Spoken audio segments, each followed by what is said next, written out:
Good afternoon everybody, welcome to the stream. I'm Robert from the El Magnifico Games channel, and today we are going to continue with a playthrough of Beyond a Steel Sky. So I'll quickly recap the story for those that aren't familiar. This is a puzzle adventure game. It's a sequel to Beneath a Steel Sky. Unfortunately it means there is actually a huge amount of lore that has already been covered, and I don't know which parts of it are going to be relevant. But in terms of the main story so far, the main event was we were living in the Gap, which is a sort of wasteland outside the cities. This is a sort of dystopian future where most people live within the cities, and then outside of it, it's all wastes. But that's where we and our tribe lived. And then one day, a big hulking great machine shaped like a dog turned up. Out of the blue, some androids jumped out of it and kidnapped a child, and they brought him to the city. And we've been trying to locate the child ever since. Oh, I'm glad to hear you've been doing well. What was I thinking? So the thing is, again, I say that we're like in the second game now, and there's a lot of other stuff going on. Like, for example, this is Joey. We rescued Joey from a museum exhibit just last stream. But we've known Joey since our childhood. So what's going on there? Well, you see, we built Joey in the wastes, in the Gap, when we were a child. He'd been our companion for many, many years. And this city, Union City, in the previous game had been taken over by an evil AI, which was doing lots of awful things. And long story short, over the course of the first game, we managed to swap out the evil AI for Joey. So Joey became the supreme leader of Union City, and apparently the city prospered very well under his leadership. We left him there 10 years ago. We weren't expecting that giant robotic dog to turn up at Union City, but it did. We got here and found out Joey was no longer in power. Allegedly, 5 years earlier, he had left the control of the city to a council of humans. A council of ordinary people, notionally. I mean, that might be true, we just don't know. It seems sort of unlikely that he would have just relinquished command and walked off, never to be seen again, but that is literally what the legend says. This is a different Joey. See, in the very end of the previous game, we actually replaced the evil AI with Joey by copying him. So, but we ended up leaving his original circuit board under the city. Someone found the original circuit board and stuck it in a museum. And that's how we were able to then get Joey back last stream. Anyway, I've been rambling on for a long time. Point is, lots of lore in this game. We're in quite deep right now. We're currently looking. We currently need to get to the industrial zone. We believe there is a gentleman there who has important information about the abductions. Yes, this is Joey. He's very. He is a very interesting personality. Joey, old pal. That's me. What's he have to say?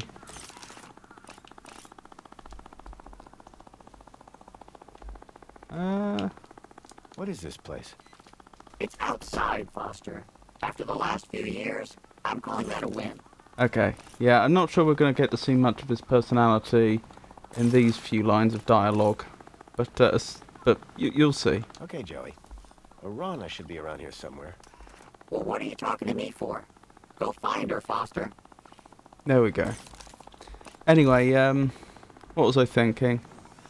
So yeah, well, there's a gentleman whose name I've written down. Where is it?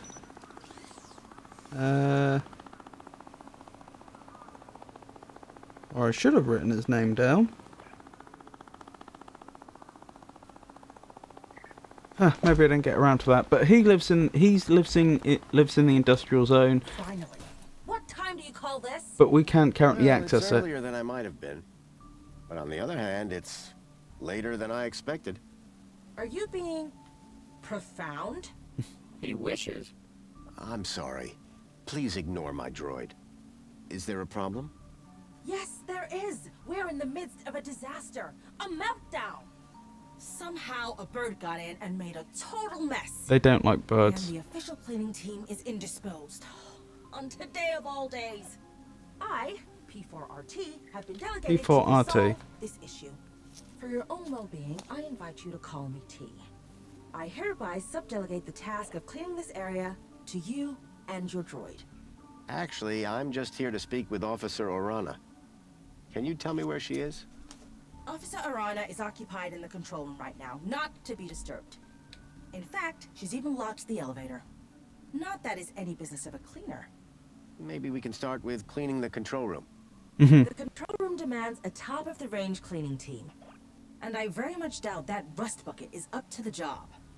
Hey, this isn't rust. These are janitorial scars of honor. He may be old school, but he gets the job done. Either way, you're going nowhere till this whole area is spotless. You won't be disappointed. Right, Joey? Spotless is my middle name, Foster. You will remember, of course, to uphold all ministry regulations. Yes. Cleaners must be uniformed and accompanied by a cleaning droid. I'm right here, you know. Yes, and will be expected to be silent. Kindly remember your place. Please return when everything is in order. T was a stickler for the rules. To have any chance of getting that travel waiver for Arana, I would have to play along. Yeah, so a couple more points that are relevant. Oh dear. Oops. Well, that's weird. Let me disconnect my controller. Now the game's working. So a couple of points that are worth noting. Joey's currently in the body of a vacuum cleaner. We can take his... Again. So I see. However, I also see you are not appropriately equipped to work. Please return when everything is in order. If I was going to get to speak to Arana, I'd need to play the part of a cleaner. Uniform included. Oh, that's why you're not letting me over there, is that it? Okay. Oh, that's why I was walking away involuntarily. I, couldn't control the character. It won't let me down there until I presumably have a uniform. Got it. Joey's a circuit board, fundamentally. That's his brain. We can stick it in any body, and unfortunately, in the room where we found his circuit board in the museum, the only available body was that of a vacuum cleaner. So that's what happened there. Another interesting detail, we are currently... so when we arrived at Union City, we couldn't get in. Apparently, it was they weren't accepting new people into the city, but we found the body of someone who was a citizen of the city just outside the city limits. That on its own was very strange. There's no good reason why such a body should have been there. You know, why would someone who lives in the city have been outside of it? Anyway, long story short, his name was Mr. Grundy, and we managed to copy the details of his personal details from the chip in his hand into the chip in our hand, and now all the robots in the city see us as Mr. Grundy, and it doesn't matter that our face is completely different to his. They just read the chip. All droids think we are, well, other than Joey, because he's not a normal droid that's part of this city. All the normal droids just see us as Mr. Grundy, and he was a cleaning supervisor, I think, was his job. The only thing I'm wondering is if I can't get down there at all, where am I going to get a cleaning uniform? Oh, back at our apartment. I remember. So this was an interesting one. There was a medical scanner in our apartment. Graham Grundy. There was Take me to my apartment.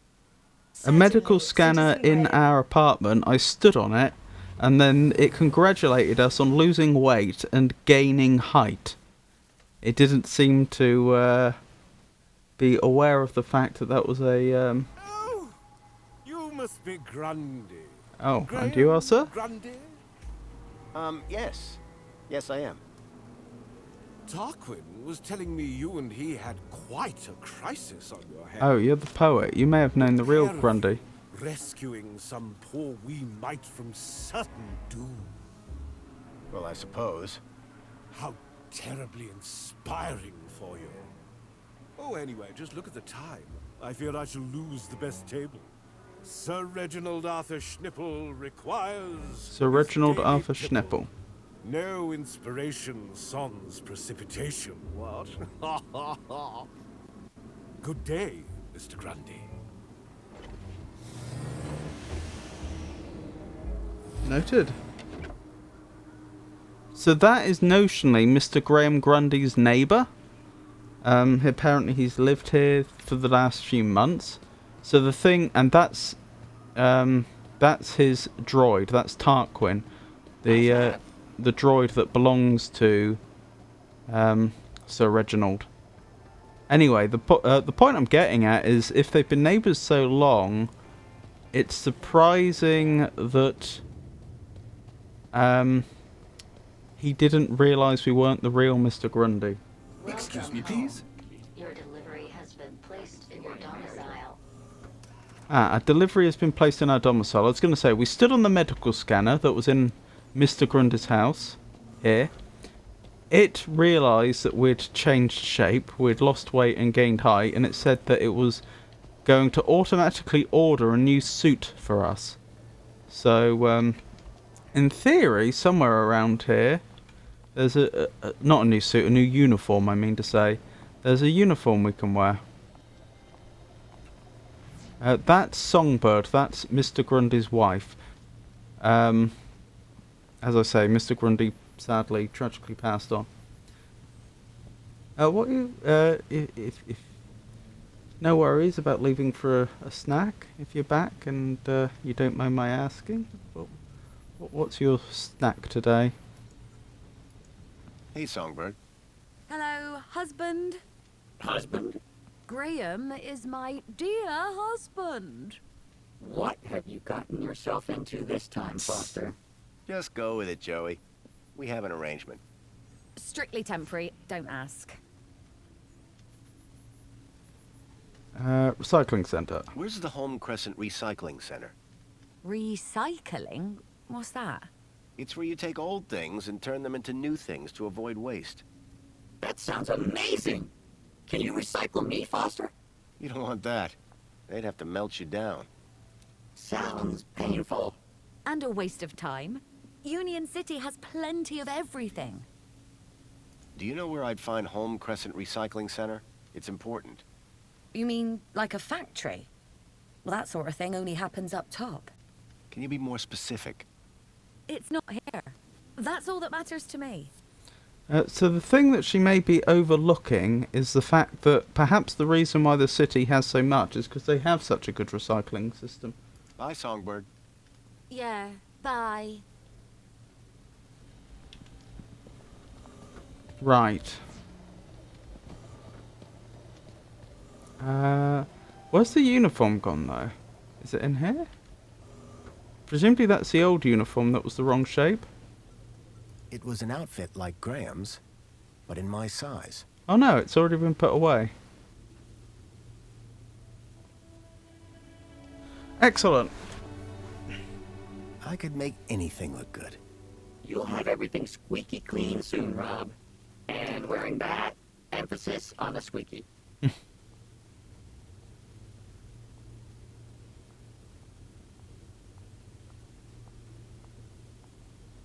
Oh, it annoys me that I can't remember the name of the man we were. Our lead. Was his name Glitch or something? I think it was.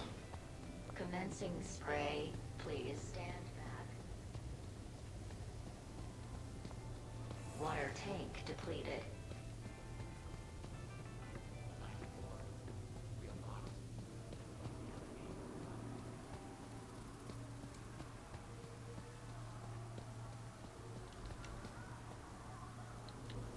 Why can't I leave?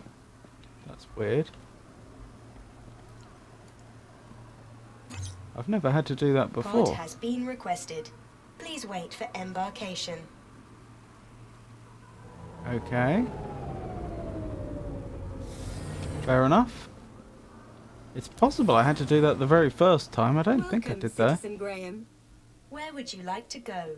Right, recycling centre, please. Take me to the Home Crescent Recycling Center. Oh no, wait, I can. You don't have clearance. Yeah, for I need to there, go to Citizen the Graham. plaza. Please obtain a travel waiver.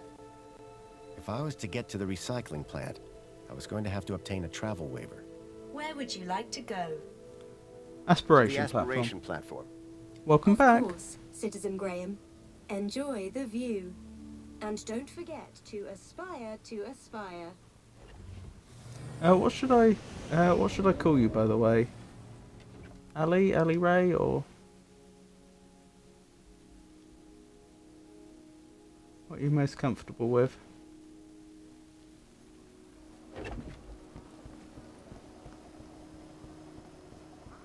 Right, let's see if we can make some progress here.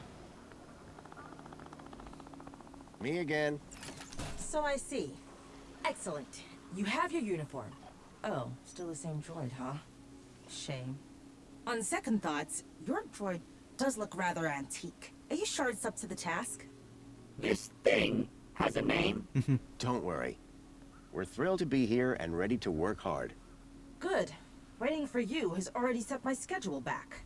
So trust me, I'm thrilled to see you too. I shall be supervising the area preparations, should you require me. Unless there was anything else? Yeah, the graphics in this game are quite unique. They're supposed to look quite comic book-esque. The first game in the series was actually a point-and-click adventure game. It came out like 20 years before this, if I recall correctly. And the cutscenes in that game had a comic book. Well, they were styled after comic books. Like the cutscenes would be going from scene to scene, drawn in a comic book style. But in this game, they've obviously gone full 3D, and they've done their best to maintain a comic book appearance. What should I call you? Sorry, Ali or Ali Ray, or what are you most comfortable with? Do you have a problem with vermin? Yes. Gangs are attracted to our beautiful flora, but then create a dreadful mess. Those nasty creatures must not be allowed to ruin the Aspiration Gala. How can they be stopped? Our fearless vermin robot will make sure they don't get anywhere near the tree.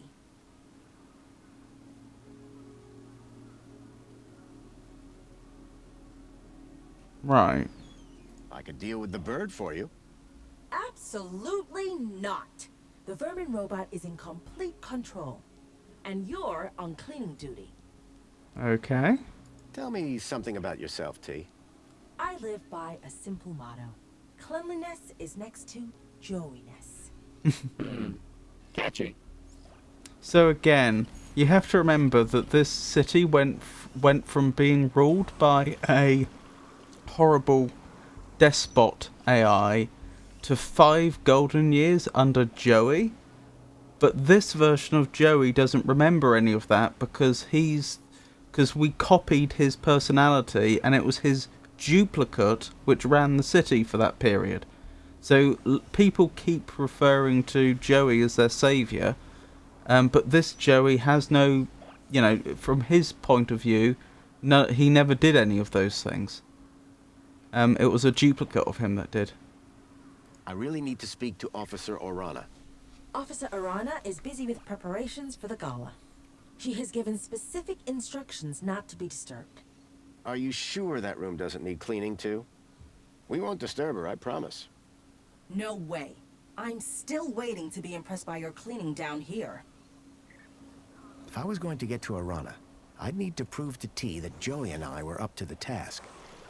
No, I'm not trying to remind him, because it literally, from his point of view, he didn't do those things.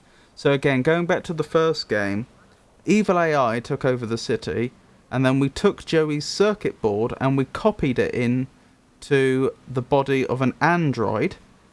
Copy being the operative word there. So there were then 2 versions of him. There was the original one on the circuit board and the one that was in the android. And then the android we hooked up to a computer, and then that version of Joey looked after the city for 5 years. Whereas this is the original Joey that was on the circuit board. So he he's been told what's happened since. So he's very well aware that there's a version of him that brought in a golden age, but he didn't do any of it technically. Sorry, I'm not sure I explained that very well. And also, you know, it's part of the problem with being so far into this game's story at this point. There's so many things there's so many things that could be discussed. Place sure is a mess. And I don't necessarily know what things are going to come up either. A pile of pink blossoms had fallen from the tree above. Joey, would you mind tidying up around here? We'll need to impress that droid if we want permission to speak to Arana. His lips didn't Excuse move for a me? second there. Do I look like a cleaning droid? You're a You look vacuum cleaner. exactly like a cleaning droid, Joey. Yeah, well, appearances are deceptive. Look, I know you're not a real cleaning droid, just like I'm not the real Graham Grundy. Oh, so I should pretend to clean up the area? No, I mean actually clean up the area. Really, Foster? Must I? Yes, and look like you're enjoying it. Okay, but you owe me. Fantastic. Blimey. Thank you, Joey. What have you got? If you don't mind... Oh, sorry, don't stress about it. I often join things halfway through. Thank you. If you don't mind my asking, of course you don't have to answer. What did you get yourself as a snack? Joey, can you handle all this cleaning by yourself? No way. We're supposed to be working together. We are. I find the mess, you clean the mess. I'm beginning to question this arrangement. I mean, I don't think I actually have any cleaning equipment. That's the problem. I don't have a dustpan and brush or anything. Joey, could you... Yes, clean the whole area up. I get it. Some leftover chicken, cheese, and crackers, and a yogurt. It's really my lunch. Fair enough.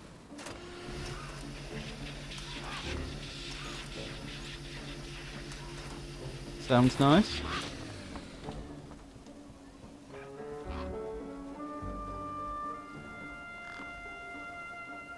Why can I not select that? Oh, are you just going to do it all on your own now? Oh, fantastic. Saves me a job.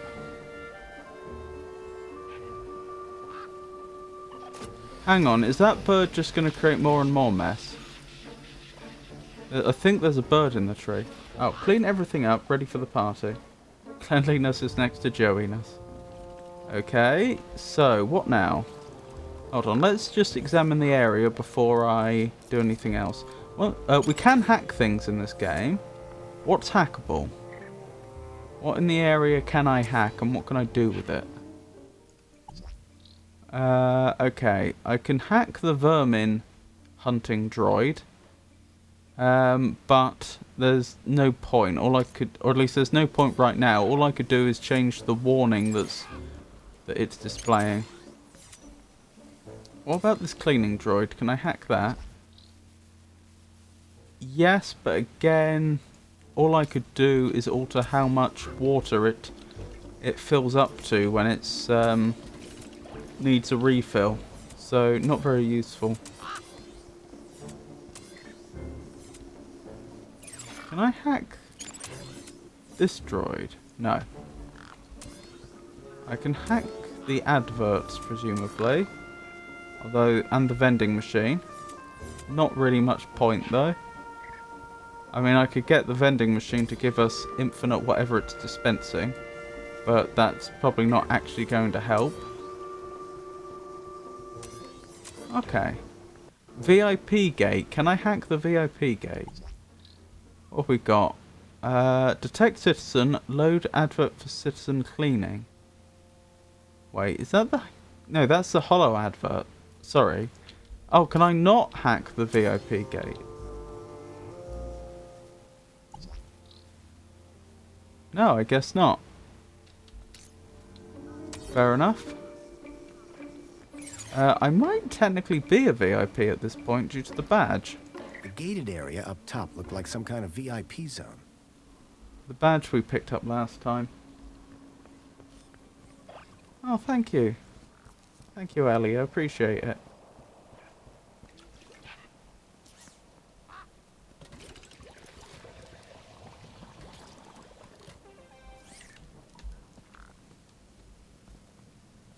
So what's in here? Oh, there's an elevator.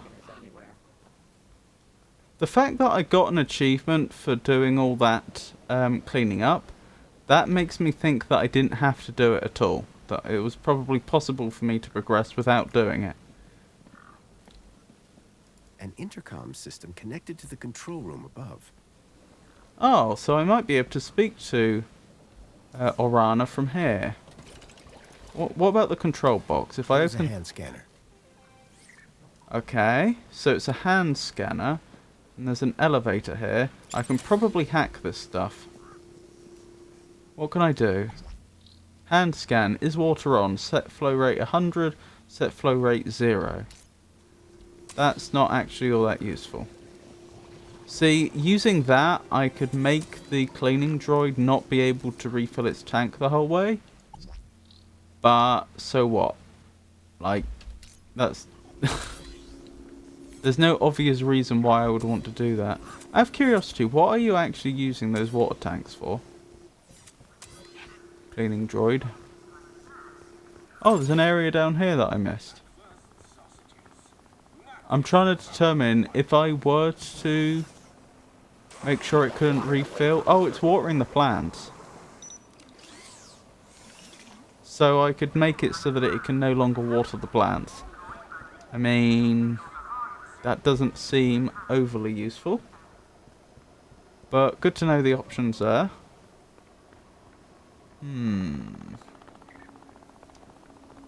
Okay, I'm guessing the way we progress then is just to use the intercom and speak with Orana, and then she'll probably let us up. Probably. Let's give it a go. Intercom disabled. I'd have to get her attention another way. I'd have to get her attention another way. That's a very interesting way of putting it. How would I get Orana's attention?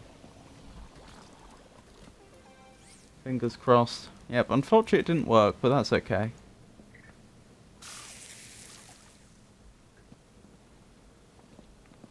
Oh, sprinkler controls. That controls the sprinklers. Oh, and now are all the leaves falling because it's not getting watered? I mean, that if so, that tree is very sensitive to not being watered. An empty bird's nest had been built in the heart of the tree. Or was it always dropping leaves? Maybe it was always dropping leaves.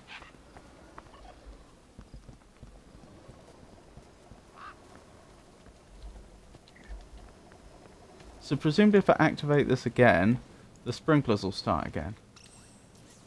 Yes, indeed they will. And let me see what happens again if I hack it. Right, so sprinkler control system. Yeah, I could make it so they couldn't turn the sprinklers on if I wanted. But again, why would that matter? Why would I care? Hey Danny, lovely to see you. How are you?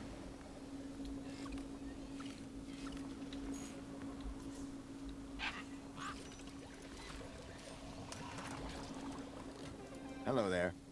Greetings, Citizen Graham. How goes the cleaning? How am I doing? You want me to review your performance? The ground appears reasonably clear. Does that mean you'll unlock the elevator for us? And allow some incompetent droid to run riot in the control room? I think not. I think he's talking about you, Foster. Our cleaning skills weren't making enough of an impression.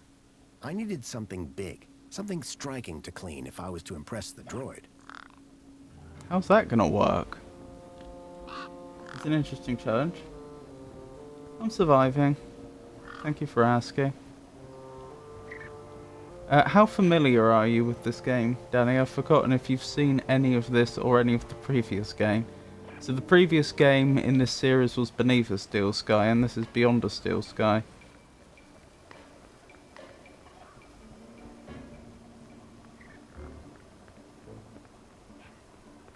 So something big and striking to clean.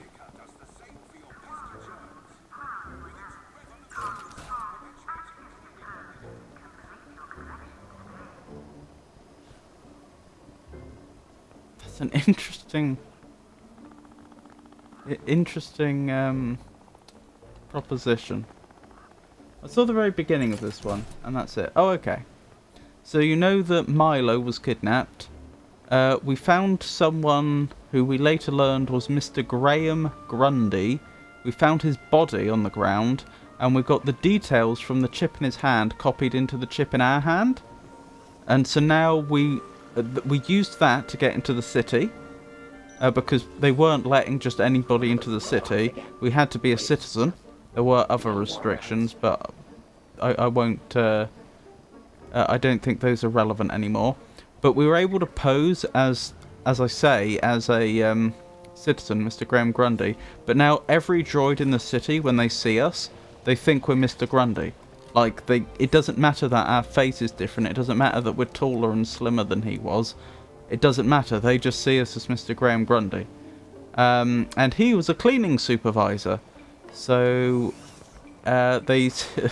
we've come here to speak to one of the people in charge, but the droids are telling us that we have to clean the area, and we don't have a. I mean, we don't seem to. There doesn't seem to be much we can do about that right now. So yeah. What else can I say? We're ultimately trying to get a travel pass to go to the industrial zone because there's a contact there who we think may be able to help us find out what happened to Milo. So that's why we're in this area at all. There's been loads of other things that have gone on. Like, for example, we went to... So, you know I said there was Mr. Grundy's body outside the city? That is really unusual. Like, there's no reason why his... It's quite clear there's not a lot of people coming into or out of the city. Why would his body have been out there? Why was he out there in the first place? Long story short, it sounds like he was wearing the same uniform as the androids that kidnapped Milo, so we think that he may have had some connection to it. We went to his apartment in order to search it effectively to try and... It was a weird situation where we simultaneously were posing as the very man who was our only lead at the time in our investigation. So we went to his apartment and met his wife. And the city, because Mr. Grundy had been missing for 2 weeks, had sent what did they call him? I've forgotten what his proper name was. A mentor. That's what he was called. Although he was sort of acting as a marriage counsellor when we turned up. And so we turned up, and his wife, the droid, like the sort of android butler to the house, walked in, said to the mentor who was there, hoping to speak with us and our wife said, "Oh, Mr. Grundy's home." And then we walked in, not being Mr. Grundy, and then his wife just went along with it. But anyway, yeah, it's been a very... It's been very interesting times. Like I say, the current objective is apparently I need to make some sort of grand gesture of cleaning to convince that droid that it's alright to let us through the elevator. But I'm kind of stuck. Hey, Foster. It was a high-tech sound system. Too bad these Union City folk didn't have any taste. Charming. I'm just trying to figure out what can I do. Like,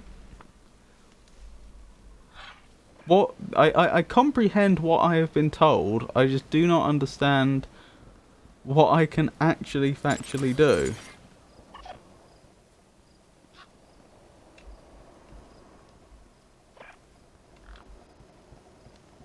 Oh, it's alright, Danny. Well, I say it's alright. It was actually kind of sad. I was going to say, his wife wasn't like his wife went along with it because she was worried about what would happen to her reputation if it were discovered that her husband had left the city. They have the city has this thing called a kudos system, where your social status basically depends upon how good of a person you are, and she was very worried about what would happen if people found out about what her husband had been up to, because apparently it can have consequences for your spouse as well. At least that's what she seemed to think. And it also sounded like, this is a like simultaneously sad part, but also made it less heartbreaking at the time. It sounds like their marriage was dead. It sounds like she'd had enough of him as it was, which is really, really sad. But she also really wasn't that bothered that he had died.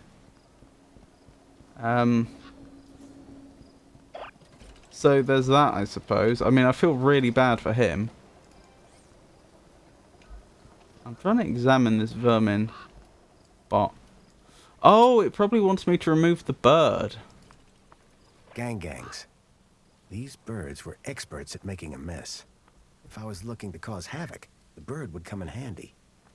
Oh, or maybe I make sure the bird makes a mess. Yes, we have some rotten sausages in our backpack. We acquired them earlier.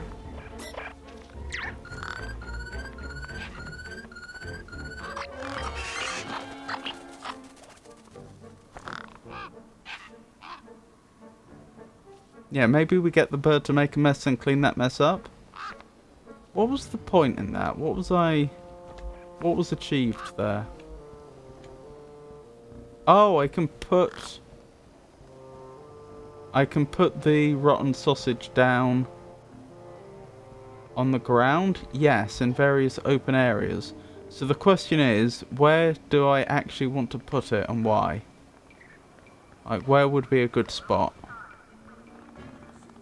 to maximize the amount of mess caused?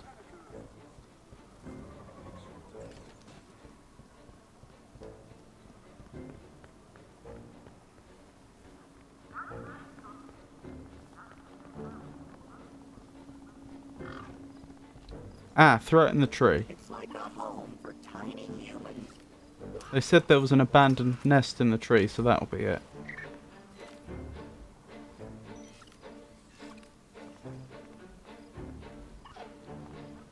Gangs were fearless creatures until it came to getting wet. Right. Ah!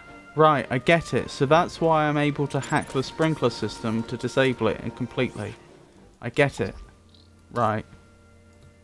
Hang on. That didn't quite work the way I wanted it to. I think I need to wait till one of these robots tries to refill. There we go. Oh no. That's not going to work. Never mind. Maybe I just turn it off with my hand. Maybe I don't need to hack it at all. Right.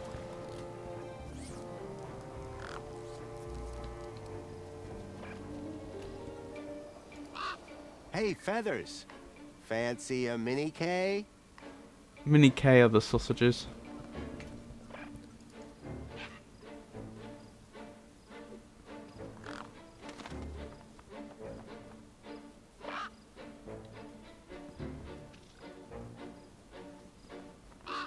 I imagine... Oh, here we go. I think we're making progress.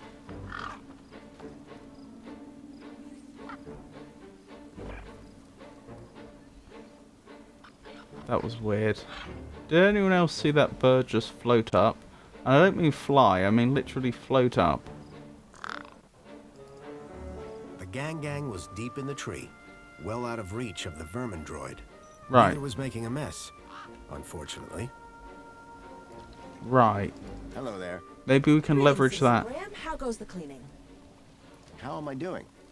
I have noticed no change in the state of the aspiration platform since you last asked.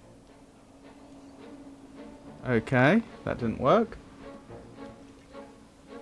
Oh, you missed it. Is this a PC-friendly game? Yep, I'm playing on PC.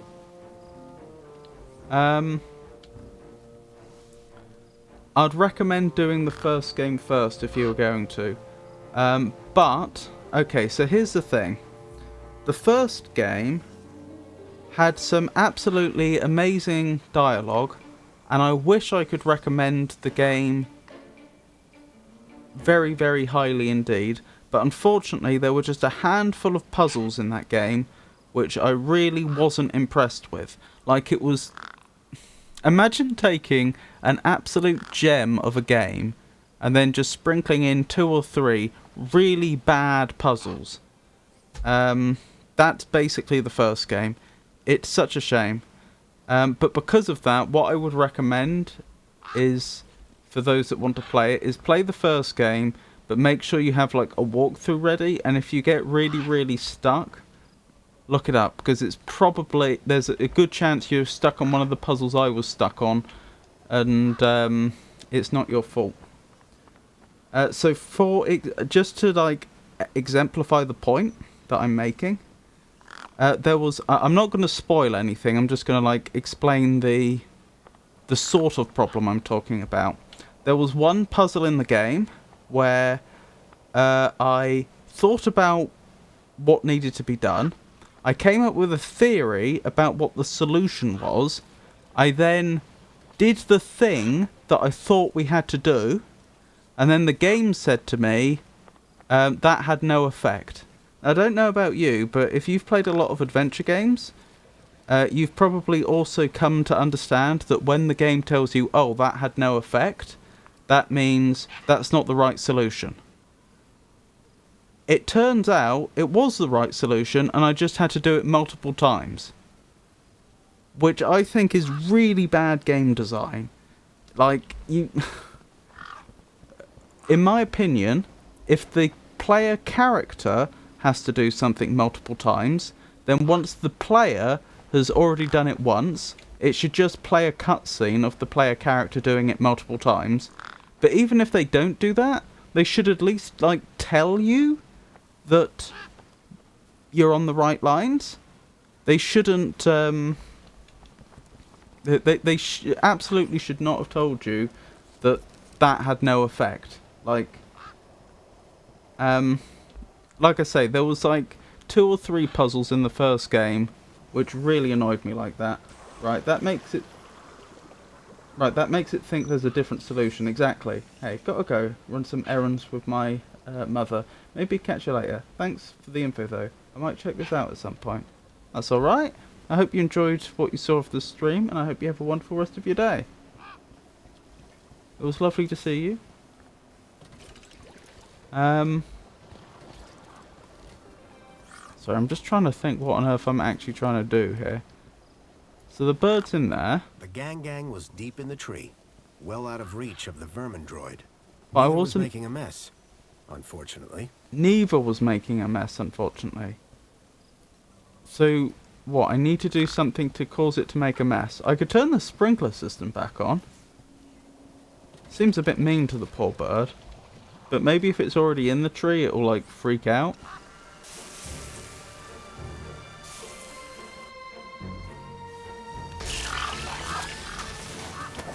I think we've done it. No! No, stop it! You're making a mess! Joey Preservers, what are we to do? This avian invasion is a disaster. Look at the mess! Citizen Graham, to work. Hey, at least the bird's gone, right? That's pretty impressive. The vermin? The vermin is gone, but behold this! This looks like a war zone! To work! To work! Remember, cleanliness is next to Joey-ness. Yes, that's always been my motto.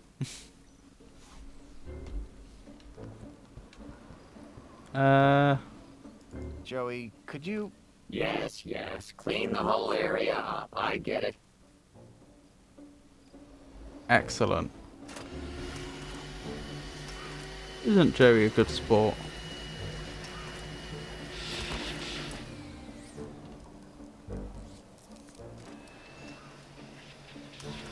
Are you floating? You are floating. Huh. I don't know how he's doing that. I know he does actually have a propeller he can use to fly with, but he's not using the propeller currently.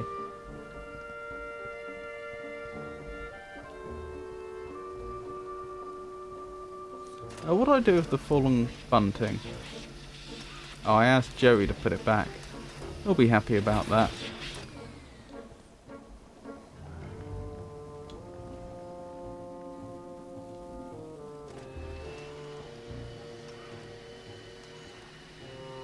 Like the little cleaning bot from Wall-E. I'm familiar with that film, but I've not actually seen it. As in, like, I've heard of it. I said that wrong, didn't I? It should be Wall-E.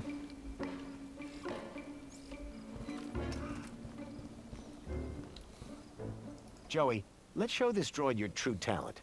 Get to work on that bunting. With pleasure. You know, Foster, I think I'm starting to get the hang of... Uh-oh. The bunting's tangled in my brushes. My motor! I think my motor is on fire! Foster! I'm too young and talented to die! Help! Quick, Joey, stop dropping! Look, stop and drop! Hurry! What's going on down there? Well, we've got our attention. I'm also not that worried about Joey because we can just take his circuit board out. Officer Arana, I'm so sorry. The cleaning unit I was sent have proved to be wholly inadequate. The cleaning unit? Hello? Not what I'd had in mind, but my strategy had worked all the same. Now I could ask Arana about a travel waiver. Arana! Just the person I wanted to see. Graham Grundy? What on earth are you doing here? I wanted to ask you about something. So I came down here hoping I'd find you. And you decided to get my attention by setting fire to this droid? A happy accident. I'm sure that you will clear this all up in good time. I'd better get on with my duties. Of course. Hey, listen, before you go... Recycling center. I was hoping you could get me access to the recycling center in the industrial level. Area code E1594. So that's what you were asking about earlier. I'm afraid that zone is prohibited, unless you have a travel waiver. I know. Do you think you could authorize one for me? Why would you want to go to there? It isn't safe for civilians. It's about the missing child I told you about. I've been following some clues and... Shouldn't that be reported to the appropriate ministry? I've tried that, but no one seems to care. I don't know. This is all very... You've got to help me, please. Okay. I'll authorize your travel waiver. Oh, goodness. But jolly good be of her. Careful. Got it. Thank you, Arana. There. I should get back to work. Keep a smile on your face. At last. Obtain a waiver from Arana. Next stop, Home Crescent Recycling Center. Hey, Arana. Yes, Graham? Let's ask her about everything else. Well, in particular, what about Raquel? That was the graffiti artist that seemed to be suffering from some sort of multiple personality disorder, and Arana took her off, notionally to some sort of spa to treat her. I know how that sounds, but that's what happened. So I should probably ask. Hey, what happened to that girl on the roof? Raquel was safely deposited at the Reflection Spa. She'll be right in a few hours. At least you got a few hours off work. Speaking of work, if this place isn't cleared up soon, everybody's gonna miss the Aspiration Gala. Well, since you mentioned the Aspiration Gala. So what is this place? You mean the Aspiration Platform? It's a place to come and reflect your place in the world. Look up and see how far you've come. Look down and see what's left to aspire to. So, a place where you can feel superior and inadequate all at the same time? On the contrary, it's an uplifting, positive space. The perfect place to celebrate Aspiration Day. So for reference, the city is built in such a way that the poorest housing is at the top, and the most expensive housing is at the bottom. And the top of the housing is, sorry, the top of the city is also the most polluted. I suppose because all the pollutants will tend to flow upwards. We're currently in the middle. So when she said you can look up at where you've come from and look down to what you can aspire to, she meant that literally. Like, you can look up to the slums, and you can look down to the fancy, expensive housing where the rich people live.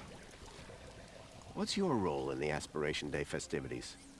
I watch over everyone's well-being. It's very gratifying. How do you do that? Supervise well-being, I mean. Easy. If everyone is well, then I'm doing my job. Wonderful. The elevator was on lockdown. What were you doing up there? Oh dear. Not another girl trapped on a ledge, I hope. Thankfully, no. I just needed a little peace and quiet. Besides, I wanted to do a final well-being check on the equipment. Attention to detail is important, don't you think? Oh yeah, sure. Nothing gets past me either. Okay. I think we've got enough information from her. I should go. Yes, you should probably deal with your droid. I'm burning, yet I feel so cold. So cold. It was time for an upgrade anyway. That sounds really cruel unless you realise, of course, he means upgrading the body. Like, we're going to take his brain out. Help a brother out here. Take Joey board. I could actually talk to him. Joey? I'm dying, Foster. Burning. Save me. My board. My legacy. My probe. Alright, alright.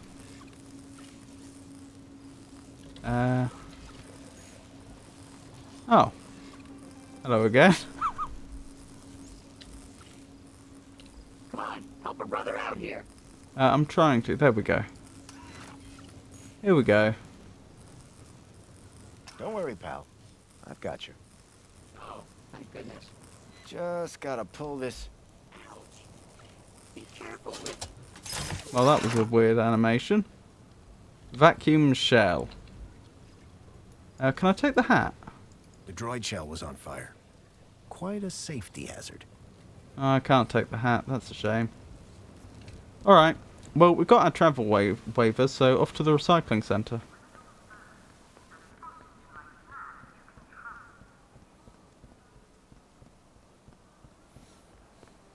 So, unfortunately, I've forgotten the name of the contact. I think it might have been Glitch. But the long story short, so you know I said we copied the details from Mr. Graham Grundy's chip in his hand into our chip in our hand, and we've been posing as him ever since.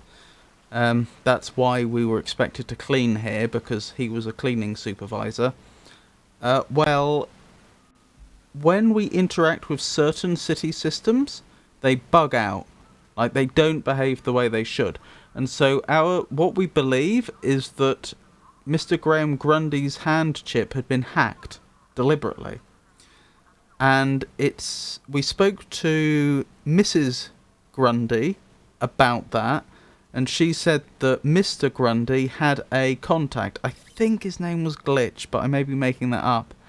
And that I'm not sure if she explicitly said this, but the implication was that that was probably the individual that altered his chip, if anyone did.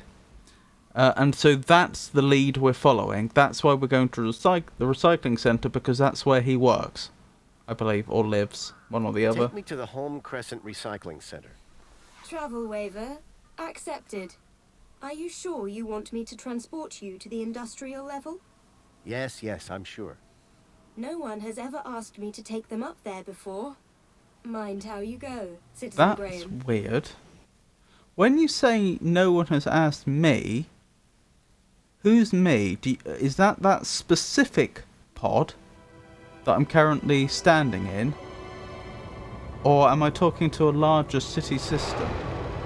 Is this whole area derelict? Has it not been in use since for the last 10 years? Was located high in the city's industrial level. The place was filthy, noisy, and smelled terrible. Right. So here we are, right up the top.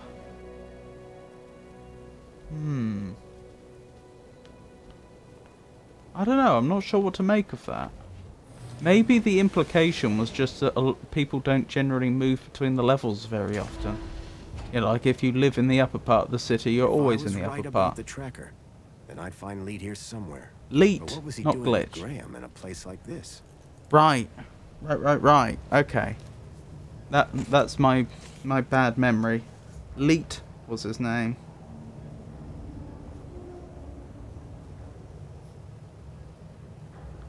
And he said about the tracker. That's right. So, as a engagement present, Mr. Grundy gave Songbird, who would become Mrs. Grundy, a bunch of like animatronic toys. Well, I say animatronic. I'm not sure how much. They could certainly talk. I don't know if they could move about. Anyway, then not that long ago, one of them went missing, and Mrs. Grundy believed that he took it to Leet. But why he would have done that, we don't know.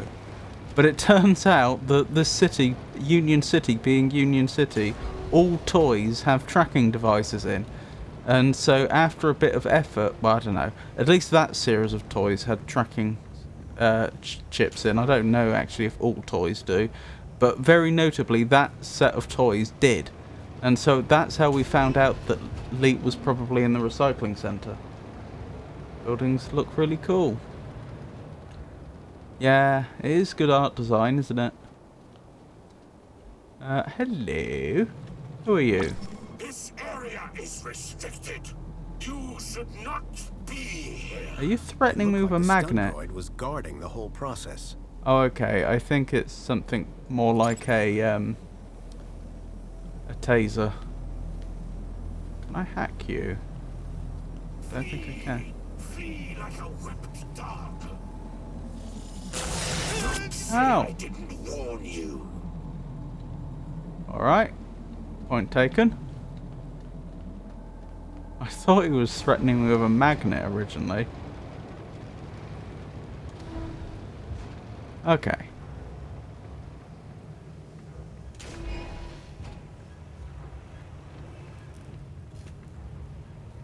Junk.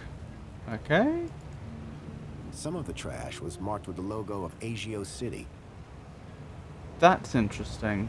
So as I said at the beginning of the stream, most people seem to live in these big cities, and the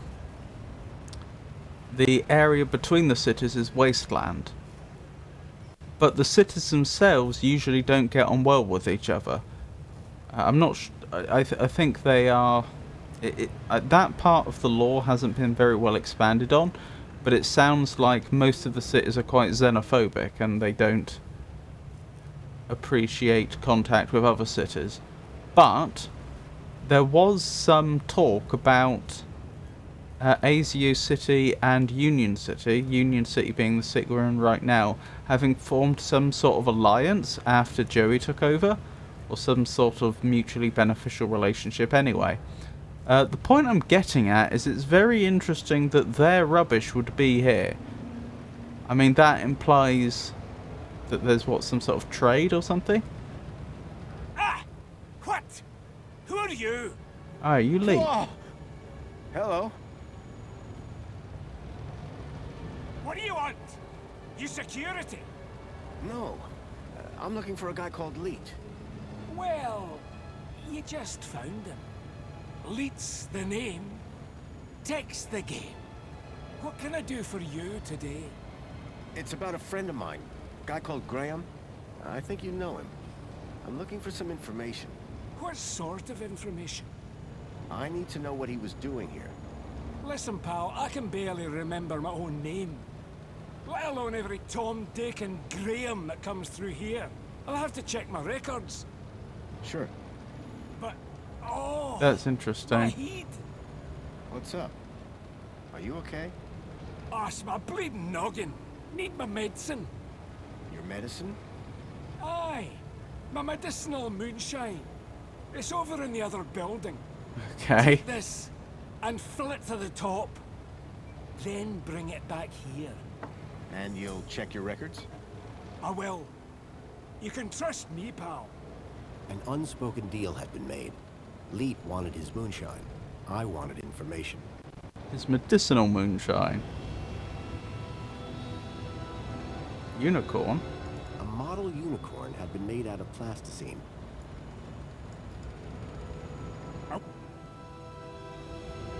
I didn't read that in time. What did that say? I wouldn't touch that, pal. Not if you know what's good for you. Okay. So presumably he's an artist? It was a rubber fish. Okay. Crusher control console. It looked like the control panel for the conveyor belt and the crusher. Why can I interfere with that? Interesting. Oh, there's lockers here. Oh yeah, I remember what I was... Hide? Why would I want to hide? That's a little worrying. Why is the game presenting me with that option? What I was going to say is when we spoke to Mrs. Grundy, she seemed to indicate that Mr. Grundy and Graham were much closer than... Sorry, what am I talking about? Sorry. She seemed to indicate that Mr. Graham Grundy and Leet were much closer than Leet was indicating there. Right, it's the idea I put a barrel on there and then I start it again. And then something happens. I'm not sure. It was a vicious-looking crusher. Surprisingly, the drive cogs were exposed.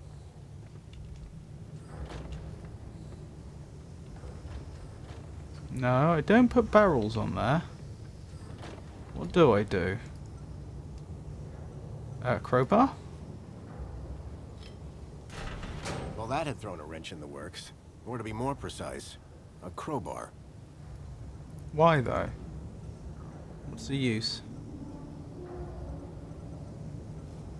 I preferred my pork unpulled. Okay. I saw I could use the green bottle as well. I assume there's no point. But then I would have nothing to collect moonshine with. Okay, if I start this again, is this gonna break? The conveyor belt jolted to life, then clunked, and came to an abrupt stop. Oh, I get it. And that's why I need to be able to hide.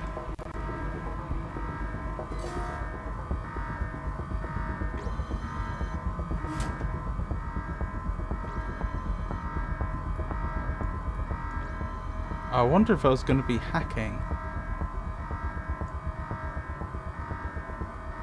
from in here, but I don't think so.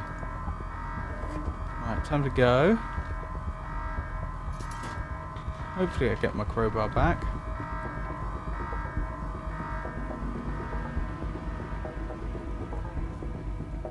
Get away from this!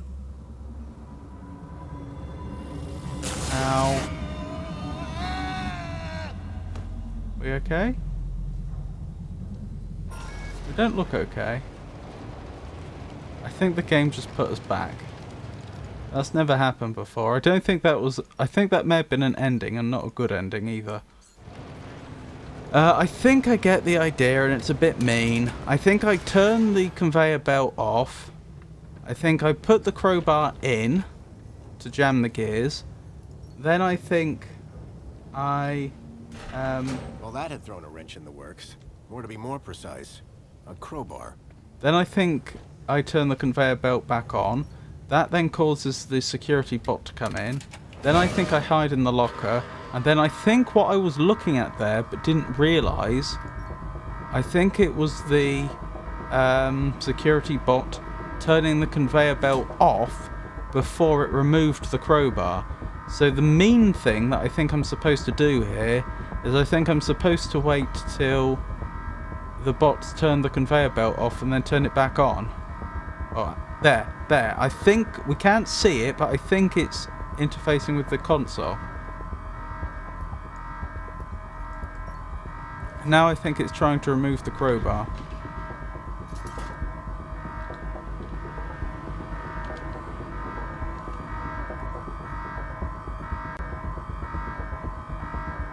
I can't tell if it's removed the crowbar yet.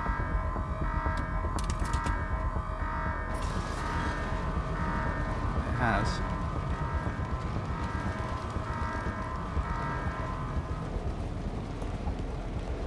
That was weird.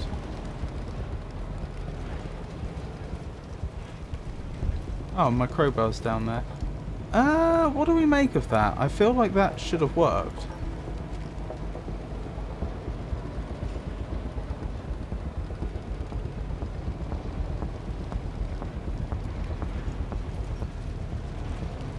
Never a good sign. Sorry, I wasn't paying enough attention to chat, so I missed the context for that.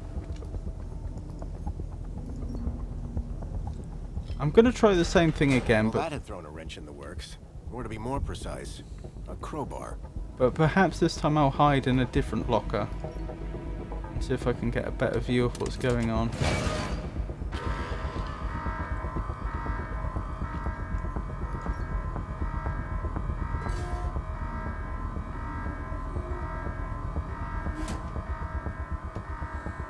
Not particularly.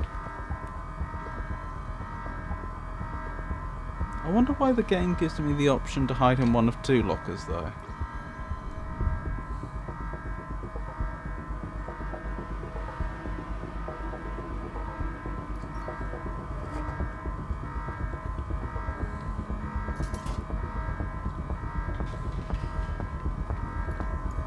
It's already removed my crowbar.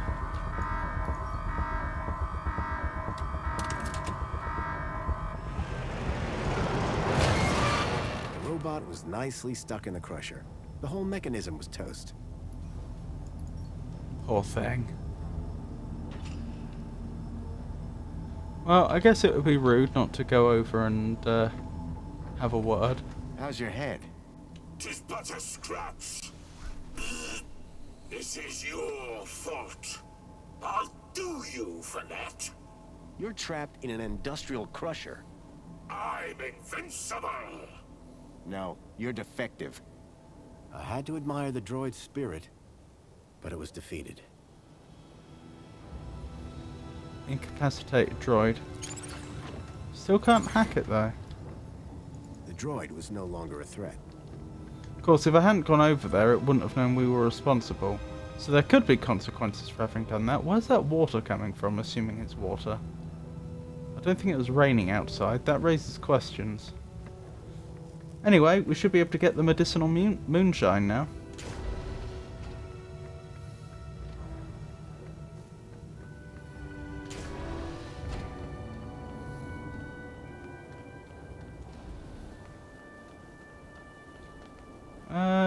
Left or right?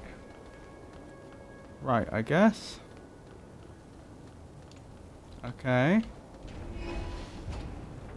And just for the record, if I'd gone left, where would I have ended up?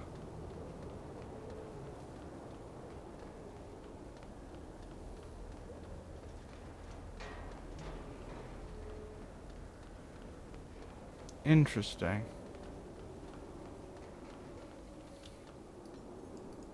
Human. Okay. Pasquimade Production presents.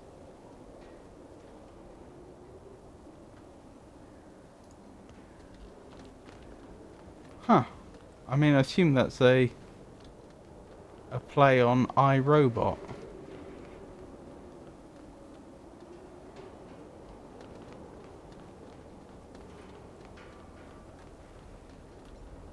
It was some sort of fuse box or switchboard. Okay. The box was corroded and wouldn't open. Well, that's what we need a crowbar for. This is probably just to make sure that the player can't continue without having picked up the crowbar again. Ensure they definitely have it. Gas control valve.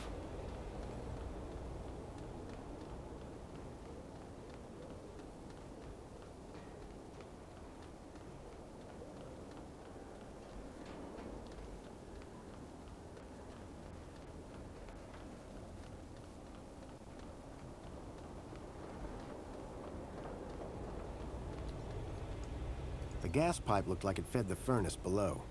It was covered in warnings. Highly explosive. It was controlled by a rusty-looking valve. Okay.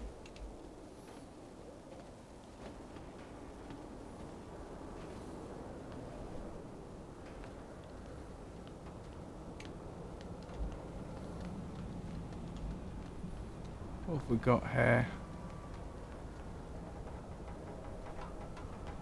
Anchor insurance. That's from the first game. The old sign was an anchor held by a hastily fastened cable. It had seen better days. Tether. I slid the crowbar under the cable, though I wasn't sure what I hoped to achieve. I was hoping you could break the cable with it, but I suppose that was a little ambitious.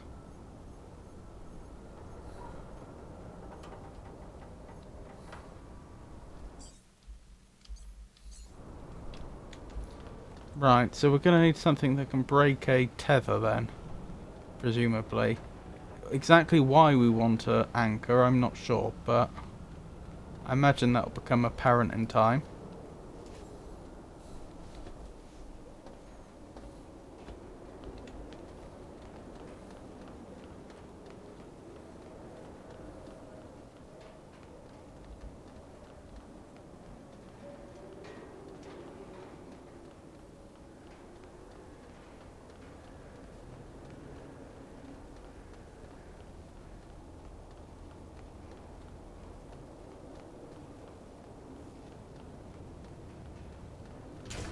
I was struck by a wave of heat and burnt plastic. A blazing furnace lit the room, fed by a series of pipes leading into the roof. Right.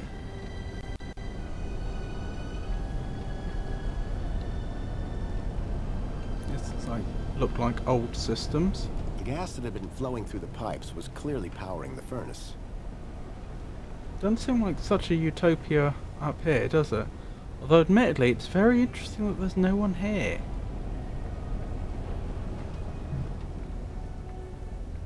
I do wonder if this area has been abandoned. You know, just with Leet hiding out here and various droids that were never removed and are just still performing their duties.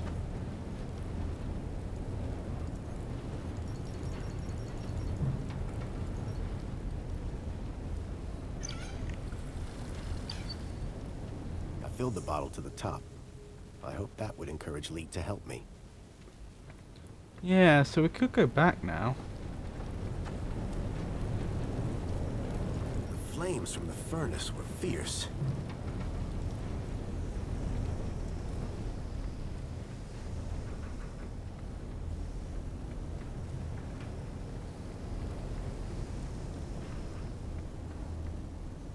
Is this the other side of the same mechanism as before? I think it might be. Can't quite see round.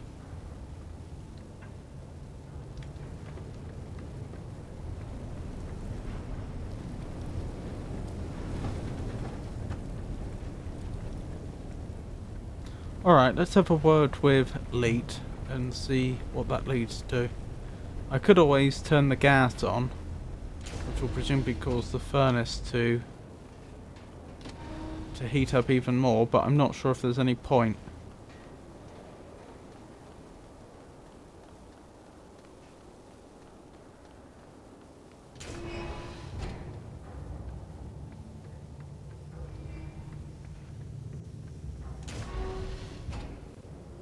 That's the way we originally came, isn't it?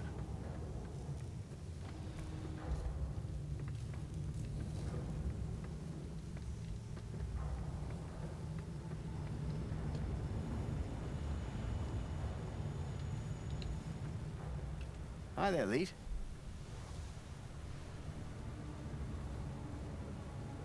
Oh, sorry. I was away with the fairies there. Any progress with my moonshine? You're in luck. I've got it right here. I knew that old security droid wasn't up to much. He won't be bothering you anymore. Good man. Now give me that bottle.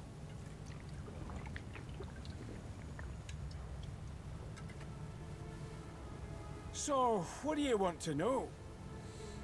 Quite a bit. Let's start with the missing children. Do you know anything about missing children? No. I've been tracking a child across the gap, and the trail ends here, in the city. Can he help you? You can't? I'm sure Graham was connected somehow. Hang on. Did you say you were in the Gap? How did you even get into the city? Well, I got one of those visitor U-chips. You've got a visitor U-chip? Yeah? So? Is that why you came to see Old Leet? Kinda.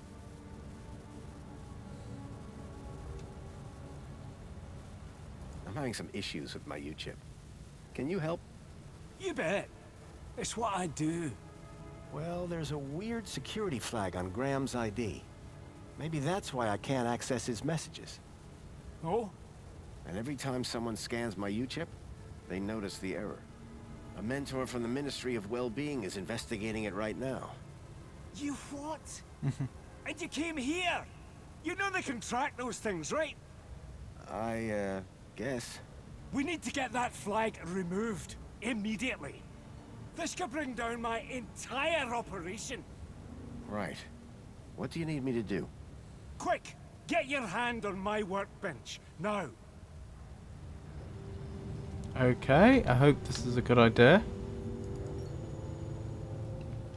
Why is it so tight? To stop you getting away, you idiot! Oh no. What's the cleaver for? What do you think? One more U-chip for my trade, and 2 more thumbs for my collection. Now hold still, while I focus on your wee digits. I had to think fast. There had to be something within reach that I could use. Crowbar?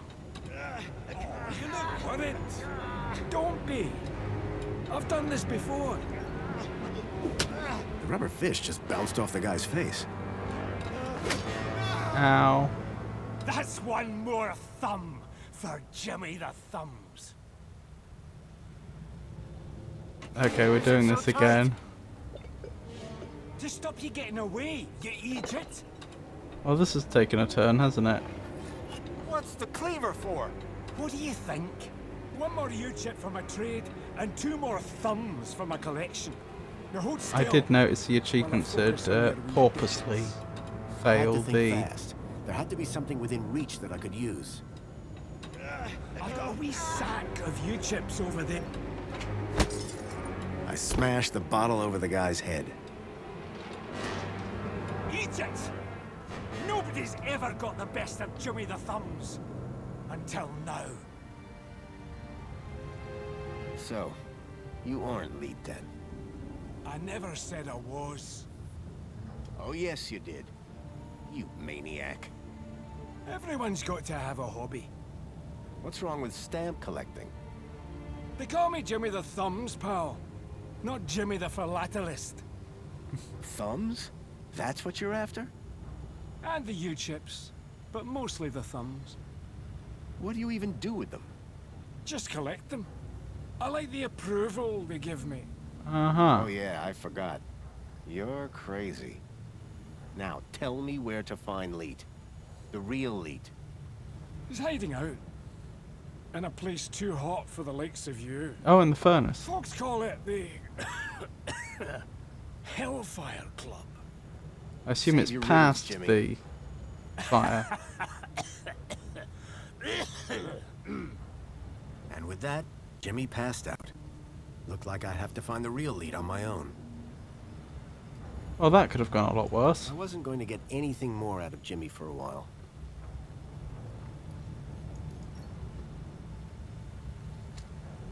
There was a strange smell of almonds. I realized what the unicorn was made out of. Plastic explosive. Plastic explosive. It was a rubber fish. Yeah, it said purposely fail the trial. Play on words, purposely fail. Right. Wrong way.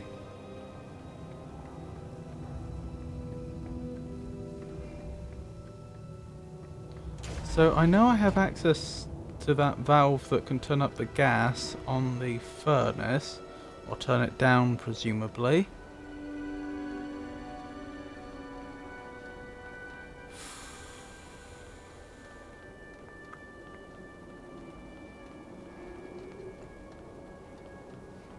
Yeah, I don't know what else to suggest.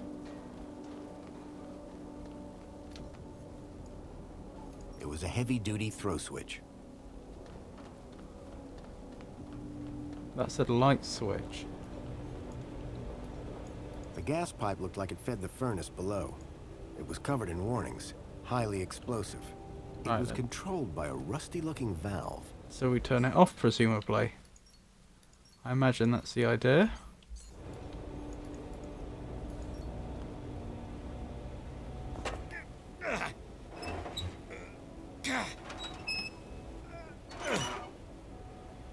Oh. The wheel was long since broken. I couldn't turn the valve off this way. The valve controlled the flow of gas to the furnace below. Then how am I gonna do it?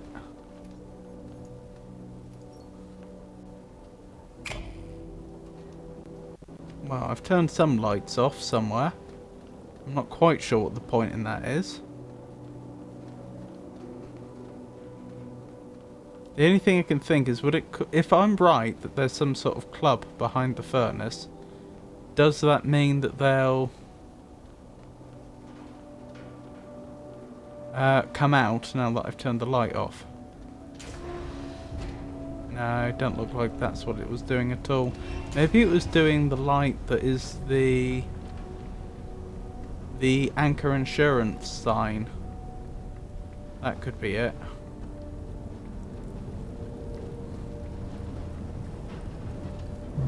What do we think? Do we think there's a club behind there? Ah, I can see a ladder behind it. That seems likely then.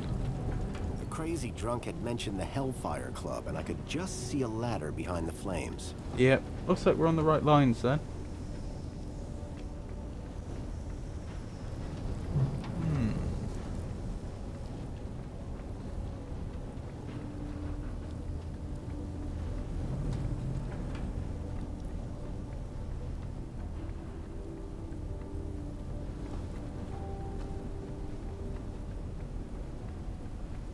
So that's why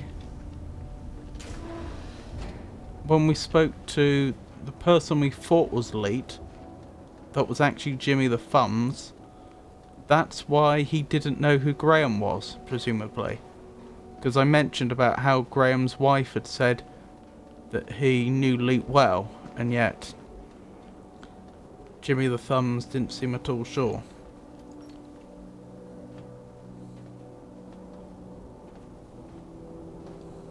Because he wasn't the person we thought he was.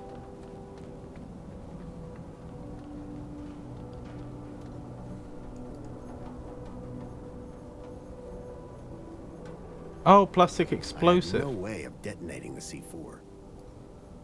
Okay.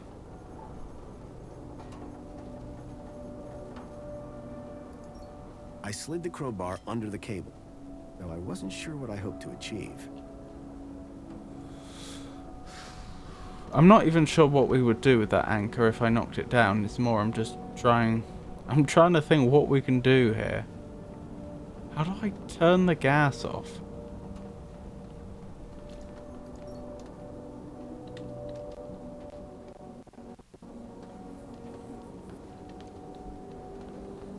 He did say I'm not turning the valve off this way, suggesting that we're still supposed to do stuff at the valve. Wait, can I hack it? No. The valve controlled the flow of gas to the furnace below. Ah, I can track it though. See, it's the blue.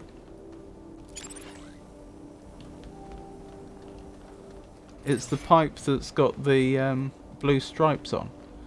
Right, okay. So a pipe with blue stripes is the pipe we're looking for. I guess if I broke the pipe, I could have the gas escape elsewhere. Probably not overly safe, but that would at least turn the furnace off.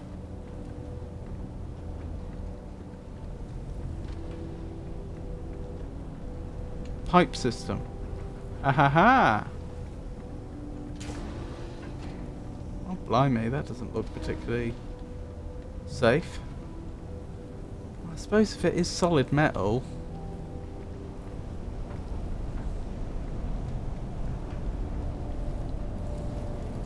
that had been flowing through the pipes was clearly powering the furnace. Right, but that was yellow stripes, not blue.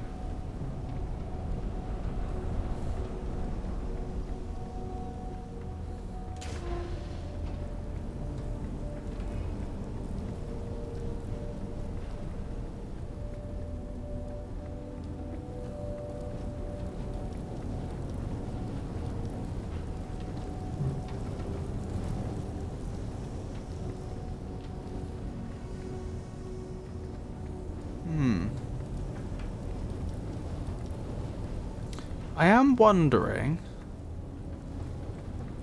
what was the point in letting us interact with the pipe over there when all we can do is examine?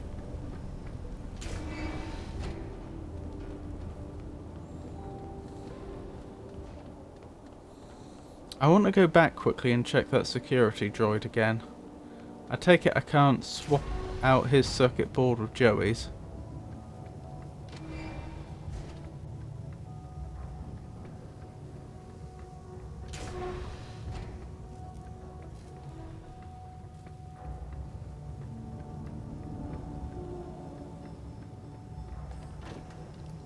The droid was no longer a threat. No.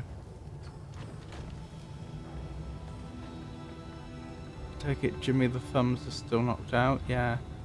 Oh, cleaver! That's what we'll need for the anchor, presumably. Although I don't think a cleaver would actually cut through a metal... a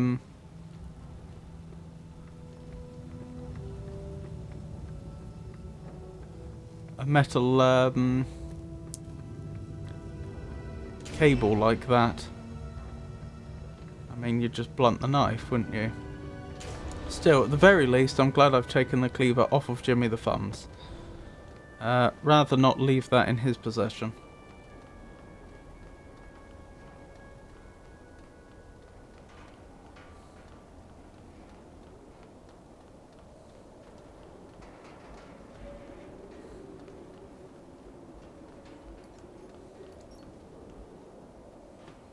Maybe once I have the anchor I can use it to break the pipe system?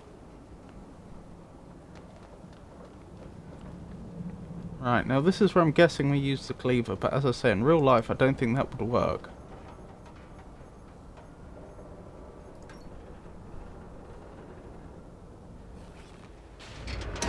No, it would work if it was rope.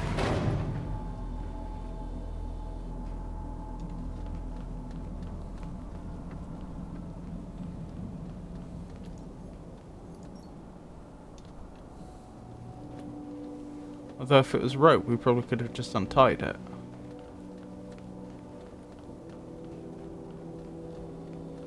The pipe had been cracked by the falling anchor. Gas was leaking out. Hey, Just Jens. It's lovely to meet you. I hope you're having a good day.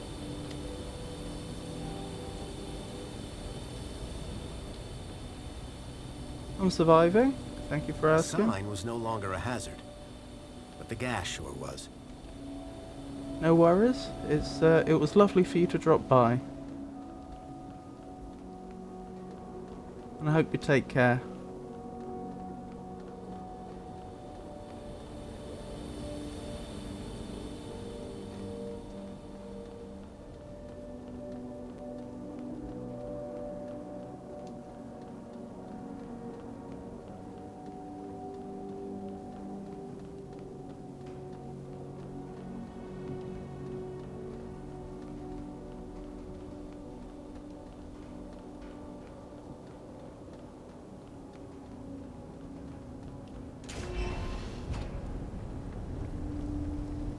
Oh, did that not turn the fire off?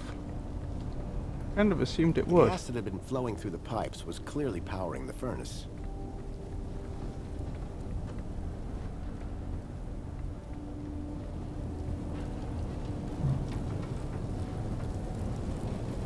The crazy drunk had mentioned the Hellfire Club, and I could just see a ladder behind the flames.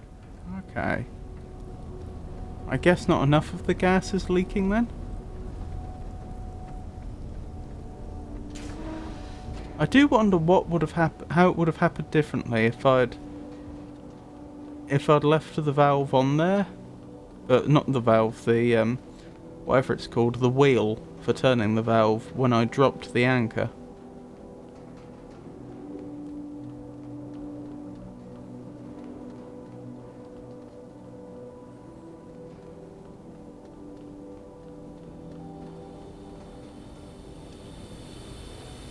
Oh, hello. Was that broken before? The light fitting had been ripped from the wall, and the bulb smashed. Oh, I get it. And then when I turn the light on, that's going to explode. That's going to explode quite dramatically. Huh. What would have... I mean, I understand now what is trying to be achieved. I understand how this works as a solution, right? I don't know why we need the wheel, but I do recognise the fact that if I hadn't taken the wheel off of the valve, then it would have probably been destroyed when the anchor fell. So by dropping the anchor, we were able to break the pipe, and then by turning the light off and then on again, we can cause an explosion. The bit I'm unclear on is, would the game have stopped me from doing it in any other order? Because it seems like I've just sort of accidentally hit upon the right order, but I easily could have not.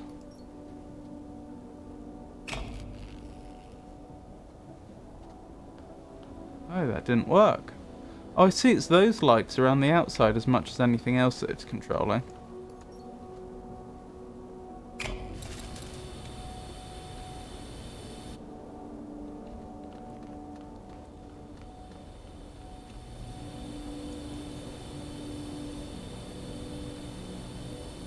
Why could I use a mini K here?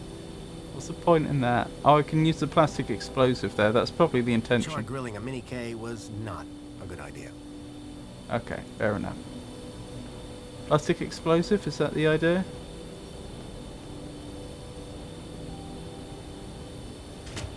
Yep. Okay, this is going to make a big explosion. So big, I'm not sure I really want to be standing here, but it is what it is.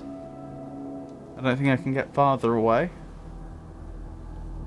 He's hesitating too.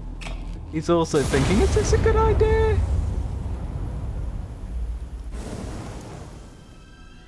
Hey! We've just exposed their club. I'm sure they'll be pleased. Again, what would have happened if I hadn't taken the wheel first? The wheel off of the valve. I mean, would the game have stopped me? Presumably I couldn't have gone back later to grab Flames it. had died down, but the smell of burning waste still filled the air. Oh well, progress is progress. Behind the furnace, Oh, sorry. I could now see a ladder leading up to a room. Furnace burner, The furnace was now off. thankfully. Would be a bit of a shame if it turned back on.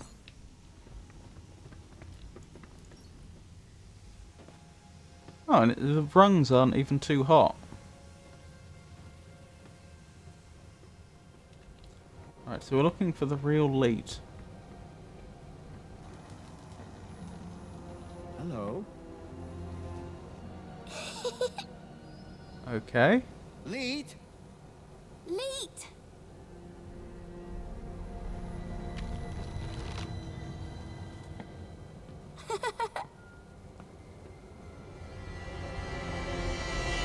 Huh?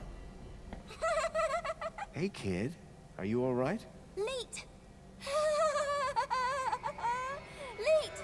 Leet! Leet! Leet! Oh. Is that, What? Yep, Shreeman Port? it is indeed. Let me guess. Leet? Leet! Yeah. Hold your bilby, Poppy. Grown-ups are talking. Now, you. Why are you pretending to be Graham Grundy? How do you know that? My system flags every U-chip that walks through that door. And you are not Graham. Correct. Is he dead? Yes. Did you kill him? No. I just borrowed his ID. I see. Okie dokie then. Start talking. Goodness, very understanding man. What was I thinking? I want to ask about the missing children, but I can't help but think that that's the dialogue option that's going to advance the conversation, and then I might not be able to go back. So, the bilby was given, apparently, to the child that's with Leet. So that's quite a nice gesture. Looks like Graham may have given the bilby away. It's just a shame that it didn't belong to him in the first place. It obviously belonged. He gave it to his wife as a engagement present. How do I know you're really Leet? Said I was, didn't I? The last guy I met told me he was Leet, and that didn't end well. Ah, that'd be Jimmy. He tried to cut off my thumbs. Sounds like Jimmy. Deep down, he means well. Does he? So what's your deal, Leet? Technical genius, ethical hacker, outlaw, fashion guru. Whatever you want to call it. I stay off the grid. Hiding from something? Me and Union City had a little disagreement a few years back. And we'll leave it at that. Okay. Who's the girl? Her name's Poppy. She's a Gaplander. Graham brought her here. Told me he'd found her wandering around somewhere. Like kidnapping? Jeez! Who said anything about kidnapping? No. He was trying to help her. He thought she might be connected. Connected to what? Yeah, connected to what? Or maybe nothing. Well, that narrows it down. Listen, pal. Graham had a loop, and he kept me out of it. Interesting. Why does Poppy laugh all the time? Weird, huh? It's like someone turned the happy knob all the way up to 11, and then snapped it off. Graham never talked about it? Like I said, me and Graham had a strictly need-to-know relationship. Oh dear. This is starting to turn a bit darker. I mean, as if this kidnapping wasn't already dark enough. So could they be experimenting on the children? So Graham just left you with Poppy? Said it'd only be for a day. Didn't turn out that way. Poor kid. Someone had to look after her. Guess that's me now. Why all this attention on my Shriebman port? Because, man, it's a Shriebman port! Do you have any idea how rare that is? Didn't used to be Still rare regret 10 years having ago. mine out. See? Oh, so they had them removed. Okay, so what's your connection to Graham Grundy? Graham? Oh, he was just an acquaintance. How do you know about me and him, anyway? Graham's wife mentioned you by name. She what? And I suppose she told you where to find me? No, that bit was easy. I just used the tracker. Whoa! A tracker? Yes, a toy tracker. In that bilby. Bilby! Songbird's bilby had somehow ended up in the young girl's hands. Oh, Graham! You amateur! Sounds like he was more than just an acquaintance. All right, I did know him. I'm the genius who put the masked demon and the data blocker on his ID. I took in the girl when he brought her to me when I knew I shouldn't have. Bilby toy tracker. Stupid, stupid, soft-hearted, stupid Graham. That was interesting. Mask Demon. And what was the other one? ID Blocker, was it?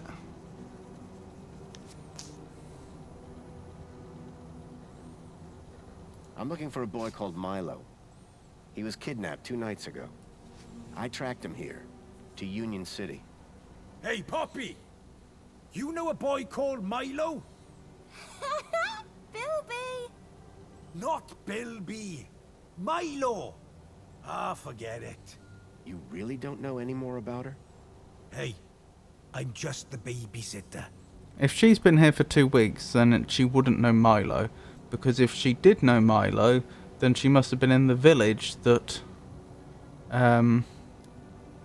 Foster came from. In which case, he would have recognised her. Didn't Graham ever explain where he found Poppy?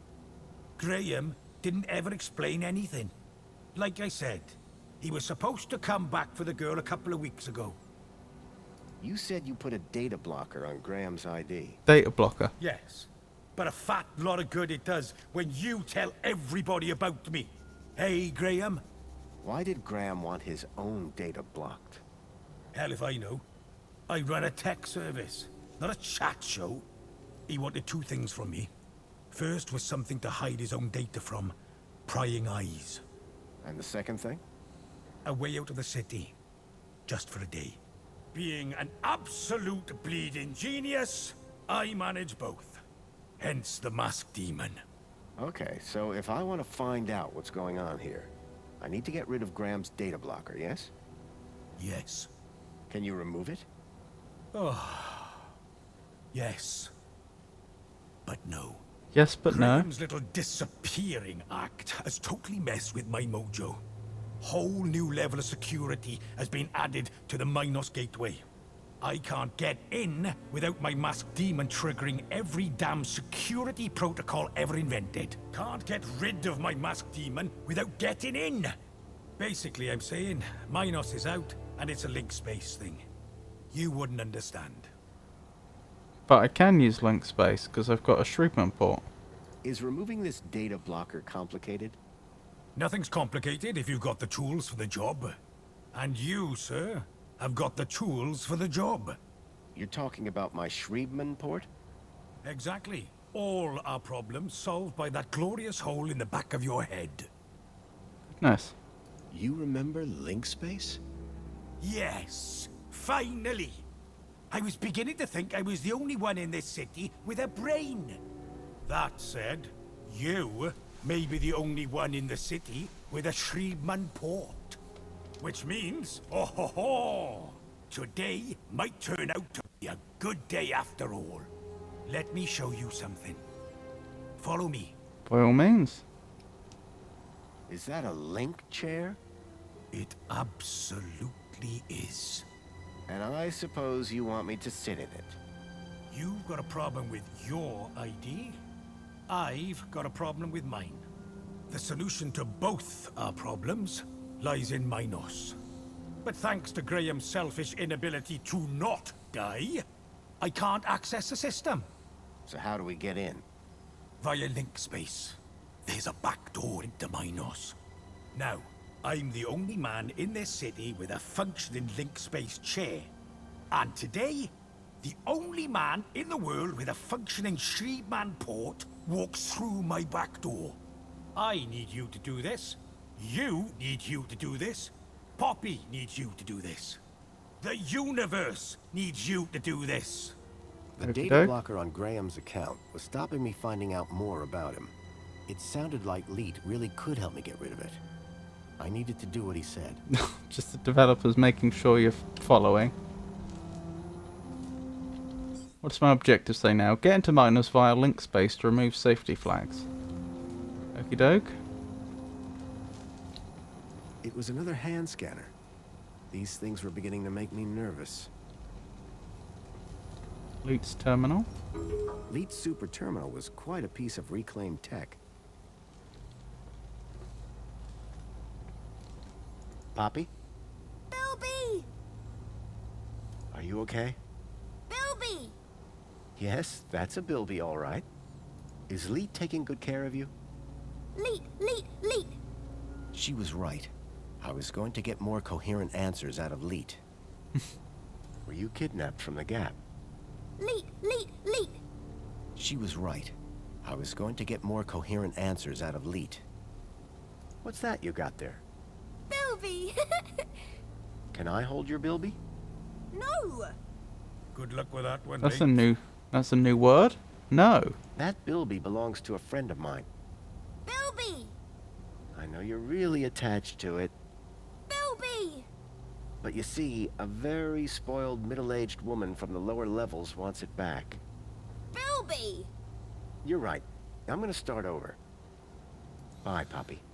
Bye-bye.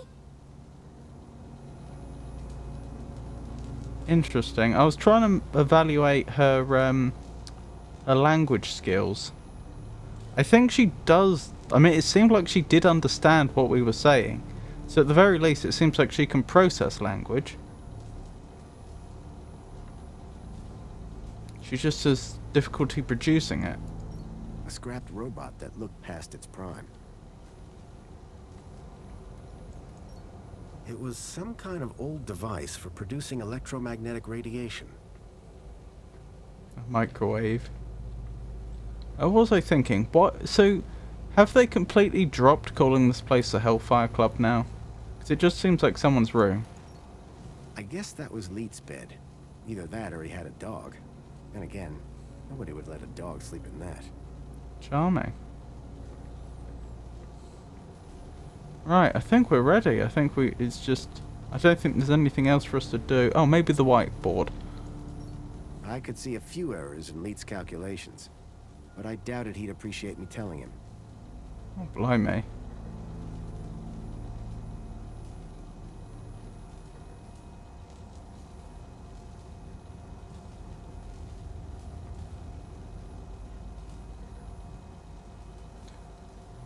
X divided by 0 equals infinity. I don't know about that.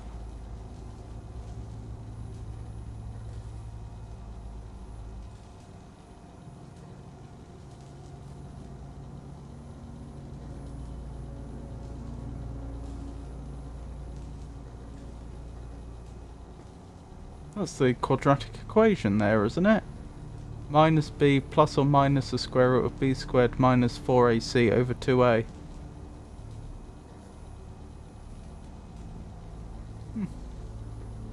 Saw some calculus there as well. Right, let's head into link space. It was an old link interface, the height of intrusive tech.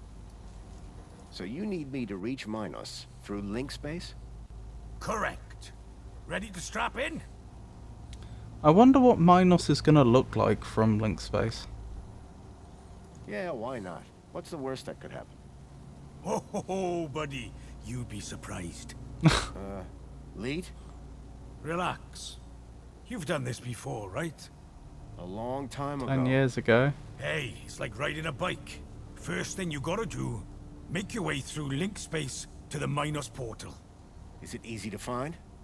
Maybe, maybe not. But link space should be completely empty these days. Minos portal. Then what? Find your way to the ID data center. Bring up the accounts of Graham Grundy and Elliot Richardson. Whoa. Who's Elliot Richardson? He is. Duh. Elliot. Leet. Gotcha. What's next? Eliminate the masked demons and the data blockers on both our accounts. Piece of pie. Easy as cake. Got it? Right, so it was the ID center, did he call it? Get to Minos, then clear your software from our accounts. It's really that simple? Uh-huh. You'll figure it out. You seem like a bright spark. What makes me think this Now, is going to be a long let's section? fire this baby up. Can't wait to see if she still works. Hey? And if she Whoa, doesn't? Still works. What are you...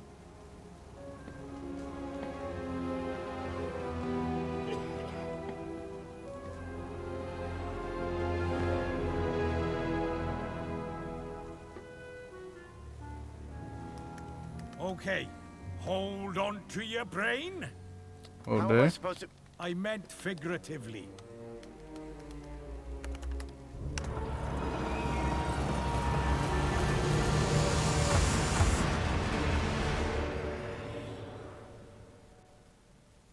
Get to Minos via link space to remove safety flags. Department hub. Here we are again. Yeah, I think this is going to be Probably quite a long section. By the looks of things. We'll see.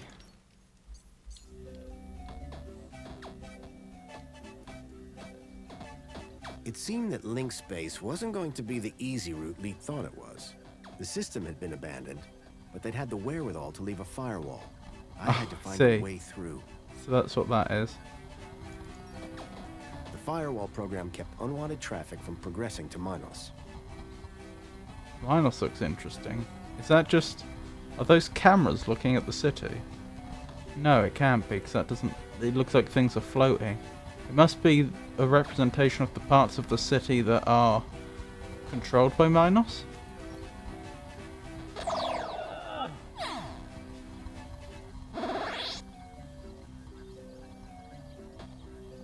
Okay.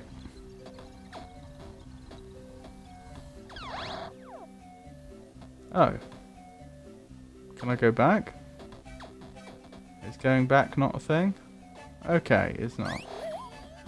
Oh, maybe it is now. Extinguisher. Can I use that for the firewall? Temporarily overrides firewall programs for access to mainframe. Download complete. Okay. Seemed like just the thing to deal with the firewall. Yeah, but what makes me think it's not going to be that easy? Omnigaffer repairs spiral damage to network structure. Download complete. Okay. An encrypted data store.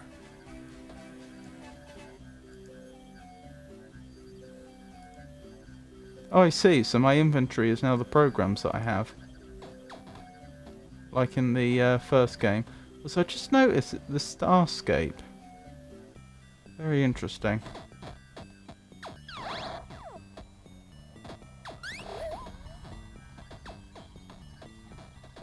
Damaged data.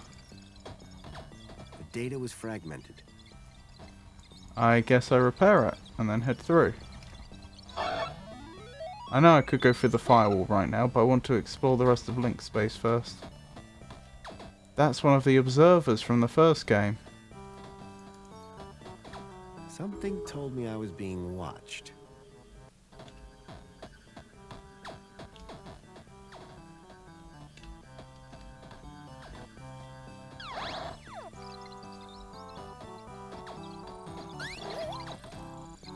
Oh, that's the security. That's the logo of the security department from the first game. I've forgotten what they called them.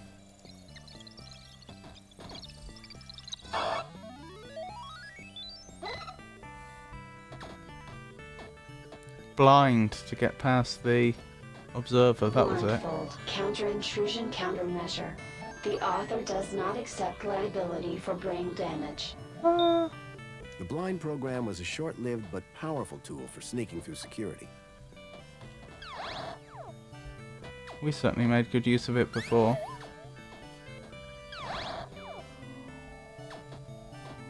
What? Is that a remnants of Link?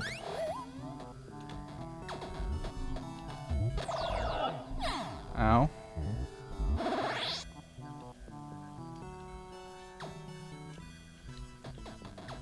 Oh blimey, that galaxy looks like an eye. I'm trying to get close enough to use the gaffer tape stuff. The virus was slowly chewing through the data in the area. Here. Repair. Repair it. Hopefully this works. Error. Data fragmentation at 0%. That didn't work then. I'll have to come back for this. Okay. Well, we know it's here now.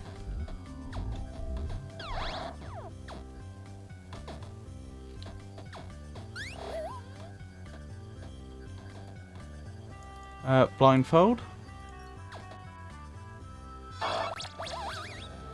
With the eye blinded, I didn't need to worry about it frying my brain.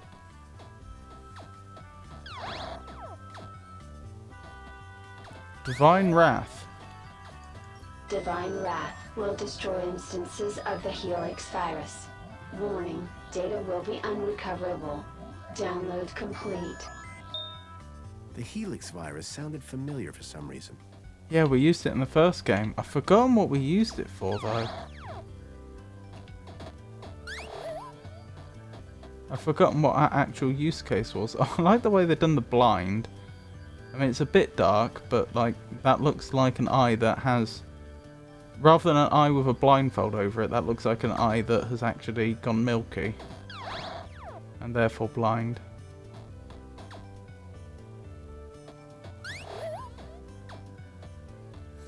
Yeah, I remember using the Helix virus in the first game. I just don't remember what we needed it for. I remember it was important though. Maybe it just let us get past some layer of security that we otherwise couldn't?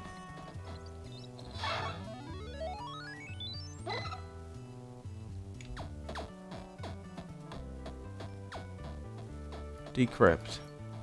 Quick Decrypt, a decryption routine for all standard UCSI coded files. Download complete. And we know where the encrypted data I is. wasn't sure what I'd use it for, but I didn't want to leave it behind. That was also one of the programs from the first game. We're not doing too badly here, are we?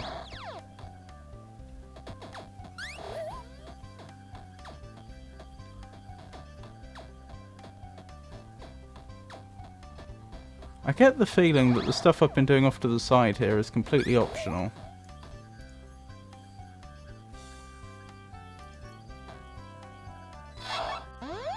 You never know, we may have found that if we went... Decryption program seemed to do the trick. Oh, that's him from the first game. The data had downloaded, probably via my port to Leet's terminal. I'd already downloaded the data. Huh. I wonder what the use of that was. I was going to say, once we actually get into Minos, you may actually find that all these programs were actually useful. And that it's a good thing I went back for them, or we may find it's all optional content.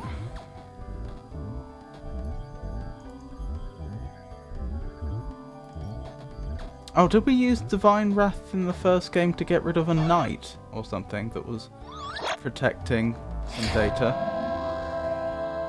With the virus expunged from link space, I hoped I'd be able to get into Minos. Oh right, so that would have prevented us. Okay, I just did it anyway. Yeah, and there's a knight there, although that's a chest knight, whereas I was referring to a medieval knight.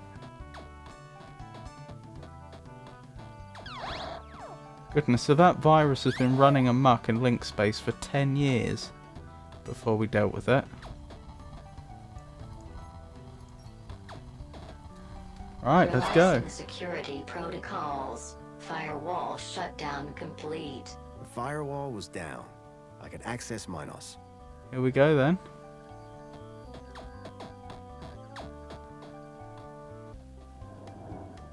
"8-bit days, complete link space." The first game was not 8-bit. Get into Minos via link space to remove safety flags.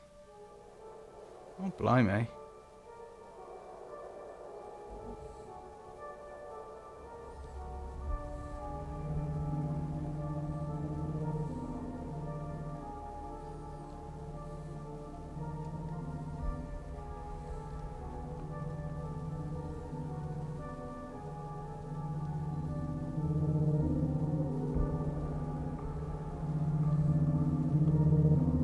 Converter.exe, tell me more.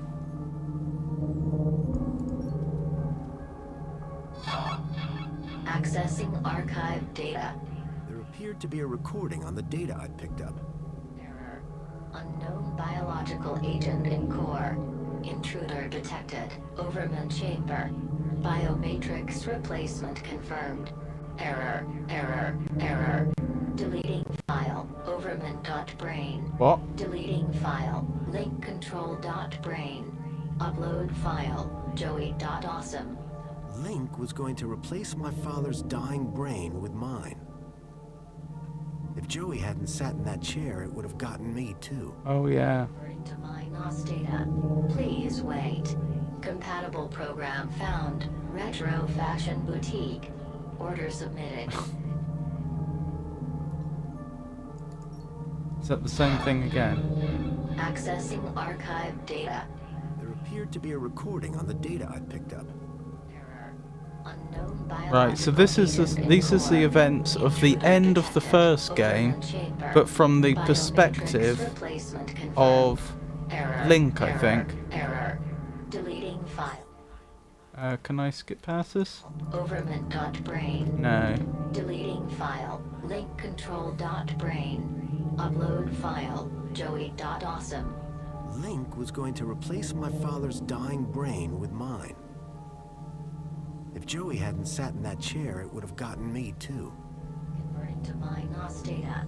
Please wait. Compatible program found. Retro Fashion Boutique. Order submitted. Okay, so we've seen that twice.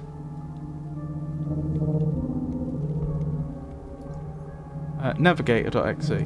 ID center. ID data center, sorry. Okay.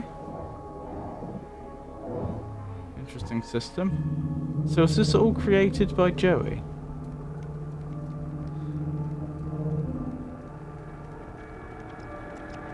Interesting. A lot of... Yeah, that looks like assembly. Assembly for what, I'm not sure, or even what variant of assembly. But that looks like assembly programs.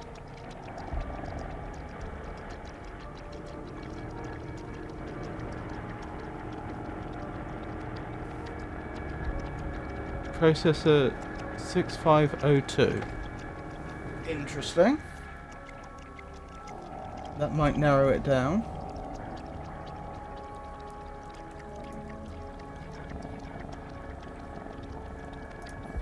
Processor 6502.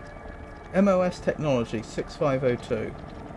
The MOS technology 6502, typically pronounced 6502 or 6502, is an 8-bit microprocessor that was designed by a small team led by Chuck Peddle for MOS Technology. The design team had formerly worked at Motorola on the Motorola 6800 project. The 6502 is essentially a simplified, less expensive and faster version of that design. When it was introduced in 1975, the 6502 was the least expensive microprocessor on the market by a considerable margin. Initially sold for less than 1/6 the cost of competing designs from larger companies such as the 6800 or Intel 8080. I meant to say Intel 8080. Its introduction caused the Intel 8080, of course, being the origin of the. Was that the original one? Was that the progenitor of the x86 instruction set? No, it was even earlier, I think. Because this was one of the 8-bit microprocessors. Anyway, its introduction caused rapid decrease in pricing across the entire processor market, along with the Zilog Z80. It sparked a series of projects that resulted in the home computer revolution of the early 1980s. So there we go. And so that'll be the instructions that are written there. That'll be for that particular processor. As for the variant of the assembly language, like how the statements are formatted, you know, whether you have include statements or not, which this clearly does, and how you would assign like constants and what have you. All the other things about the assembly language apart from the instructions themselves, I couldn't tell you about. I suppose it's whatever they were using at the time, I guess. That is the exact dialect of assembly. Oh, hello. That's the security greeter. That's the greeter AI. I'm not sure if she's going to be happy for us to be here, to be perfectly honest. She doesn't appear to be aware of us. But I can interact with the system directly, so I'm going to have to interact with her. Okay. Hello? Good evening. I am the Greeter AI system in charge of this Minos channel. How can I help you today? I'm looking for the ID data center. Am I in the right place? Indeed you are. Citizen identification is under my jurisdiction. Are you having an issue with ID privileges? Can you access some specific citizens? I need to check out the programs running on their IDs. Programs running on their IDs, Who interesting. would you like to check? Check Graham Grundy and Elliot Richardson. Retrieving. Excellent. Can we delete the programs that are running here? No problem at all. That will of course require administrator approval. Would you like one summoned? No, that's okay. Administrator cancelled. But I can move programs between users. That's right. Ancillary AI systems like yourself do have move access, but no delete or create commands. That gives me something to work with at least. Thanks, Greta. How did you know that? Happy to help. My avatar was overloaded with the program data. I doubted the smaller ones could support the larger. I needed to arrange them in size order. So it's a Towers of Hanoi type situation. That's what the game's called, isn't it? Well, say the game, the puzzle.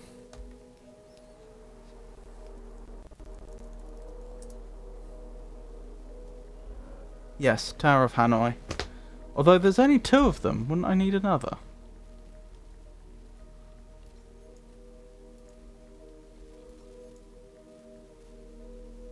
Domino.net. Mask.net.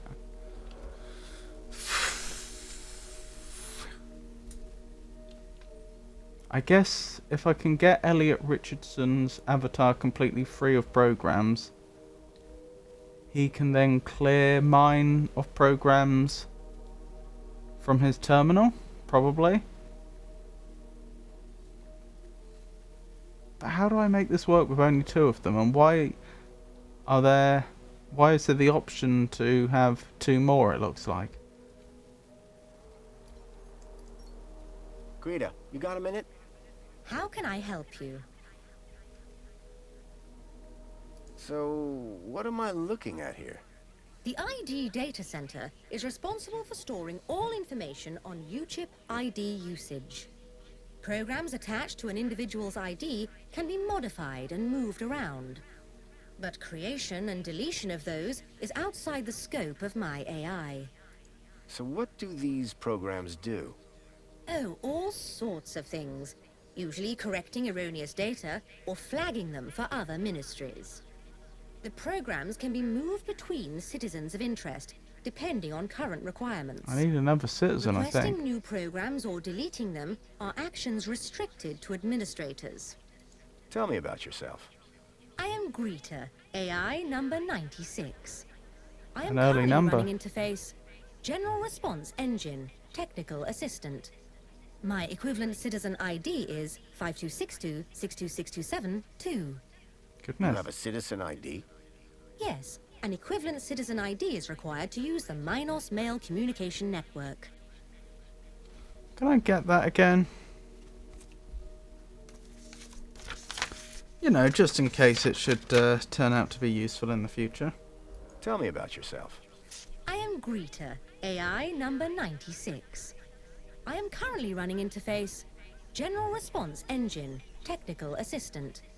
My equivalent citizen ID is 5262-62627-2.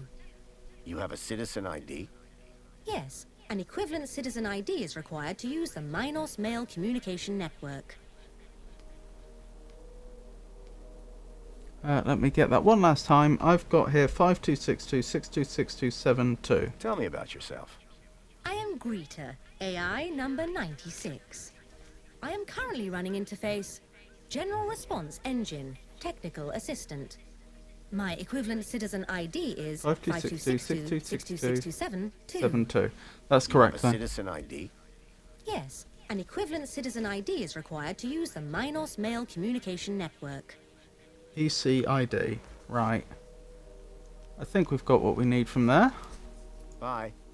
I hope you found my cooperation satisfactory. Why does she have that microphone and that headset on, if that is what that's supposed to be, if she's just standing in front of us. Like, when we first saw her at the very start of the game, I assumed she was a real person, and that that's why she had the headset on, because she was actually using it to communicate with us, but now I'm not so sure. I'm still not convinced we can do much with this without more people, but we can try.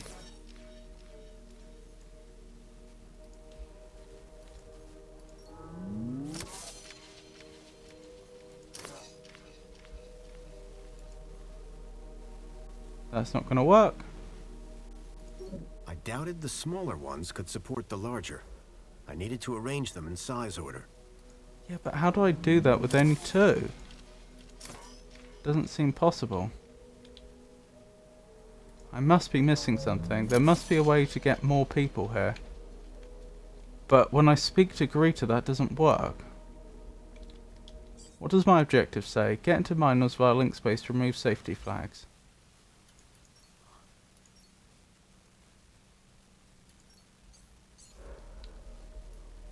Can I hack stuff in here? No. This has completely thrown me. Like, it seems obvious what the... Like, the... Can I not go back? No. I must be missing something. I simply must be. What I was saying is, it seems obvious what the form of the correct solution is. I need to get more towers there, which presumably means additional people's IDs. And then I can move these programs around as I see fit.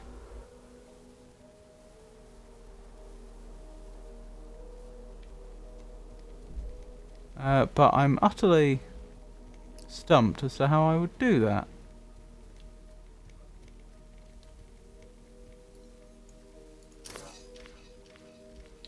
Oh wait, can I... No, I can't put them over there. Can I put it here? Ah ha ha!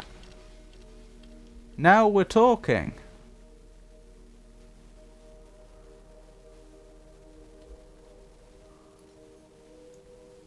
Okay. That's why she was making a point about saying she had an effective citizen ID. Right. I'm tempted to put all the programs on her. I don't know what effect that will have, though.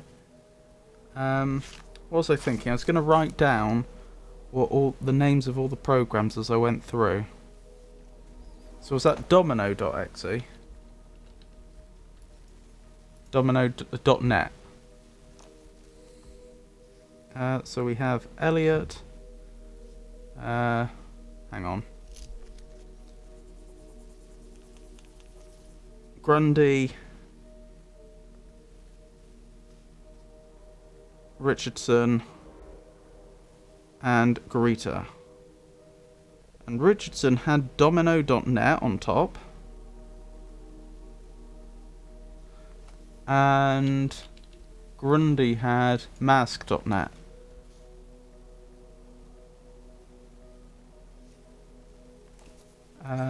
You had datablock.net. Noted. Okie dokie. So, I think I picked that up. Put that there. Good. What's the final program? datablockmax.net. There is a slight problem here that I foresee. That slight problem is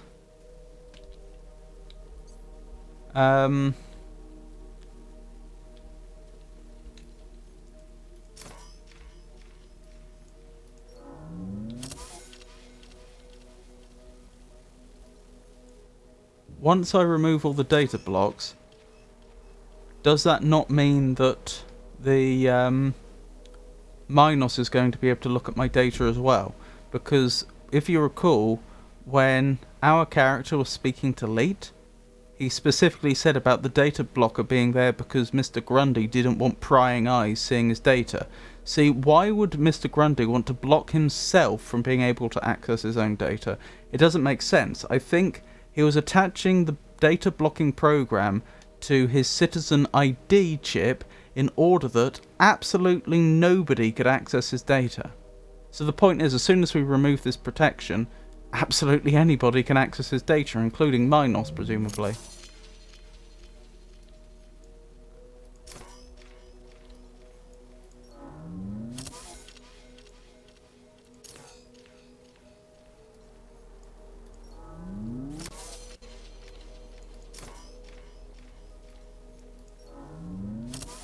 I think I may not have done that very intelligently, but still, never mind.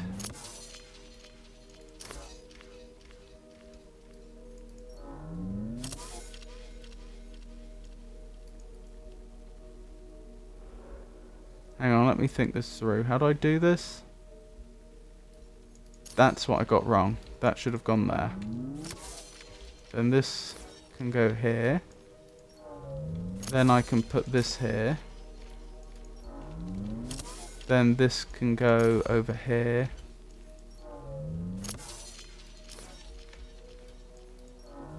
I hope this is the right idea.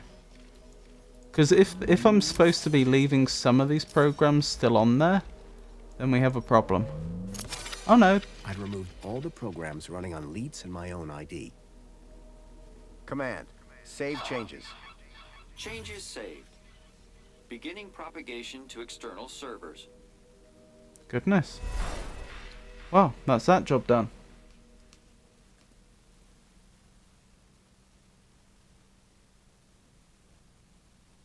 So you're saying Agio City isn't real? No, no, no. It's real, all right. But all the adverts and tourist boards, a total lie. It's being plundered by the council, like a piñata at a kid's party. Interesting. Hey, look who's waking up. Joey? Check out my new threads. But... Oh, you put him in there. This weird guy fixed me. Yeah, I went through your bag while you were asleep. Found my old cleaver in there as well. Thank you. But never mind that. I was monitoring your progress while you were in there. Looks like you've nailed both our data problems. So my ID should be cleared then? Your ID. My access to Minos. Result. I thought you said link space was empty. It had a major virus. The Helix virus? That's still going? Glad I didn't have to deal with that. Late! 1 second, Poppy. Hey, where's her Bilby? Shh. I got the Bilby away from her while you were in link space. Managed to slip it into your purse without her noticing. Dump it in the incinerator when you leave. It's not a purse. It's a satchel. Why? Why do you want it destroyed? Why don't I bring it back to its owner? Why? Why? I mean, I'm happy to do this if there's a good reason. I assume I should bring it back to Songbird. That is Mrs. Grundy. Why do you want me to destroy it? Is there something on there what we wouldn't want to be discovered? When I go, is Poppy going to be okay? After what you just did in link space? Absolutely. Anyway, I've had enough of this city. I've been planning my exit strategy for months. Just a few hours' time, I'm heading out of this happy cesspool of fake smiles, spankles, and secrets. Late! And I'm taking Poppy with me. Get her back to her family in the Gap. But how do you know Take her out what of the part city? of the Gap? How? I think I figured out a way to slip a U-chip past the system. Oh, she is a U-chip. It's a little bit of genius. It's all about the kudos. You think it'll get her through the city gates? I'm still working on it. But if I'm right, which I always am, I'll get her anywhere. Late, late, late! Ha ha ha! If she can shut up for 5 minutes. What were you and Joey talking about as I was waking up? Foster, you should hear this guy. He's a proper nut job. Says the droid with a god complex. That's not a complex. I am a god. Anyway, Goodness. ask him about some of his theories. They are wildly entertaining. And by entertaining, I of course mean fascinating and informative. Okay. Theory of evolution. What is all that about? Where's the controlled experiment, right? Duh. Okay. Any other conspiracy theories? The only way magenta can exist as a color is if rainbows are actually rain tubes. Think about it. Oh, because it would go back round. Okay. As in, you're thinking that magenta should connect up to red as well. So it would make a color wheel. Any other conspiracy theories? Tell him the one about the Minister of Aspiration. Well, I'm not saying conclusively that she's a reverse vampire, but duh, you only ever see her in public during the day. Interesting. Any other conspiracy theories? Well, you know how everyone thinks the Earth is just a flat disk? Sure. Day one of elementary school. Well, listen to this. Globe. Boom! That's insane. What's the story on that distillery out there? The moonshine still? That's Jimmy's. What's the moonshine made of? Out-of-date spankles. Oh. Sounds dangerous. You're not kidding. It's practically weapons grade. Boy, seeing all this old tech takes me back. Haha! Still the best, isn't it? I mean, sure. Reboots are fine, but they're never a patch on the original. Amen to that. Interesting use of language there. Surely there can't be much call for old robot parts. Listen, I don't judge you. Hey, I'm not judging. My pockets are stuffed full of crap. Did I hear you say Agio City? Don't get me started. When I found out about Agio City, that was the last straw. What happened? You've seen the land trains. Yes. They're coming directly from Agio City. Or what's left of it. What do you mean?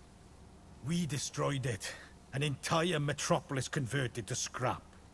And the people forced into the gap. Really? That's terrible. All while the people of Union City get fat off its remains. And the council call them our allies. Yes, quite. That would explain how all the junk, as they put it, from Azio City ended up here. It would also explain why the city's so plentiful. Oh, was this Joey's doing? Was this because we explicitly gave him instructions to make the people of the city happy? I've forgotten. I'm not 100% sure what the exact wording of our instructions were, but I wonder if he interpreted that as make the citizens of Union City happy, and so he felt justified in doing what he wanted to the citizens of other cities. So my ID is now clear? No blockers? No blockers. I hope you know what you're doing, by the way. Graham wanted his emails hidden for a reason. Of course, I can't patch his 2-week absence. But you should be fine so long as you don't meet anyone from well-being. Does Mentor Alonso count? Yep. Could be a problem. Any other things I should be worried about on my ID? Only that you're about a foot taller than the original A foot? Grundy. By the way, how the hell did his ID end up in you anyway? That's deep core stuff. It was transferred into my U-chip by a hacker in the Gap. Impressive. How long has this dude been a hacker? Not that long, I guess. She can't be more than 14. Oh. Could he have a daughter, and could that be her? I wonder. Good luck, and thanks. Same to you. By the way, you never told me your Then name. again, he assumed it was a Foster. male. Robert Foster. Drone. Joey Drone. I don't Joey expect Drone. I'll see the two of you again. Everything I'd learned from Leet made me wonder. Maybe all along, Graham was one of the good guys. At least now, with the data blocker removed from his ID, I'd be able to look deeper into his life. Hey, Foster, where are we dropping? Back to Graham's apartment for some good old-fashioned detective work. Lead the way. Right, do I? Graham's data was now unblocked. I hoped that would help me move forward. As do I. Right. We do have the Bilby. I'm going to save the game. Because I don't want to put the Bilby into the incinerator. I want to give the Bilby back to Mrs. Grundy. But that might have severe consequences for the rest of the game. I don't know. Or the game might take the power out of my hands. I might leave this room and then a cutscene plays of Mr. Foster throwing it in the incinerator or something. We'll have to see. But I'm going to make sure we have a save before I disobey an instruction. So it's 10:37. That's the save. Let's have a word with Poppy before we go. And I think we could give her the Bilby back, but I'm not going to. Oh, we can't. We're not allowed. I wonder if I won't be allowed to give it back to Mrs. Grundy then. Poppy? Bye, Poppy. Well, I'm glad she's happy. Hey, Pikachu. It's lovely to see you. I hope you're having a good day.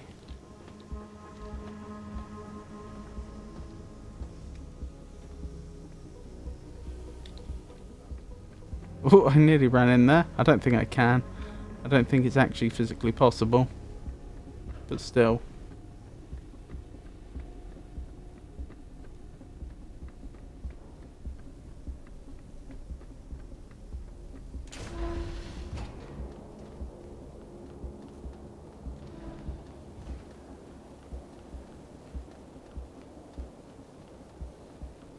How are you today, Pikachu?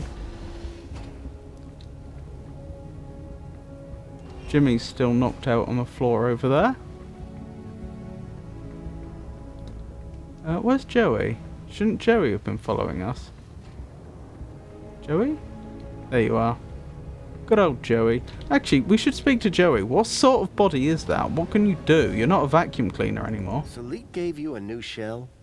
Sure did. And what can it do? I don't quite know yet. But it beats hanging out at the bottom of your dusty man purse. It's a satchel. How's the game?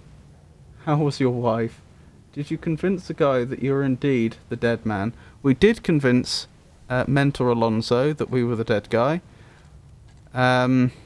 Although he seemed convinced we were Graham Grundy, he still thought there was something very strange up. Probably something about the fact that we disappeared off the grid for 2 weeks, and the fact that our ID chip seemed to be buggy. He was apparently launched an investigation to find out what was up with my ID chip. Anyway, we found out since then that the real Mr. Grundy went to someone called Leet, who we were just speaking to in-game, and had a data blocker put on his chip. So that's what was going wrong, and we've just removed the data blocker in order that we can actually access Graham Grundy's data and find out what he was up to. The flip side of that, though, is that means that in theory the Ministry can also see his data. So we'll have to see how that goes. Wife seems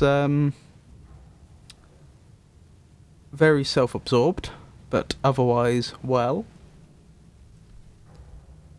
I was told I've located what happened to that Bilby. If you you may not have seen that. So for context, it was Mrs. Grundy that told us about this hacker called Leet, who had helped hack Graham's, Mr. Grundy's U-chip. But we also knew, or found out, that as an engagement present years ago, Mr. Grundy had given Mrs. Grundy a bunch of plushies, which could talk. They were like slightly roboticized plushies. And apparently a few in fact, I'm not sure how recently it was, a few weeks or maybe a few months ago, one of them had gone missing, and Mr. Grundy claimed not to have any idea what happened to it. Turns out that all of those plushies had tracking devices in. It sounds like that's a normal thing for toys in this universe, in this city. They put tracking devices into them. Anyway, that's how we found Leet. And it turned out that there was a little girl with Leet. And Leet had been... Apparently she was from the Gap, that's the waste outside of the city. Mr. Grundy had found her and taken her to Leet to look after her for a day, and then he'd never returned. So obviously that's presumably when he got killed. Anyway, we've got the Bilby back. That's the animal that the plush was designed after, and we were asked to incinerate it, but I've decided instead to give it back to Mrs. Grundy, assuming the game will let me. So we'll have to see what happens with that. The problem is, Leet asked us to incinerate the toy, but he never gave us a reason, and we weren't given the option to ask him why. Like, if they've actually done something with it, which would mean that we wouldn't want someone to get a hold of it, like they've hacked into it and there's some data on there that they want destroyed, fair enough, incinerate it. But otherwise, I don't know why we wouldn't just take it back to Mrs. Grundy. I managed to remove a data blocker from Graham's ID. Well done, Foster. Think you'll find out more information on Milo? I hope so. I should start by seeing if I can access more of his personal data. Well then, let's go. What do you think of Leet? He brought me back to life, so I quite like him. Although his dressing gown's a little loose. I hadn't noticed. Did Leet do anything while I was in the chair? Not that I was around for. As soon as he had me to talk to, he seemed pretty occupied. I know the feeling. Do you think Poppy will be okay? I hope so. Poppy's a little girl. This place isn't exactly a daycare center. Let's keep moving. Waiting on you, Rob. Okay, let's go.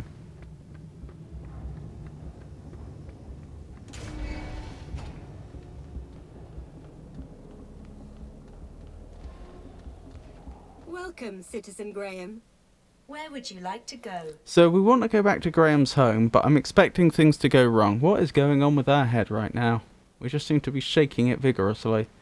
We want to go to Graham's home, but I'm worried about the fact that the data blocker has been removed. I am concerned that we may not even get into the apartment. That we might, before we even get... I mean, it's possible that even the monopod will be redirected or something, or we'll get there and there will be security guards waiting or something, but we'll see. Take me to my apartment. Certainly, Citizen Graham. Our character's real name, that's an interesting point, because he goes by the name Robert Foster. But you learn in the first game that that isn't actually his real name, because when he was a child, he came from Union City originally, which is where we are, but when he was a child, he and his mother were in a helicopter accident. She unfortunately died, and he, as a little boy, was left out in the Gap. And then he was raised by Gaplanders. Oh look, it's gone now. That was the lady from the first game, the old lady with the dog. Mrs. Beaumont. Anyway. What was I thinking? Yeah, he got raised in the Gap, and apparently he didn't know his surname, as far as I can tell, because they just gave him a new one. They called him Robert Foster because he... because they'd fostered him. Oh, I can give her the Bilby back. I think you'll be happy if you wait. I can actually find it. I think this is yours. Where'd you get that? Give him here. What did Nasty Graham do to you? Just borrowed him, far as I can tell. Kid took good care of him. Kid? What kid? Little girl called Poppy. Runaway. Graham loaned her Bartleby so she wouldn't be scared. It was my engagement gift, you know. Lot of memories. Songbird's tone of voice appeared to soften just for a moment. I'm sure he didn't mean to upset you. Anyway, leave me alone, will you? I have things I need to get on with. Oh, this game. Just casually walking through characters. I note that I gave her back the plush, and I didn't have to. Presumably I could have incinerated it. And yet the game, yeah, there was no achievement or anything. I mean, fair enough, but it's just interesting. Thinking outside of the box and doing things that, you know, in direct opposition to what you're told to do within the game, usually leads to acknowledgement, but oh well, guess not. So we don't know his real name? We do know his real name. Do you want me to tell you? The only reason I wouldn't is due to is because it would be spoilers for the first game. Slight spoilers, not major spoilers.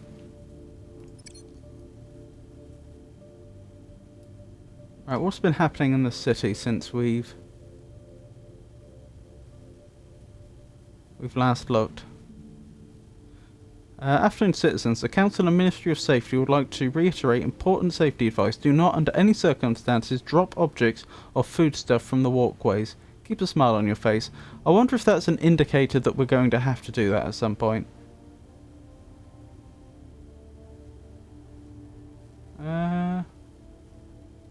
Good afternoon, citizens.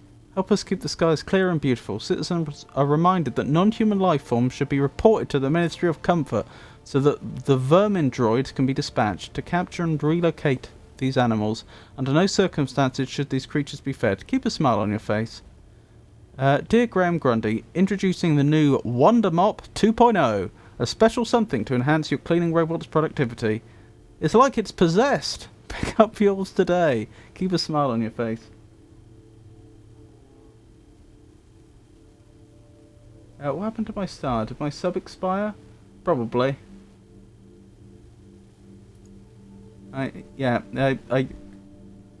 Subscriptions have gone down, so I think that's what must have happened.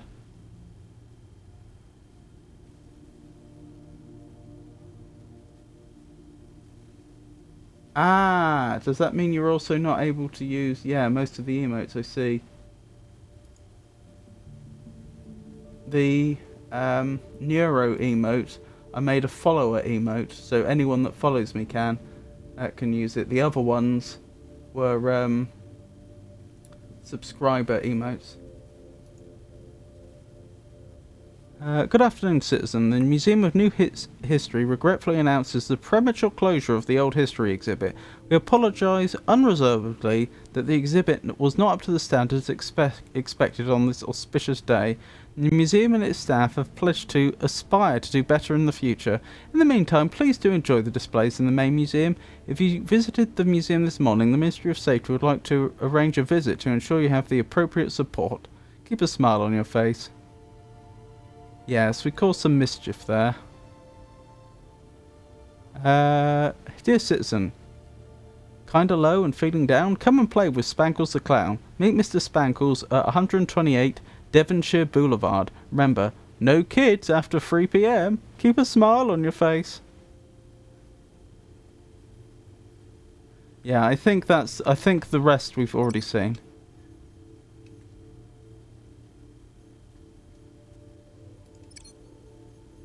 Oh, blimey, there's a lot of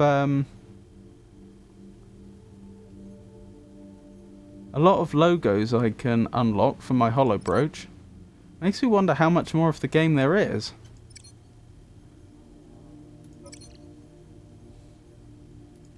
Right, so we can find Graham's mail access was restored. I hoped it would help me figure out more about who this guy was. Yep. So we can start going through his messages and figure out what's been going on. 16 days ago, message deletion from server confirmation. You deleted 3,224 messages. So does that mean the only things that are going to be left are messages which have been sent since then? Mrs. Blythe, Mr. Grundy, the black rubber and spandex costume you ordered last week has arrived. Mrs. Blythe and her Emporium wish you and your partner joyful evenings. Okay. Alice. Hi Graham, I know that Songbird will be at a dinner party this evening. Are you free to meet at St. Mark's bar tonight? That should probably be written down.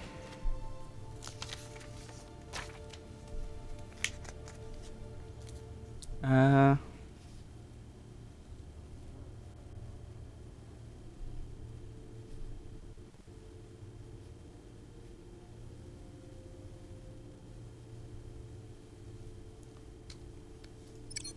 12 days ago, Jeff.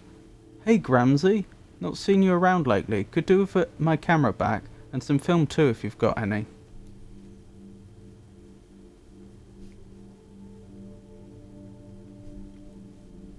Songbird. Don't know when he'll be back. Girl's coming round for film club at 8, so make it after then. Songbird. Admin.error.leet. Need you to take the girl. That was 10 days ago. Chip. Good morning, Master Graham. Can we expect you home soon? Each day without you is a dreary day indeed. That's our android. Our android butler. Dave Ickle. I'm hearing them again, Graham. Kids crying. They're everywhere. Anyway, I've closed the fridge and that seems to have made it all better. Okay.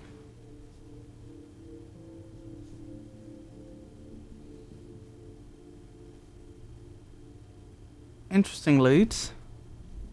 Eunice. Mr. Grundy, you failed to attend work today. I'm sure that you have a good reason. Would you be kind enough to inform us when you will return? Eunice. Missed work. So that might be their direct manager or something? Songbird. Oh, these aren't... I assumed these were different conversations for each person. As in, like, there was one thread for all messages from Songbird, for example. But it doesn't look like it. I think this is more like email. What's going on, G? I'm getting chat about your kudos level, and people are beginning to talk. Admin.error.leet. Are you back yet, Graham? This is making me nervous. Chip. Good morning, Master Graham. Can we expect you home today? I miss the glorious smile on your face. Songbird. Graham, you've not been home for a week. Your kudos level has dropped so low, I suspect there are rats in the sewers with a better rating. This looks bad on me. That's Mr. Grundy's wife. Eunice. It can be confirmed that your absence has not changed operational productivity, but for your own convenience, we have informed Wellbeing who may wish to pay you a visit. Jeff. Hey, Gramsci. Not heard back. Want to hang out? Dave Ickle. It's the fizz, Graham. They're putting it in the fizz. Just don't drink it, man. Turn your brain to a mushroom. Okay.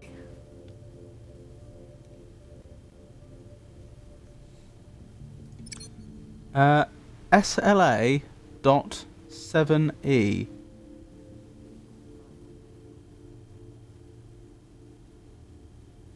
Your industrial cleaning robot requires attention. Lost message sent. My battery is low and it's getting dark. Sorry, last message sent. Interesting. Industrial cleaning robot.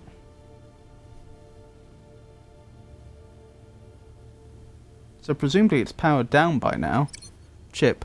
Master Graham, where are you? I haven't had to wash your underwear in over a week, and that makes me concerned. I cannot imagine...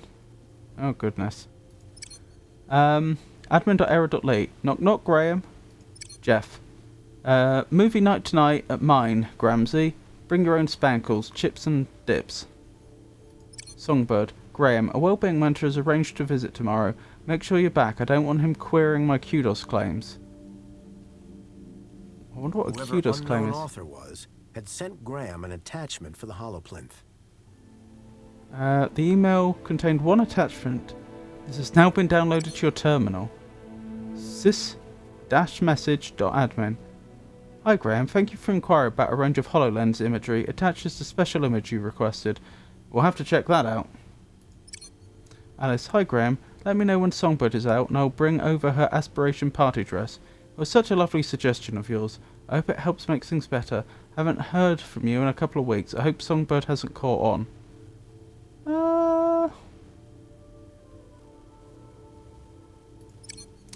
Graham, the wellbeing mentor will be here today at 10:30. Where are you? Please, just as once, don't let me down.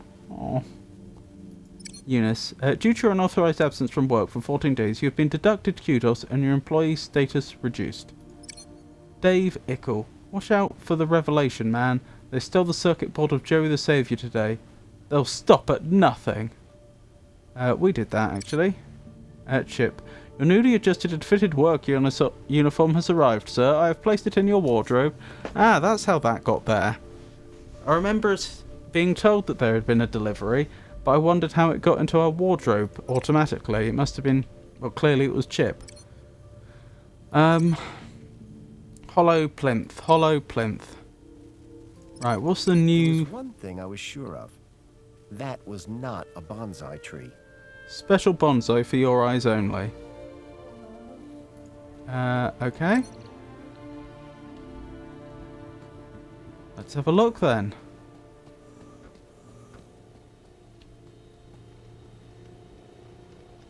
Is this a different location? Someone looks angry. The plinth was showing the toy's tracking data. Oh, I haven't updated it. Oh, hang on. I hacked into it, didn't I? I'm going to need to unhack it. To get it to show the... Yeah, to get it to show the... To get the hollow plinth to show the toy tracking data, I had to swap out the... the way... I had to swap out the display from the toy tracker to the hollow projector, and now I need to reverse it so that it will actually show what's in the app.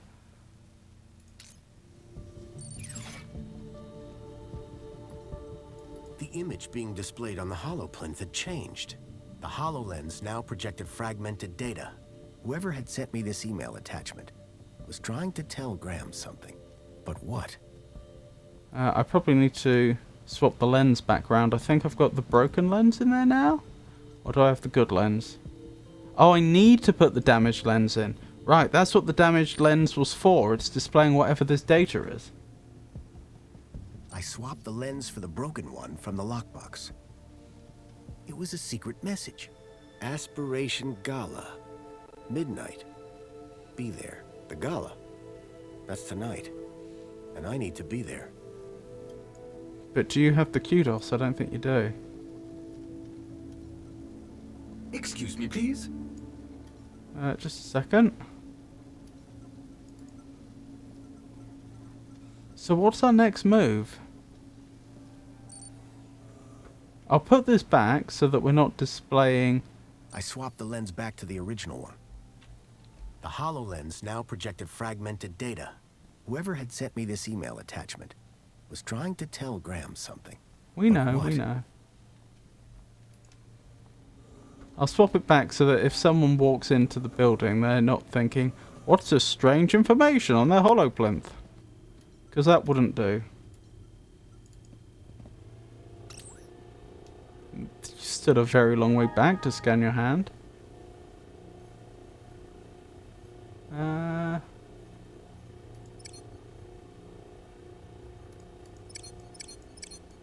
That'll do.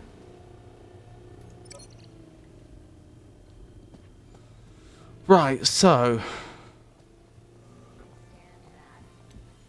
Now, if this was me in real life, Excuse me, I would probably have a nice, relaxing sit down by the fire as I think things through. What is our next step here? So, I know someone wants to meet us. Yes, dear? The Museum of New History regretfully announces it has cancelled the Piermont Collection exhibit. Anyway, let's... Yeah, so the point I'm getting at is we know someone wants to meet us at the gala. You're back. But we don't know who it is, and we don't know where they want to meet. And we're... Looked like a Gaplander. Charming. And we don't know whether we even have access, because our kudos may be too low. So you're supposed to go to this Aspiration Gala. I prefer the term destined. After all these years, finally a high enough kudos level to get me to high places. The Aspiration Gala. This is my chance to soar. The sort of kudos levels that are going to be there. My social status will skyrocket. Oh, she seems happy. This isn't some kid's birthday party. It's about dragging myself out of the gutter and moving one step closer to the lower level.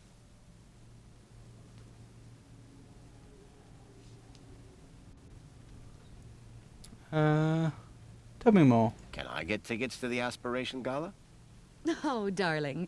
You stole the wrong ID. Classic Foster. Graham wouldn't make the guest list? Not by a mile. He wouldn't even get the cleaning gig the morning after. Opposites attract, I suppose. Please. It was thanks to me that he wasn't shifted up top. And thanks to him that I'm stuck here.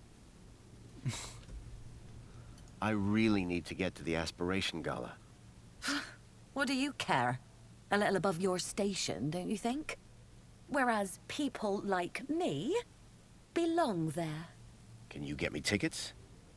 Darling, even if I could, you're not exactly gala material. Compliment received. Why don't you run off and find Reginald, or that stuck-up droid of his, Tarquin? That's not actually a They bad might idea. Be a little more charitable. Well, I'm going to push this point anyway, just because I can, and I don't see any reason not to. I need to get tickets for tonight's gala. Like I said, you'll have better luck speaking to Reginald or Tarquin. Okie doke. Thank you, dear. Thanks. Yeah, bye.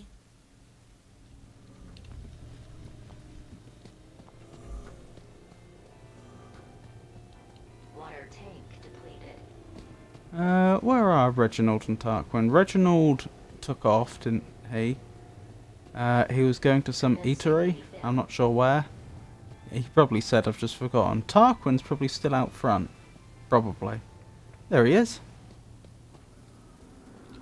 Excuse me, sir. Alright, let's try our luck. Hello again. Good evening, Master Grundy. Off to work, I see. What?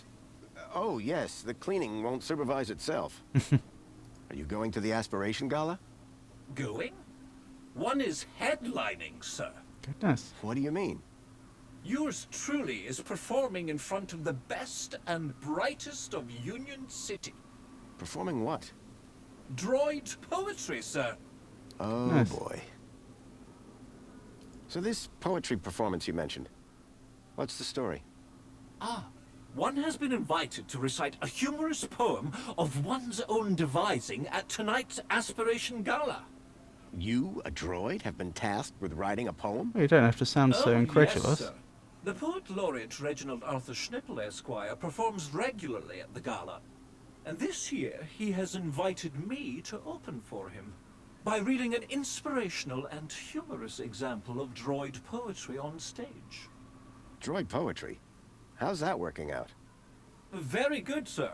Reginald has told me that whatever I read, it will be hilarious, and the people will laugh uncontrollably. Okay. Laugh at or laugh with?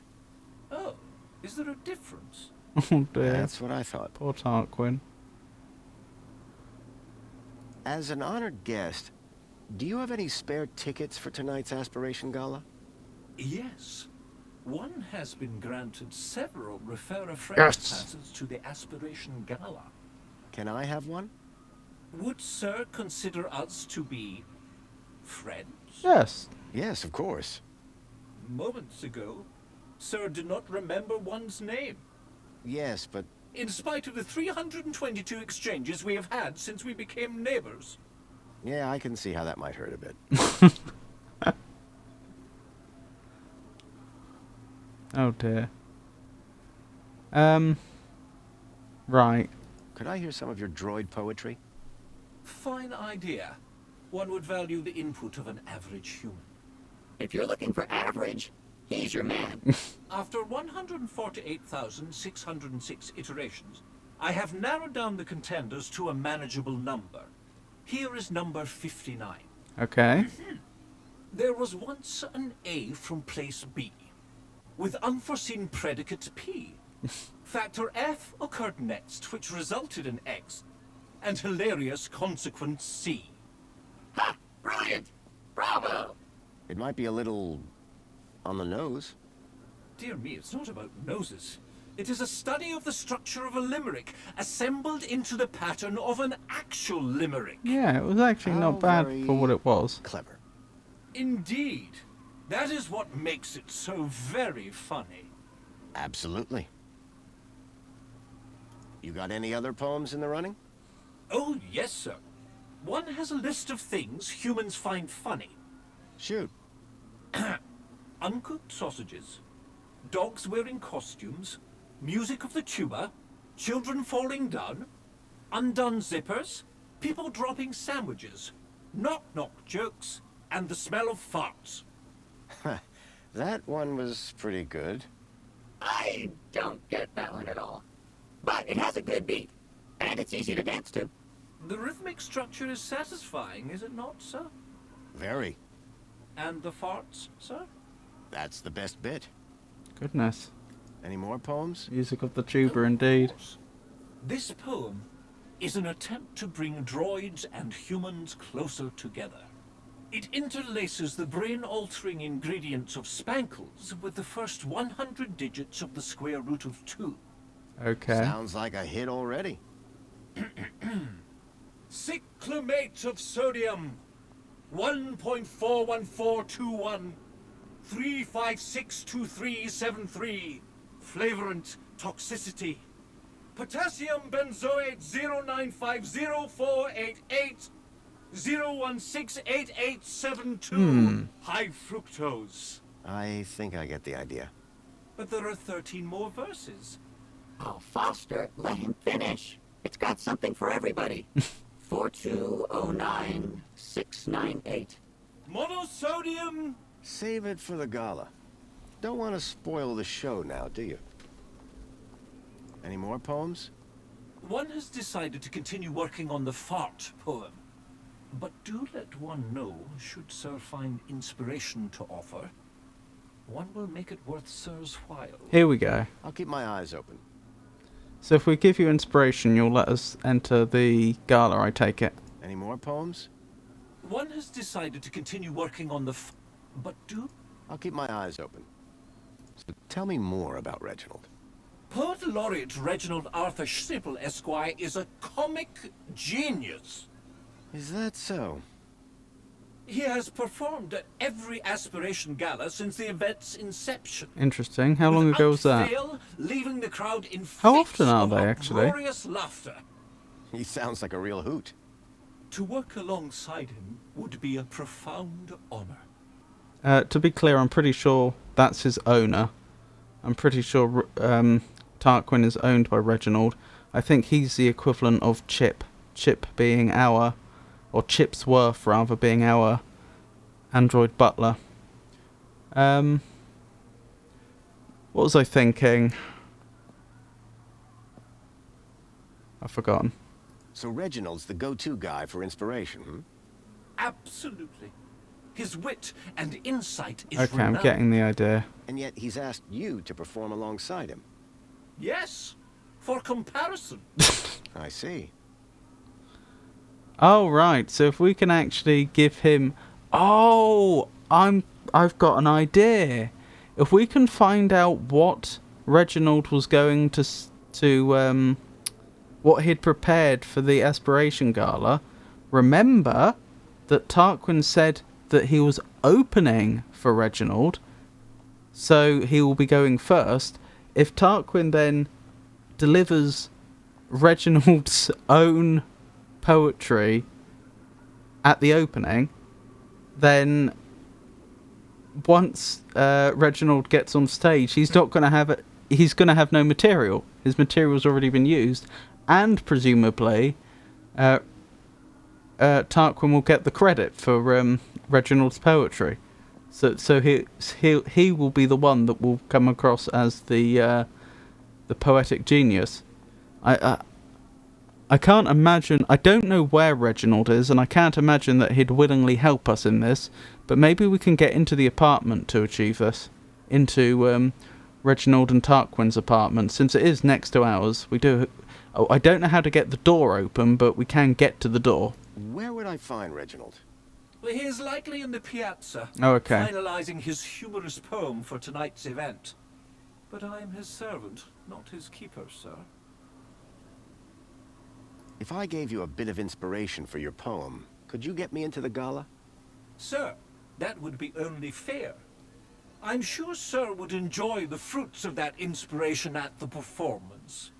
I realized if I could help Tarquin with his poem, he could get me into the gala. I just realised, fortunately, I don't think there was anything in those messages that we received that was all that worrying from a ministry point of view. Remember how... actually, I don't know. I was going to say, remember how they had the data blocker on Mr. Grundy's ID chips so nobody could access his messages? Having gone through his messages, what there would be alarming if the Ministry had a look? I suppose if they figured out the Holoplinth puzzle like we did, then they would then know that some people were meeting at the Aspiration Gala. Later, Tarquin. Have a good day, Mr. Grundy. Thank you. Okay, so the piazza. We go to the piazza, we find Reginald, we find out what he's rehearsing, and then we relay that back to Tarquin. Welcome, Citizen Graham. Where would you like to go? That should at least get us into the Aspiration Gala. The piazza is the place for me. It would be my pleasure, Citizen Graham. The problem from there, though, is that I still don't know who Mr. Grundy was trying to meet, and I don't know where they would be within the Aspiration Gala. So, Tarquin's master Reginald was supposed to be around here somewhere.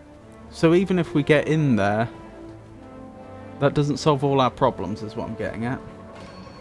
Oh yeah, what I was saying earlier, and I forgot. I was just going to say, I just kind of assumed these Aspiration Galas were once a year, but I don't actually know that. They might be once a month or something. Because I was just thinking when Tarquin said that Sir Reginald had headlined at every Aspiration Gala since its inception, I was thinking, how many years back is that? Because Joey only took over 10 years ago, and it was then was no longer, was either deposed or stepped down, depending upon what actually took place, 5 years ago. But so that would make you think there's only been 5 to 10 Aspiration Galas, but they might be every month. Oh, is he going to be... Yeah, I bet Sir Reginald is in the VIP area. Remember the area I hacked my way into? I was looking for an eccentric poet, and Reginald certainly fit the bill. Joey rhymes with yeah, I hacked my way into here before, didn't I? But there wasn't really any reason to do so. Did I put this back?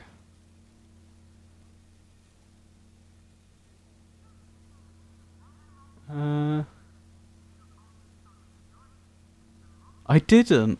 It's currently set to, is user VIP, order a drink, or is user VIP, no, open door. So he shouldn't have been able to get in there. I'm not sure the devs thought of that. I never corrected the hacking. Still, we're in. That is Reginald being a VIP shouldn't have been able to get in here after I hacked the door without them repairing the door. The poet was working hard at what I assumed was his latest poem. Excuse me. What? Yes, all right, if you insist. I do have time for a selfie. What? I completely understand. It's not every day you run into Poet Laureate Reginald Arthur Schnippel, Esquire, is it now? No, it's me. Graham Grundy. Ah, yes, Grundy. Hero of the hour. Right. I've always wondered, where do you get your ideas from? Oh, there's a quaint little ideas shop down in the Purple Quarter. Oh, right. Really? No. Dear boy. I am demonstrating what some of us are blessed to call wit. Wit. Can I read some of your poetry? Ha ha, cheeky. Get me a drink first. I can do that. What are you having? Figure of speech, dear boy. No, you can't read my poetry, but you shall hear it later tonight. This is going to be trickier than I thought. I can't believe I'm standing in the presence of the Reginald Arthur Schnippel. Esquire? Esquire. How about this music, huh? Ah, this is my favorite spot to come and write. The people, the drink, the music. Just perfect. Sophisticated sounds, wouldn't you agree? Each to his own, I guess. You say the people, but you're not interacting with the people. You've deliberately put yourself into a little room away from everyone else that they can't enter because they're not VIPs. What are you drinking? Ah, my secret vice. Hemingway, Wilde, Yeats. Kanye. Kanye. A burden we all bear. What flavor? Strawberry. Oh, he likes strawberry spankles then. The first three he mentioned there were famous poets. I'm not aware of a famous poet called Kanye. I assume that was a reference to Kanye West. I could be wrong. The musician. There's a slim chance it is actually a poet that I've never heard of, but I somehow doubt it.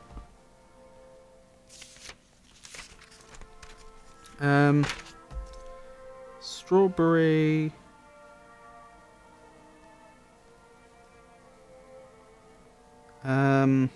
Spankles for Sir Reginald. Noted. Wouldn't you prefer to work somewhere more private? My friend, Yay. a flower cannot grow in darkness. Or ye. The seed of inspiration can only flourish in the light of day. What about potatoes? They grow in the dark. What on earth is a potato? The thing they make French fries out of. Oh, goodness. Next you'll be telling me that ketchup grows on a vine.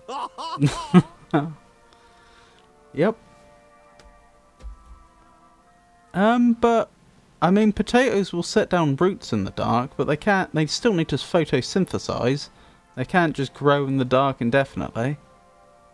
Rhubarb would have been a better example. That too obviously can't grow in the dark, throughout its entire lifetime. But when you're actually growing rhubarb industrially, you once it reaches a certain stage of development, you then put it in the dark, which then causes its stems to grow very quickly. Essentially, it's trying to reach up quickly to get the light. I believe that's called forcing rhubarb. So that is something that you would actually do. I wonder if it's pronounced ye or yeah. I would assume ye, but I'm not sure. I'm looking for some inspiration on writing poetry. My dear boy, please do not mistake these luscious locks for those of a creative muse. I just figured you could help me out. Listen, I'll stick to poetry, and you stick to whatever it is you do. I think it couldn't be more clear that I'm going to need to get those notes off of him. He's writing his poetry now. Right in front of me are literally his notes for the gala. I need to somehow separate him from those notes and then take those notes away and give them to Tarquin. Or at a minimum, get a glance at the notes. I heard a rumor that you'll be speaking at the Aspiration Gala tonight. Ah, how could it be a rumor when it is the Joey spoken truth, Indeed, I have had the honor of headlining the gala since its inception. This year, I have a particular treat for the audience to enjoy. Oh, you mean Tarquin and the droid poetry? Bless that loquacious mechanical jewel. I was quite clear that it was to be our secret. Will you be at the gala? I'd like to, but my kudos isn't high enough. Shame. I'm brewing up a proper chuckle this year. But fear not. You can catch it tomorrow when they stream the whole thing. Joy unbounded. Oh, that's how they do it, do they?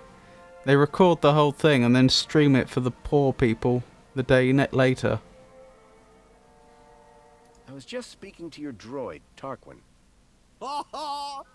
He didn't send you here to steal all my good ideas, did he? What? Of course not. No, but that's why we came here. He didn't tell us to do it. To see what sort of inspiration a droid comes up with. Could you share some of your inspiration? Afraid not, old chap. My secrets are secure on my tablet, and there they shall remain. Oh, I can hack it then. To be revealed only in the course of my brilliant oration at tonight's gala. It only just occurred, it didn't occur to me that those aren't physical notes. I thought he had pen and paper. No, if that's a tablet, I can probably hack it. Do you have any tips to help Tarquin with his poems? Ha! What rhymes with hopeless? I don't see how that's going to help anyone. Exactly.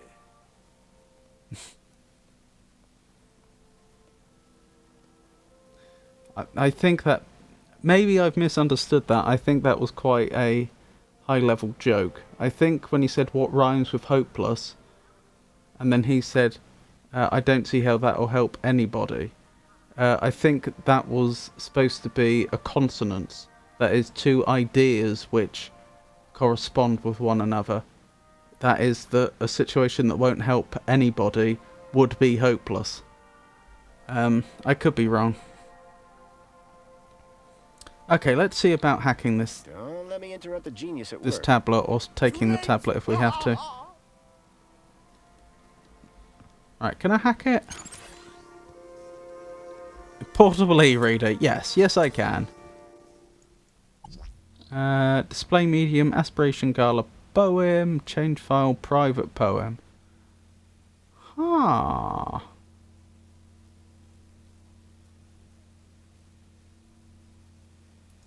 I mean, I'd quite like to take a look at both. But what can I... Oh, can I get the door to announce the poem?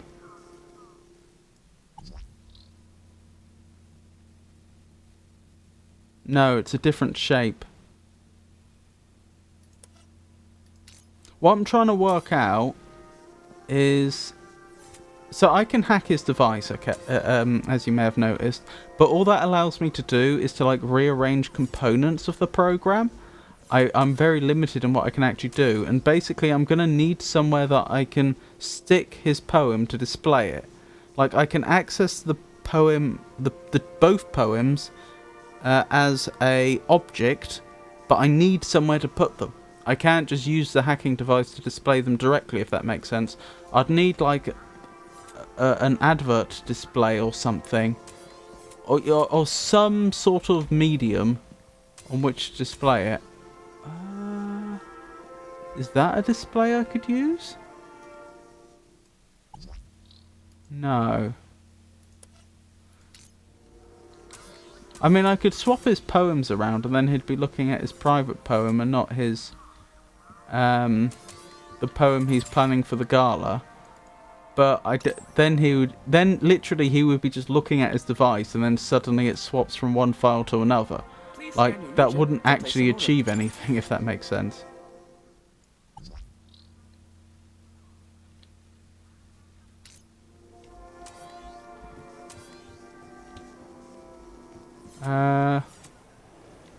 Do I have any ability to hack his tablet from out here? No.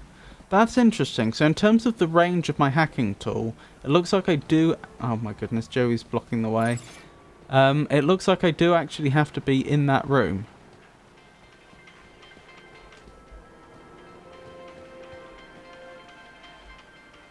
Diagnostician. Was that the man we spoke to earlier on in the game? Hey there. Oh. No. Hey, how are you? What are you doing here? Can't you tell? I'm a diagnostician. Diagnostician? Do you actually fix stuff? No, Joey. They just scan the problem. And Minos fixes it. Kinda like your hacker thing, Foster? Hey, my friend can hack stuff for... Whoa there, Joey. I'm sure the nice lady isn't interested in that. I like your scanner. Thanks. Load of junk, really. I prefer a good old-fashioned spanner. You'd love mine. Hey, where'd you get that? You don't look like a diagnostician. It's, for cleaning. Are we about to get an upgrade? Foster. I think she's on to us. Yeah. What are you listening to? You wouldn't know them. Give me a shot. I'm surprisingly hip. Hip? You actually said hip, didn't you? Yeah, we did. See you later. Catch you later, man. Well, she seems surprisingly friendly, given that we just walked up to her, towering over her, and the first thing we said to her is, "What are you doing here?" I think that went very well. So again... What? I wasn't expecting that to happen. So unfortunately my best idea is actually I just swap those 2 poems around and just assume that somehow that's going to lead to me finding out what one of the poems are. You know, like there's going to be some sort of scripted event, and I don't know, I don't understand how swapping the 2 poems around, so what's being displayed on his device is the wrong poem. I don't understand how that's going to lead to me learning what one of the poems is. But since that's the only option the game seems to be presenting to me, I'm assuming that's what I have to do. Let's see what happens.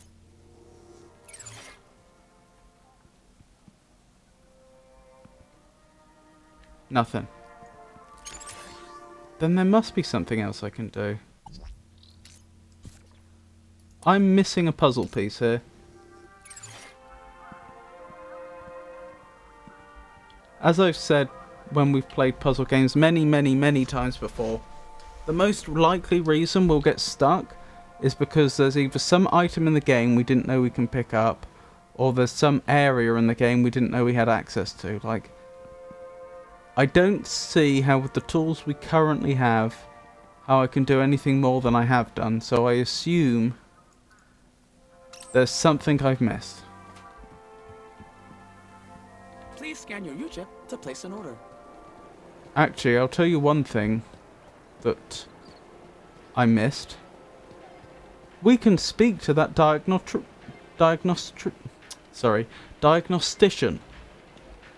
Why is that significant? Because look what happens when I walk up to the random citizens. Yes, Foster, speak to Greta.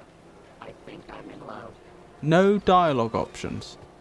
I noted that at the beginning of the game, that if you just talk up to a random person, you're not allowed to speak to them.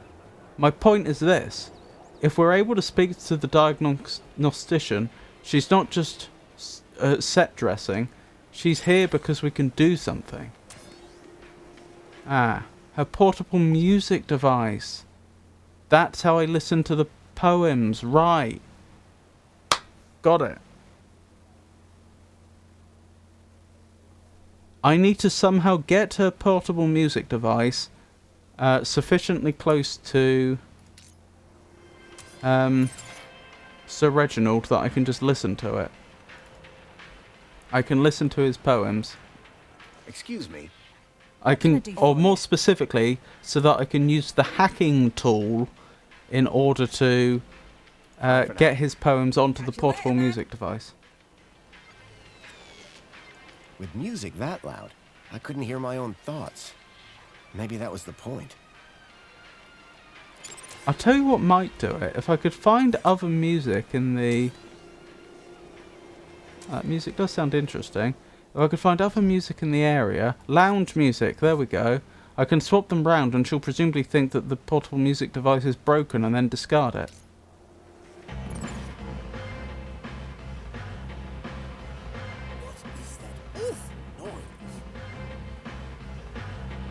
Oh, I've disturbed Sir Reginald.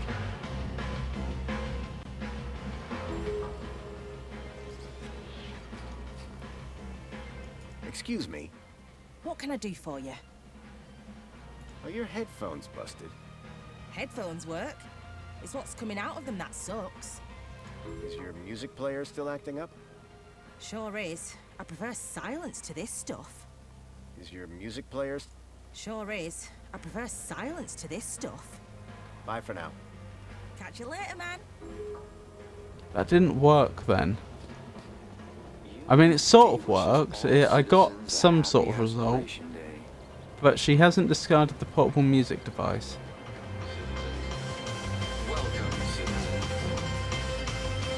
You should be opening. Oh, because I hacked the door earlier. So do you remember? So at the start of the game, I hacked this door so I could get in, but there was nothing in here. Then earlier on I said, that's strange, how did Sir Reginald get in? Because of the hack I did on the door, should have made it impossible for him to get in. I reversed the door lock. It's supposed to only let VIP citizens in, but I reversed it so it'll only allow non-VIP citizens in. So I don't know how he got in there originally, but now he's stuck in there, that's the problem.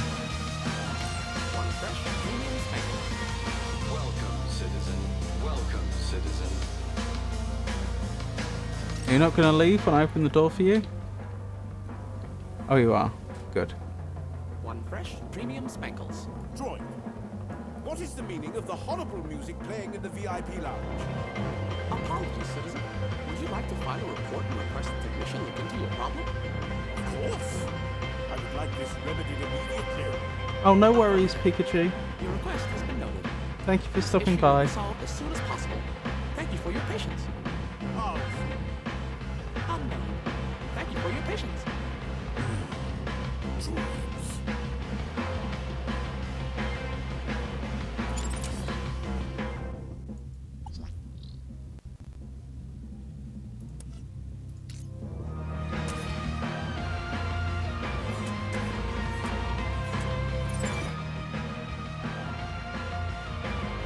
So I'm trying to figure out where I go from here.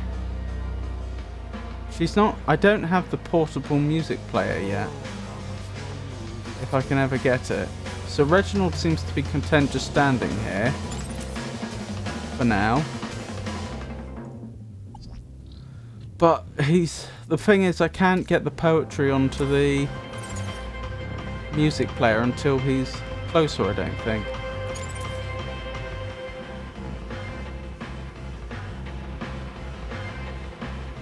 No, I don't think so.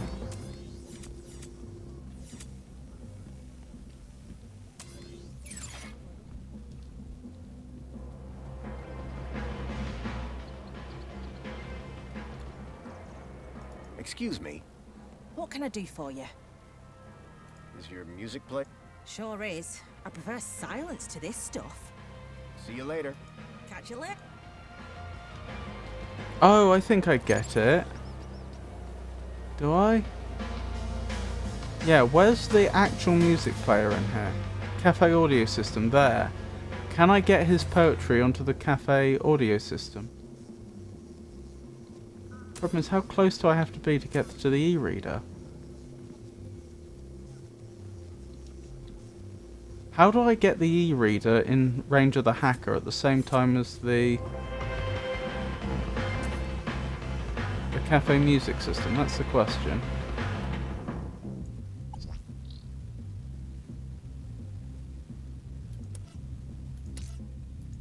Oops.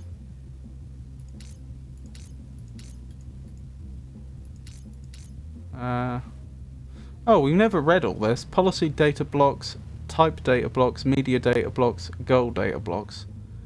Oh, so there is a logic to it.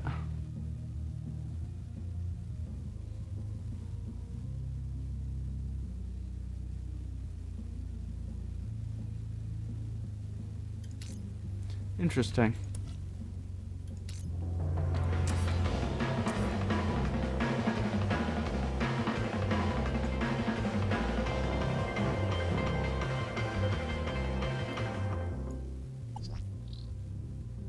Thing is, I know I could put the music back, but if I did that, if I put the music back, presumably Sir Reginald is just going to go back into the room.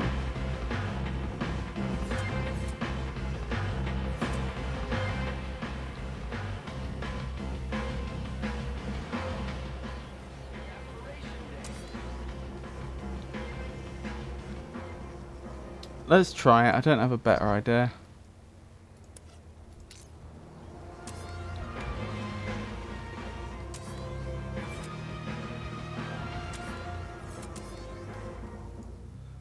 I can't help but think this is just going to set us back, but we'll see.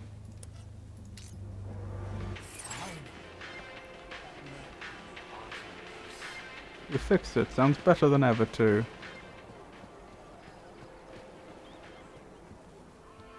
You can't get back in there, though. Hey, Reggie. Yes. Welcome, citizen. Later, Reggie. See you tonight. Or perhaps not. Welcome, citizen. Welcome, citizen. Can I access the music system up there? No.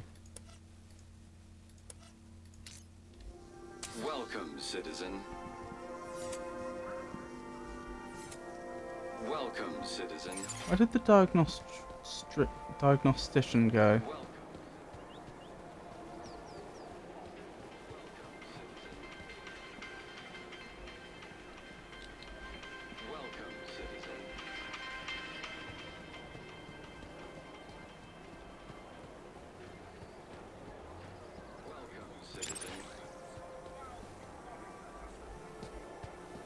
Welcome, citizen. Welcome, citizen. Welcome, citizen. Welcome, citizen. Welcome, citizen. Welcome, citizen.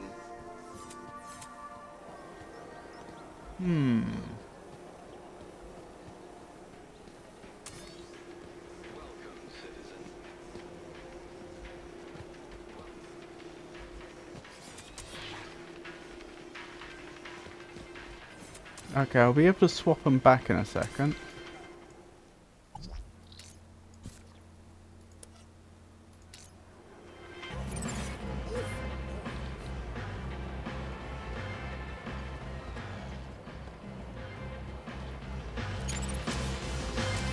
Welcome, citizen. Welcome, citizen. Welcome, citizen. Welcome, citizen. Welcome, citizen. Welcome, citizen. He's not coming through.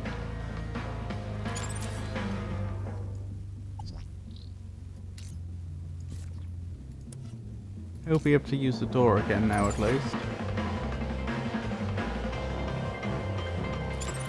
Yeah, even though he's complaining about not being able to use the door in-game, I don't think that's actually what's... I think he's scripted to stay in that area now. Oh, never mind. Welcome, citizen. This is just a bit bugged. Okay, fine.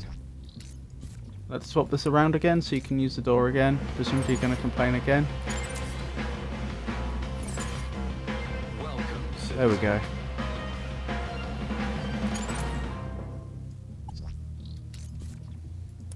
What am I missing? What am I missing?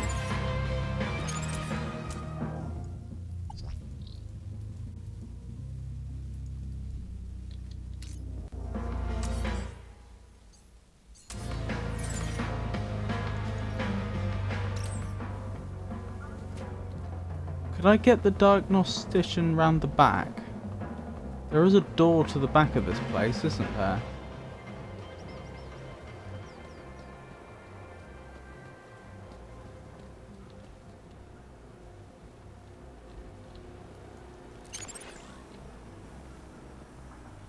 No, nothing.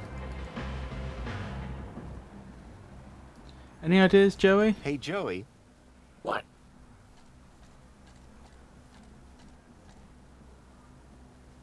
Don't look like it. Let's move on. Lead the way.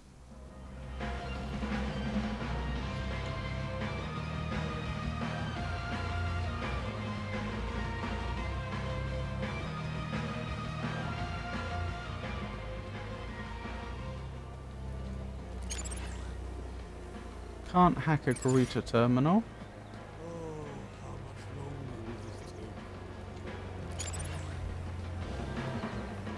I think I must have to get the music system off of her. I don't see how else this is doable. The change in music clearly wasn't to her liking.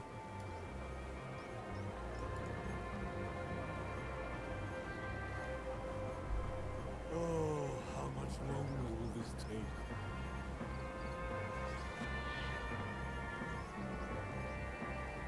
Trade the aspiration brooch for it? Do you have one of these brooches? I think you're mistaking me for a social climber. Didn't I say I'd give that brooch back?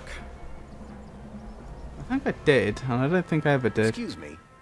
What can I do for you? Is your music player still acting up?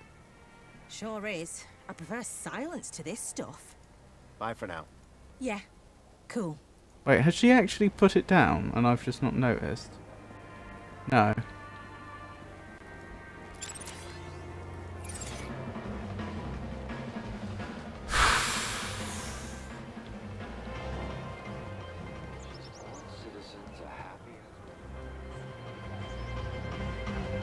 Just checking if there's other people I can speak to, other systems I can interface with.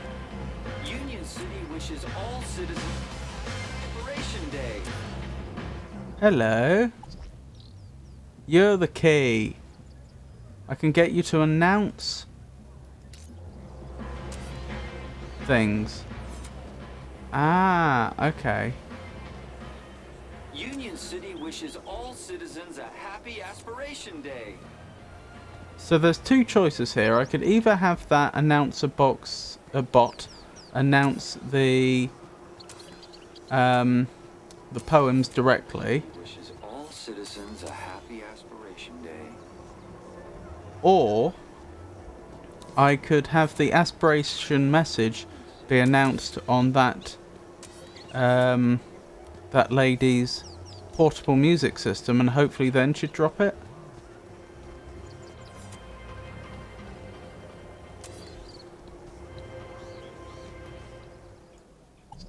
You're not really getting close enough.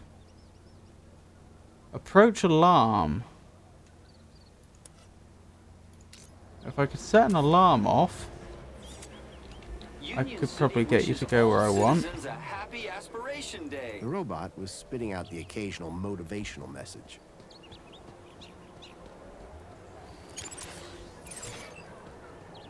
Save your I'd statue. never tell him, but Joey's statue looked magnificent.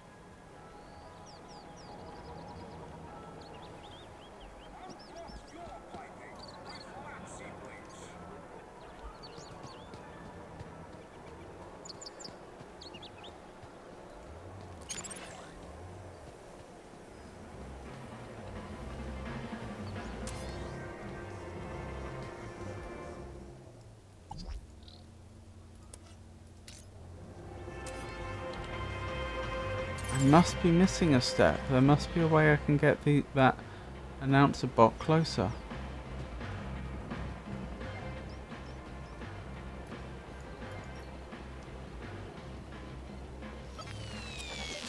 Sorry, am I in your way? Can I get Garita to set an alarm off? It's most excellent to see you again, Graham Grundy. The pleasure is all mine.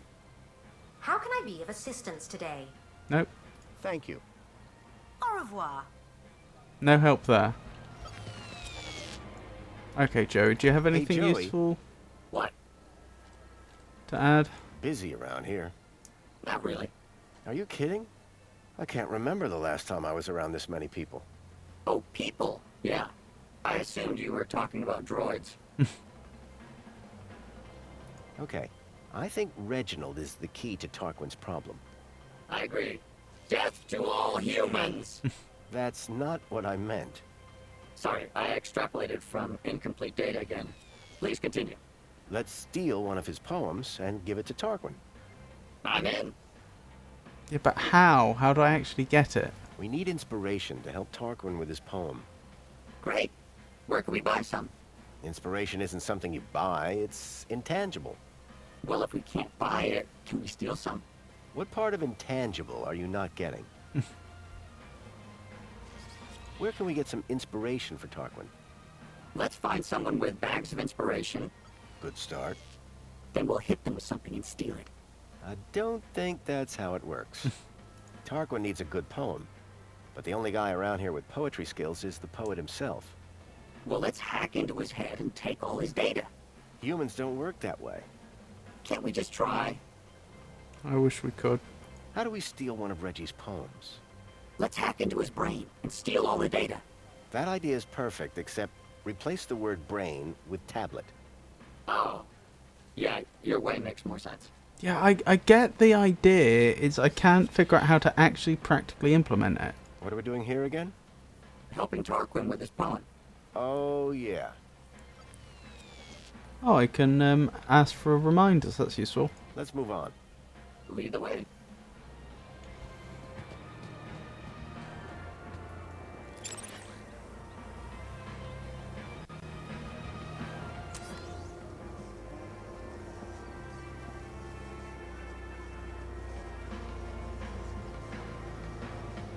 Yeah, that announcer droid is never getting close enough.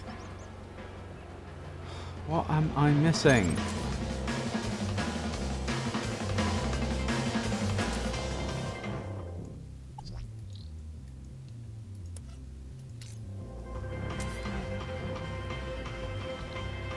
Oh, I didn't know I could go back here. Oh, I can't really. Invisible wall.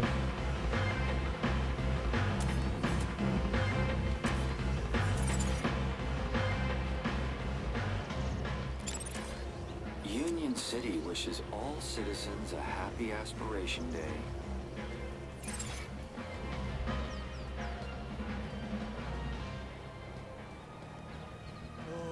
How much longer will this take?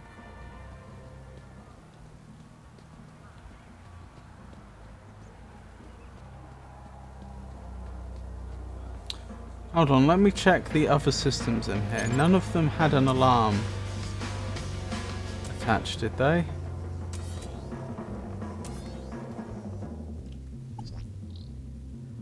No alarm there. Vandalism sensor alarm. I can set an alarm off. Oh, thank goodness. Right, that's what I was missing. Alarm red. Alarm favorite. Alarm politely. Those are some interesting options. This policy applies proper and prim measures. Type favorite. Type red. Oh, I can't put politely in. I can put red in, or I can put favorite in. Let's go with the favorite alarm.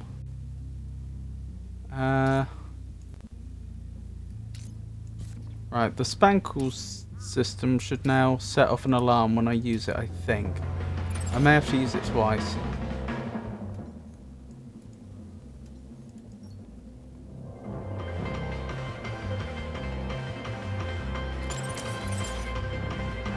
Do I have to pick up all of these? I don't know how many there are here. I can't tell if this is infinite, or if this is just loads and loads of drinks that have been ordered. Oh yeah, didn't I change the doors so that it orders drinks if you refused entry? Yeah, so that's what went wrong there, because Sir Reginald was hammering the door button to get in, and I think it was just ordering drinks the whole time. Okay, I'm not allowed to use that hand scanner apparently. Alright, fine, I'll move the alarm system elsewhere. Instead of open door. Right, this should do it.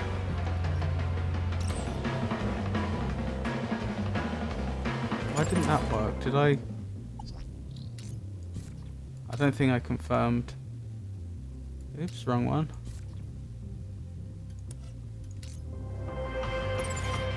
Right, this should do it.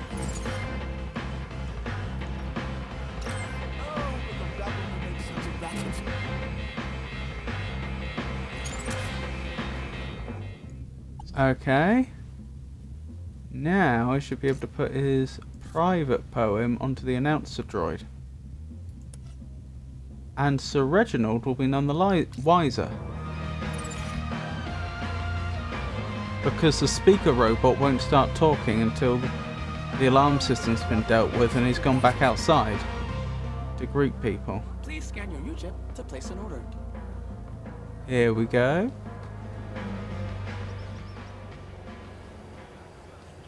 The city smiles upon us with breath of mint and bile. It consumes our darkest substance, leaving nothing but a smile. So he's not very happy here.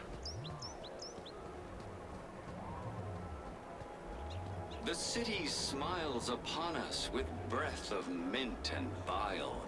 It consumes our darkest substance, leaving nothing but a smile.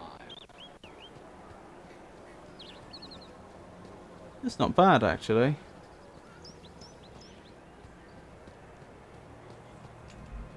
Do I want to hear that again?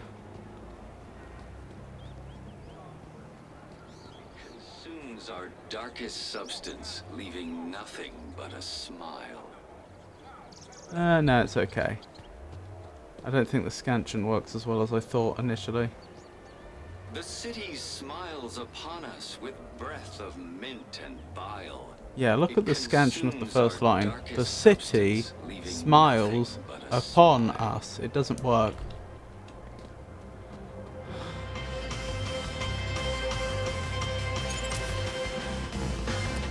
What do I need to do? I need to set the alarm off again.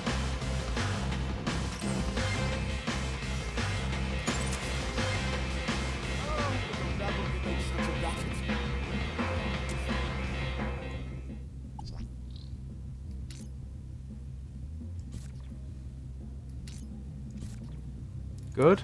Good, good, good.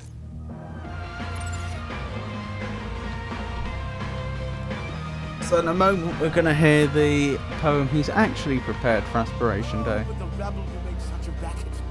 Please scan your user to place an order. I ventured one day to my favorite cafe to partake in a wonderful scene. For I love Union City, the colors so pretty. I'm sure all here know what I mean.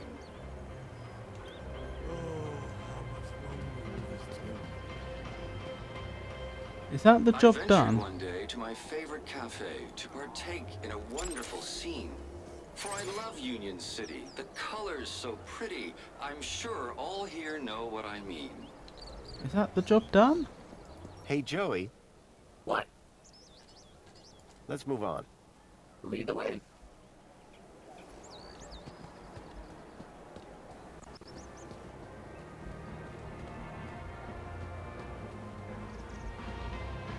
What I'm thinking is I don't think I can set an alarm off over here to get it onto the music device.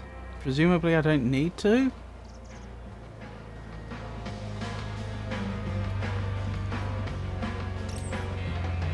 Well, we'll see if that's done it. I'll put everything back the way it was to begin with, and we'll head back to Tarquin and we'll see if that's done it.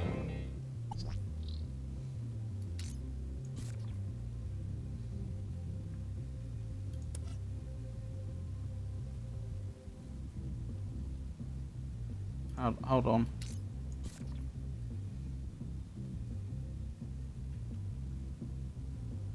I've changed my mind. I just want to check. That's Attention citizen. You are present at the scene of an active alarm. Did I do something wrong? That remains to be seen. Do you have any information on the cause of the alarm? I didn't see a thing. Very well. Do not panic. Minos will soon relate to me the identity of the culprit. Incident logged. You may go about your business.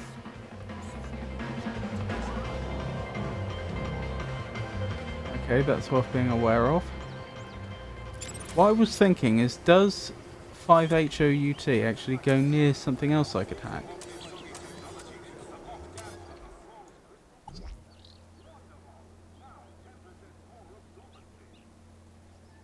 Yes. Hollow adverts. Anything else? To my favorite cafe to partake in a wonderful scene. For I love Union City, the colors so pretty. Aspiration I'm boot sure store. all here know what I mean.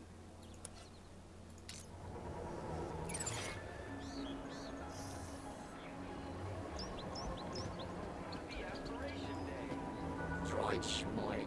These tin cans all look the same to me.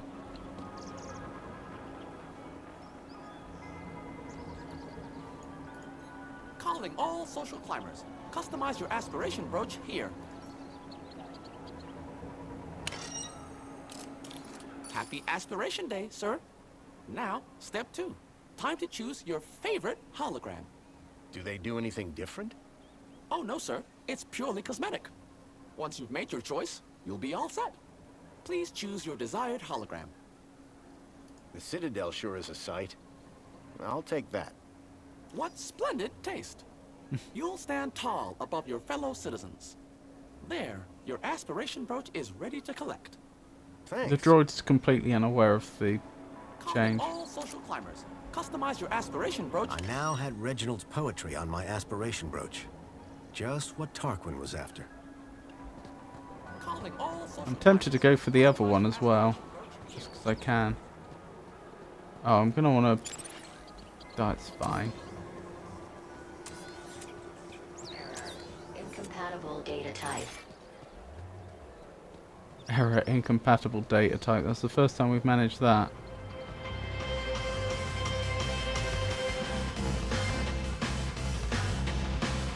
Actually,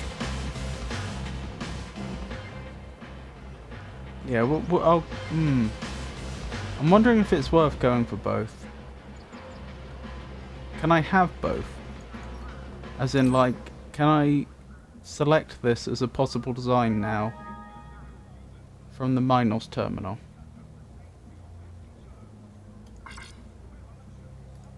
Hollow brooch is currently unavailable. Okay. Error. Incompatible data type. Alright. What? Error. Incompatible data type. Let's put everything back the way it was. It's probably not worth going after the private poem if I'm not going to show it to Reginald. Error. Incompatible data type. Oh, is the outline supposed to show the data type?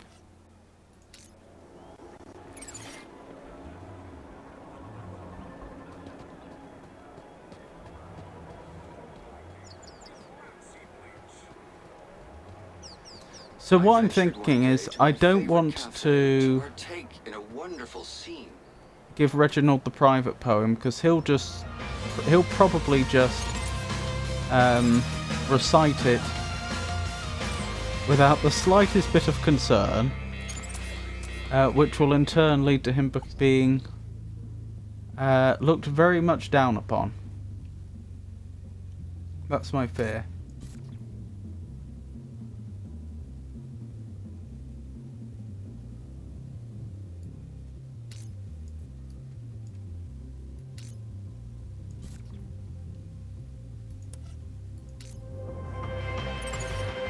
Actually, I might even put this system back to its default.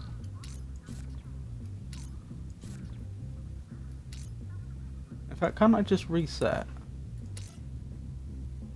Yeah. Oh, but the rabble do make such a racket. There we go. All right, Citizen Graham. You know the drill. Please, remain calm while I scan the area. Totally calm. Do you have any information on the cause of the alarm? I could blame Reginald. Probably no reason to, though. I didn't see a thing. Very well. Do not panic. Minos will soon relate to me the identity of the culprit. Incident logged. You may go about your business. Okie doke. Welcome. So, I think that's mission accomplished. Welcome, Citizen Graham. Where would you like to go? Back home, please. Take me to my apartment. Certainly, Citizen Graham.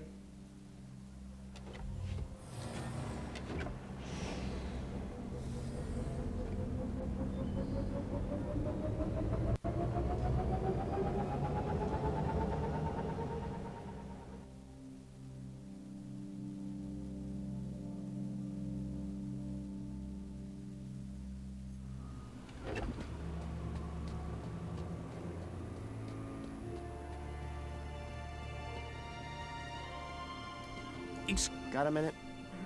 Is something the matter? Hello again. Good day, Master Grundy. I found you some inspiration. Bravo, sir. And where was it? It's always in the last place you look. Would sir care That's to because you share? stopped looking once you found it. Absolutely. Here you go. Oh, sir, what an assembly of words. This will have the humans sitting with their backs against the backs of their chairs and their arms upon the armrests. This is sure to conjure heightened emotions from Master Reginald when one reads it. Oh, you bet. I don't want to find out which emotions. Thank you, sir. Now, may one bestow upon sir a token of gratitude? If by that you mean hand me a ticket to the gala. Then yes. One does indeed. Thank you, Tarquin. And best of luck at the performance. No, sir. Thank you. This will be a night to remember.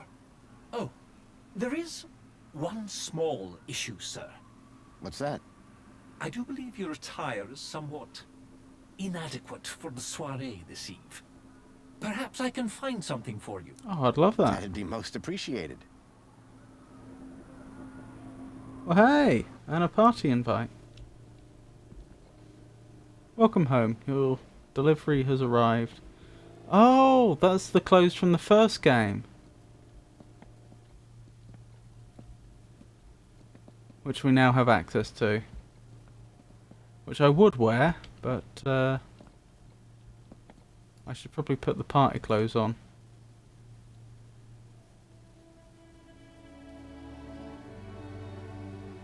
Looking sharp, Rob. Interesting fashion. Very interesting fashion. I don't think much of that silhouette.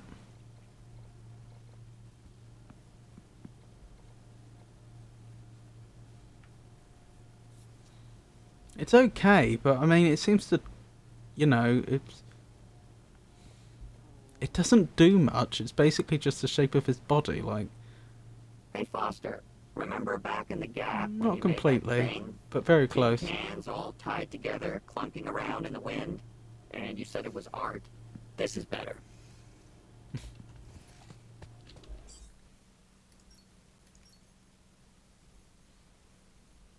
Oh, is that the maximum number of saves I'm allowed? Looks like it. That's a shame. I thought I could have as many as I wanted.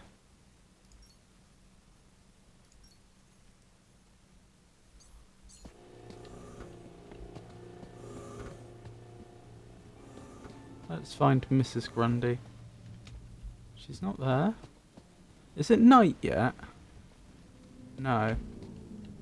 Because we're supposed to meet someone at midnight, aren't we? Ask him if the refrigerator is running. Why, Joey? Where's Mrs. Grundy?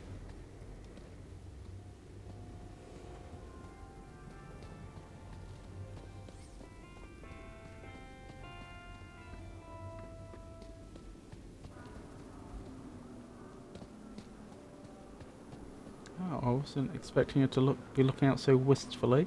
You changed clothes. What's the occasion? Going to the party. Why? The missing kids. I think the people responsible will be at the Aspiration Gala. Graham's leads. They panned out. They did, huh? Good for Graham. That girl, her name was Poppy, right? How did you know that? You rescue them. All of them. You hear? I will. I believe you. Now let's get going. So she believes us now. I saw the design on the yellow part of the jacket, and I really liked that. That was very nicely decorative.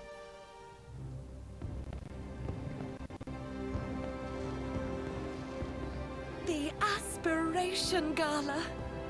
Isn't it wonderful? It really is. I've worked so hard for this moment. Do not ruin it for me. We'll be on our best behavior.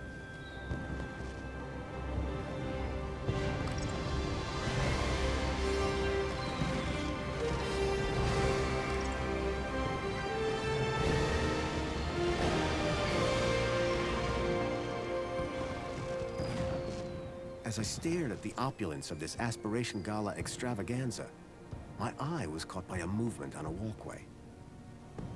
These had to be the people that I was looking for. The people who would lead me to Milo. I had to find a way to get up to that walkway and find out where they were going. Curb that human instinct, Foster. This is no time for snacks. Interesting. Curb Canapes. that human instinct, Foster. This is no time for snacks.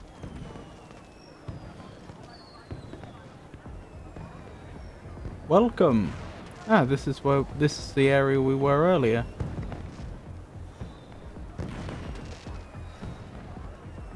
Coming, my dear? Is she actually following me? Or are we just going to the same place at the same time? I mean, I don't mind either way, it's just... I didn't expect her to follow me. No.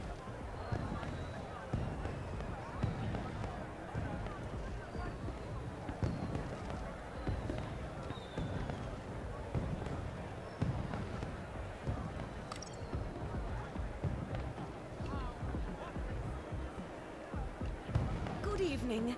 I've a ticket for the Aspiration Gala. Lovely to welcome you. But you know this is the VIP section? Of course. You see, I'm a friend of the laureate, Reginald Arthur Schnippel. Reggie and I go way back, you know. Yes, I'm sure you do. And your name would be... Madame Grundy. Oh, I don't appear to have a Madame Grundy. What? Oh, Grundy. Songbird Grundy. Songbird Grundy, there it is. Enjoy the party, Madame Grundy. Oh, I intend to, darling. Oh dear. Poor Madame Grundy. You know what, Foster? Something funny about that girl. Which one? Songbird? Joey? Yesy? That got me. We're exactly where the message said to be. The Aspiration Gala. So now what? By the abrupt tone of that message, I don't think Graham was cordially invited here to try the canapes. Me neither. We need to get after those people. They've got to be Graham's contacts. What's going on here? What do you think of this party? Man, not enough explosions. Since when do parties have explosions? Oh, I forgot we travel in different circles now. I feel so out of place at this party. You should. I don't think anyone here aspires to be What's going more on Foster. here? Now, me, on the other hand. Why is everyone trying to rub their face up against Joey? Who do you think those people were? What, you mean those two monkeys climbing the side of the building? No idea. But I think if you're here looking to uncover something sneaky, they're the best example of sneaky I've seen. If we don't hurry, we're going to lose the trail of those two people who went up the building. Yeah. How do we get higher? Well, you can fly. Let me rephrase. How do you get higher? Let's keep thinking. Let's get back to it. Whoa, party! Oh, you meant back to work. The one problem is I didn't notice which building it was. Was it that building? Oh, there is no building over there. Judge a society on its firework parties. I don't know why I say it. Just making Well, why don't we see if we can enter? Raquel. Oh, she went to the spa. That's Raquel from earlier, the artist. You know what, Foster? Hey, Raquel. Good to see you. Sir, and you are... Graham Grundy, remember? Have we met before, sir? It was odd. She really didn't recognize me. Well, sure, at the apartments. You nearly fell? No, I'd definitely remember something like that, don't you think? Anyway, I see you've got your ticket, but... But? This is a general entry ticket, not a VIP ticket. I'm afraid that you don't have access to this area. I'm so sorry. Enjoy the rest of the gala. I had no need to enter the VIP section. I was here for the secret meeting. Okay, that clears things up.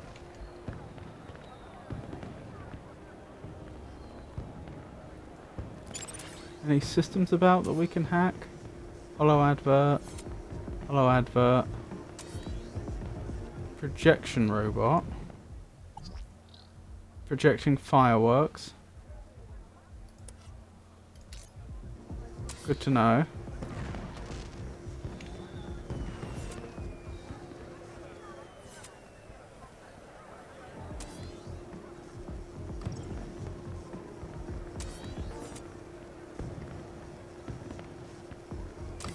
I just realised the fact that they made... Oh, hang on. I'm very sorry, Mentor Alonso. I don't know what happened. It won't do, Astrid. Won't do at all. Astrid. This is the Aspiration Gala, after all. Yes, sir, of course. And you said you believe the firework projector was tampered with? I'm not entirely sure, but it was working perfectly during the rehearsals. Regardless, I trust that the issue really is now resolved, and that you'll be keeping a closer eye on things from now on. Oh, yes, sir. And you won't have to keep leaving your station unsupervised? Absolutely not. You can count on me. Now, back to work, Mr. Grundy, what a pleasant surprise. Of course, Aspiration Day always does deliver surprises. Indeed. It's all about who you know, isn't it? Indeed. I'd be very interested to find out more about who exactly you know.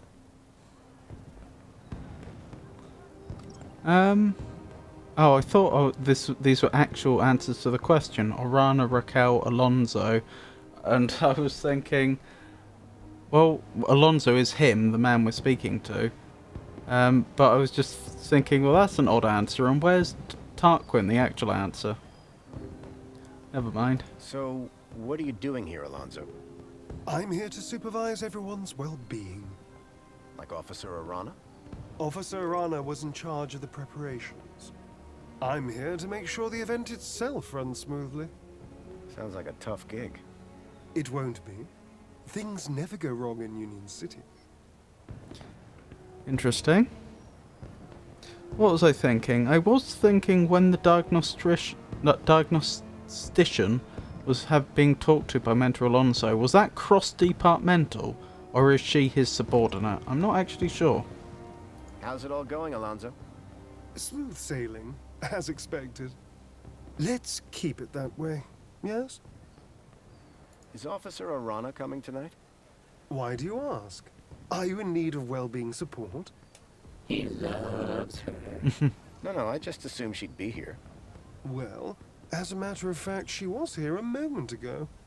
You must have just missed her. Where did she go? I have no idea. A busy little bee, that one. That girl who was at my apartment building this morning? She's acting a little strange. Strange how? She seemed to have totally forgotten we met. Does she seem unwell? Troubled? Here we go. But then I don't see the problem, Mr. Grundy. So they wiped her Everything memory. looks perfectly in order to me. Right. I wonder if that's why she had some sort of multiple personality disorder. I wonder if she in the past had done something that got the attention of the Ministry. They then wiped her memory, but the system they're using isn't perfect. And then, you know, either brain damage or something caused complications, or perhaps sometimes she remembers a certain set of memories and then on another occasion she remembers a different set of memories and that causes a shift in her personality, or something along those lines. Enjoying the party? The Aspiration Gala never fails to put a smile on my face. And I look forward to Reginald's poetic display with undiluted pleasure. His past efforts have always been so amusing. I'm really looking forward to Tarquin delivering Reginald's poem before Reginald can. And then Reginald has to do whatever he can think of, you know, on the spot, ad lib. I was wondering if you'd seen any odd behavior at the party. Odd? Suspicious how? You know what? Never mind. Sorry to have bothered you. No bother, Mr. Grundy. But I must warn you, if you've observed any suspicious behavior, you must report it to the relevant authority immediately. Understood, Mentor Alonso. What he said. Thanks, Alonso. That's what I'm here for. Wonderful. Can I go in here? I can go in here. Can I go up the elevator? How are we gonna get up there? The mysterious figure had gotten upstairs somehow. I was sure that if I could get past the technician and snoop around, I could give chase.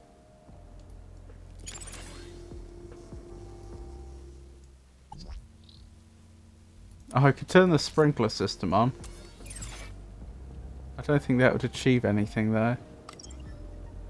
I could use the intercom, see if anyone's there. Hello? Is everything okay down there? I'm trying to think if I recognise that voice. Not sure I do. How does the elevator work? Like an elevator? But it's staff only, not for guests of the party. Can you bring down the elevator? Not unless I'm coming down with it. And I need to keep an eye on things up here. Tell me more. I need to get up to that control room. You're the diagnostician. Official employees only. It's an emergency. There isn't even a toilet up here. Can I see the control room? Canopies are downstairs, sir. Can you let me up to there? Sorry, sir. Staff only. Come quick, the fireworks are going crazy. They look perfectly good from up here. Something has gone wrong with the fireworks. You and I have a very different idea of wrong. They're working fine. That's all. Bye then. So I obviously need to tamper with the firework projector. That's how the sneaky person got upstairs. That's how they knew the firework projector had been tampered with. Right. So someone before me hacked the firework projector. I get it.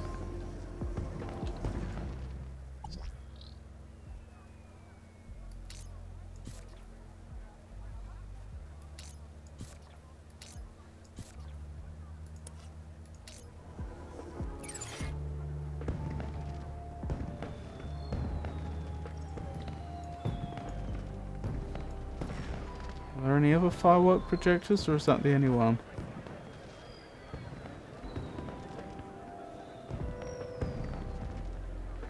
I mean, the fireworks look alright for now. You know what, Foster? Something funny about that girl.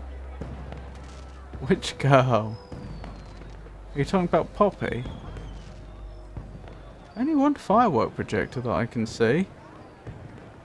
I did hack it correctly, right? I did actually remember to confirm.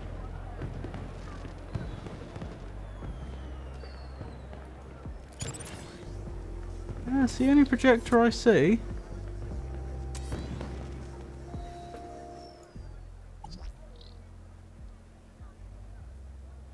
Okay, I'll just swap that around like so.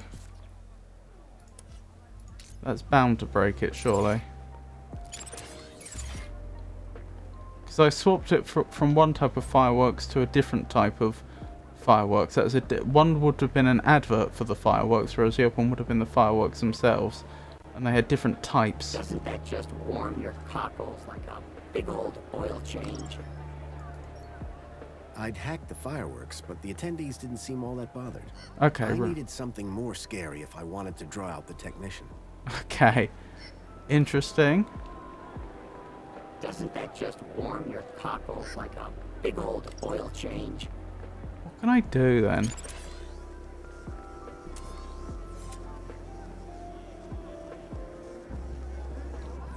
Gas spring water. Oh, Gap spring water. It's unlimited. Strive to reach the very bottom.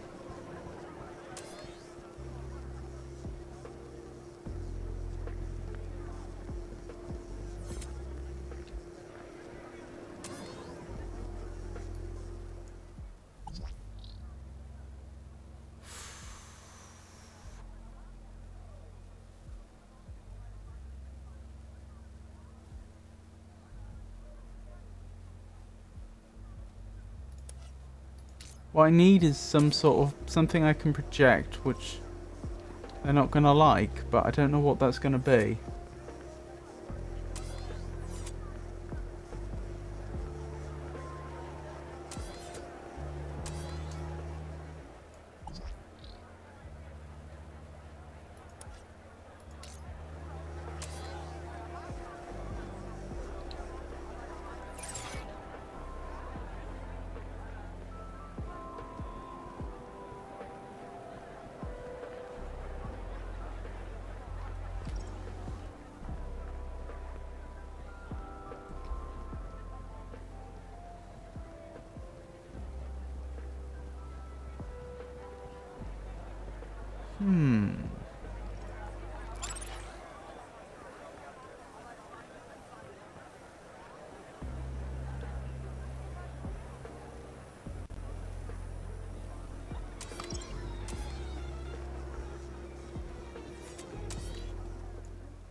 Can I do something with the vending machine?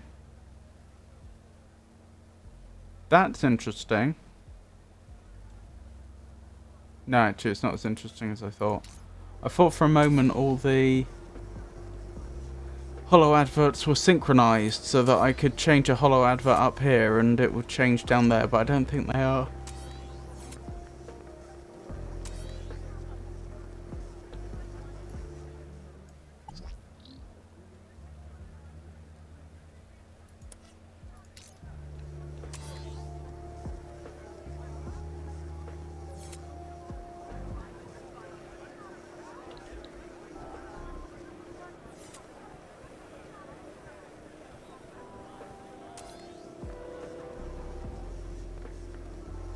I mean, like I said, I could do something really random, like turn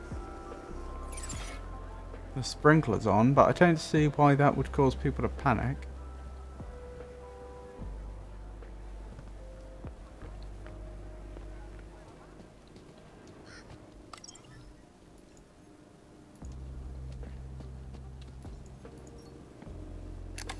It was a hand scanner. Joey? Oops. That's my name. Don't wear it out. Let's get back to it.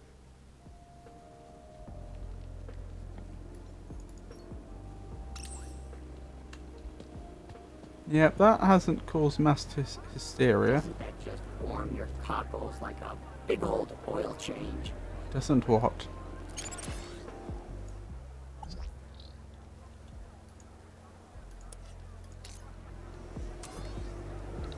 What am I missing?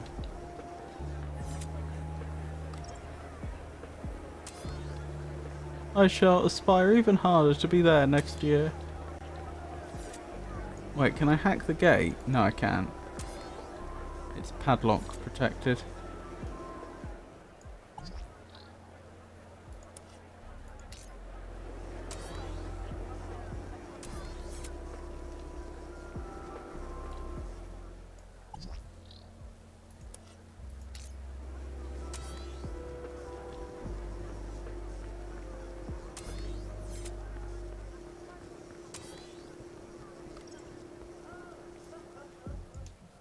Don't get it.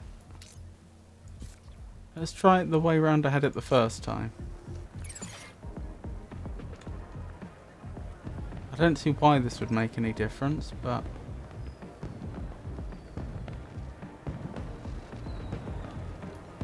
I always say, if the technician was supervising the fireworks, maybe I could use them to draw her out. Go back and check again. Did I just reset it? No, that's a different type of fireworks. Okay, so the file type doesn't matter with the fireworks. That's actually useful information.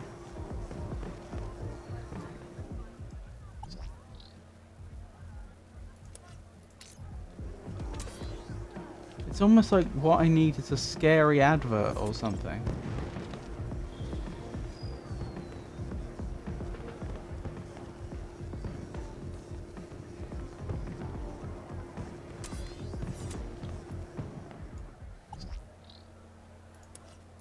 The only other advert I can think of is the VIP one though. And it'd take me a while to shuffle it down there, and I don't think it would do any good if I did.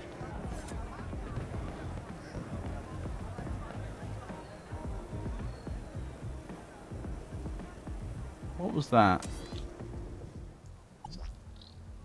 Oh, fireworks aspiration day. Let's talk to Joey. Joey? Yesy. That Alonzo sure doesn't like me much. I don't know about that. He seemed to be smiling the whole time. Remind me to teach you about subtlety one of these days. A VIP area? Isn't this whole party exclusive enough already? Like me in real life. Hey, isn't that your wife? Hey, Songbird! Come on, let's get back to work. Huh. Maybe she didn't see me. Raquel sure was acting weird. Weird how? I thought she was rather polite. That's what was weird about it. I'll never understand people. How do we get into the control room? Don't know. We couldn't last time we were here, remember? We created a distraction, and the officer came down to us. Just casually having this conversation through Alonso. So, to get into the control room, I'm thinking about your distraction idea again. Whoa, whoa, whoa, Foster. I'm not setting myself on fire again. Not you this time, Joey. Set something else on fire? Not all distractions involve setting things on fire. No, but the best ones do. Let's get back to it.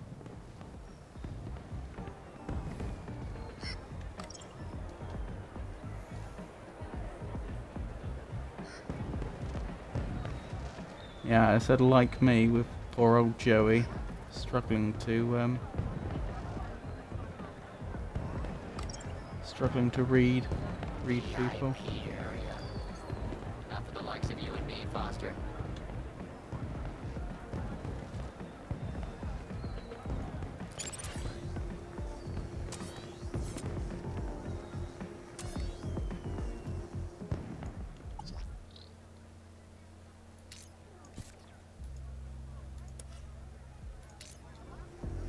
I get the idea in principle. I'm stuck on the specifics.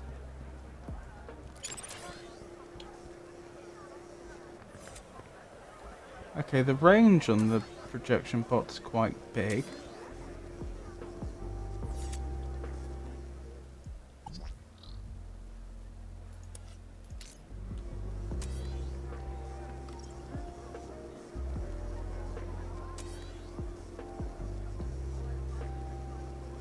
Oh, happy aspiration day. It does actually say that in big letters.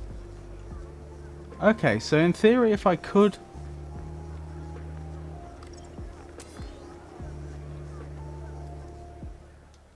I think this is doable. I think I could ferry another advert down here. But like I say, the problem is the only one I'm aware of is the VIP one. I guess that's what it's got to be then.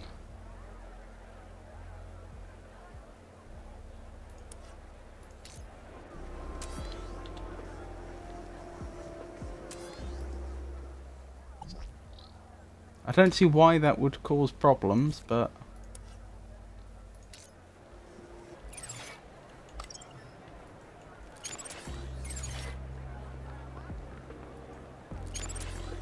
why an advert that says tickets only being projected against the sky would cause a problem. But we'll just have to see, won't we?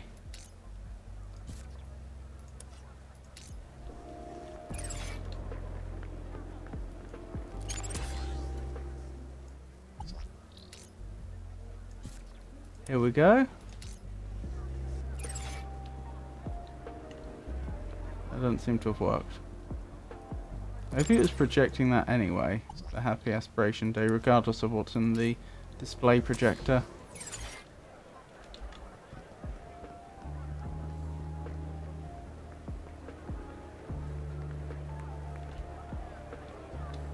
I always say, Judge... I'd hacked the fireworks, but the attendees didn't seem all that bothered. I needed something more scary if I wanted to draw out the technician.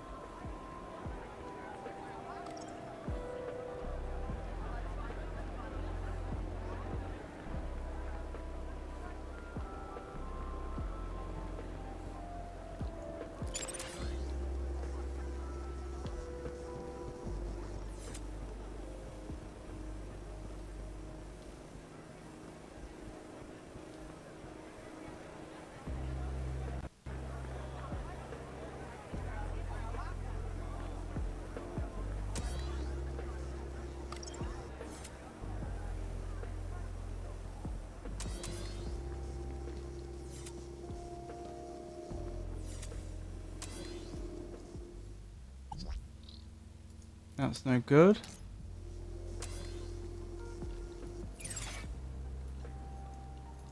Just don't know. Something has gone wrong with the fireworks. You and I have a very different idea of wrong. They're working fine. No, they're not. Actually, never mind. Okay, bye. I always say, judge a society on its firework parties. Judge a society on its firework parties. Okay, Joey.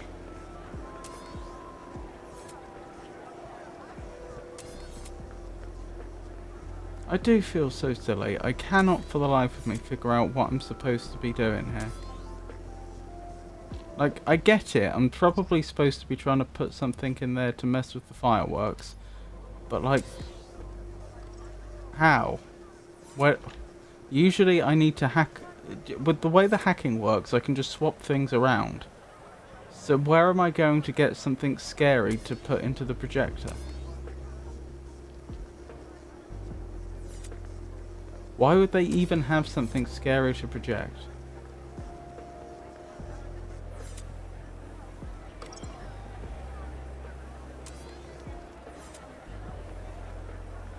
I don't even see another holographic projector unless you count the holo adverts.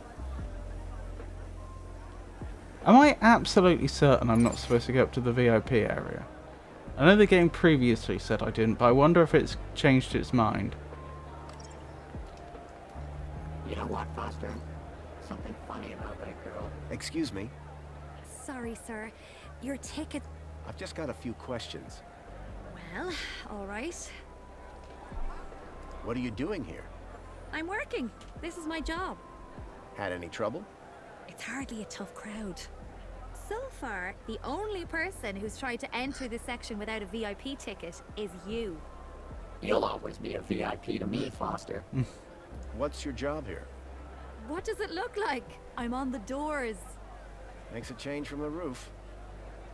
Any chance I could get into the VIP area? Tarquin and I go way back. But you don't have a VIP ticket. I can't just let you in. You should aspire for that next year, though. Oh, really? But I was looking forward to that whole poetry thing. Oh, you'll still be able to hear the poetry, don't you worry. And it's not starting for a little while. Can't wait. I love poetry. I do like poetry. Did you enjoy the Reflection Center? How do you know I went to Reflections? I saw you taken there by Orana. Orana? My friend, the well-being officer. Yes, that's her. Well, it was as good as ever. Euphoric, even. What exactly goes on in Reflections? What? You've never been? No. Never. Doesn't seem like my sort of thing. You got to do it. It's an unforgettable experience. What happened, What sir? exactly I is the forgot. experience? Oh, an overwhelming sense of well-being, just supreme happiness. A bit like what may have happened to Poppy. Oh, it's so very therapeutic. That sounds amazing. We ought to check it out. We don't have time for that, Joey. You sure you don't remember me? Where would I know you from? The apartment graffiti near-death experience. You painted all over my apartment building and put the whole neighborhood on lockdown for over an hour. You'd think I'd remember that. You must be mistaking me for someone else. Do you ever suffer from memory loss? Not as far as I know. But if I did, I wouldn't remember, would I? I'm not sure that's how it works. Yeah. You forgot about me for 10 years, Foster. We didn't forget about you. You know the technician upstairs? Oh, you mean Astrid? With the nice smile? We've never actually spoken, so no. So you wouldn't know how to get her downstairs for a sec? She's pretty dedicated to her job.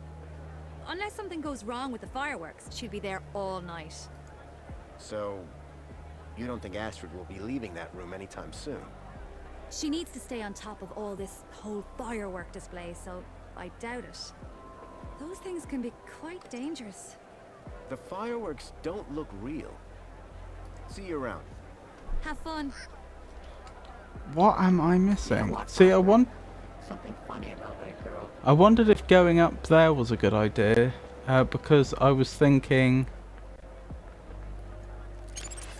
there might be another holo projector up there that we could take something from. Let's reset the area. Right, fireworks are back. What am I going to do?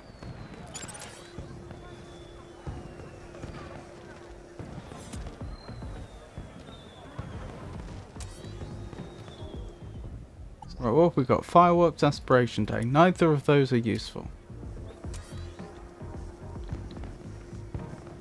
I am aware that in theory I could do something completely different, not to do with the projector, and that might cause something.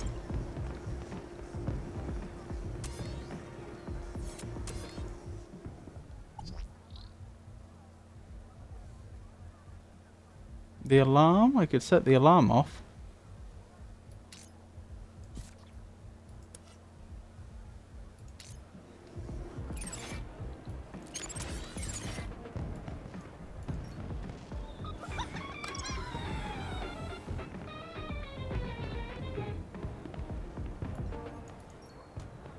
Thank you. Am I allowed as many of these as I want now? I thought there was a limit. Maybe I'm mistaken.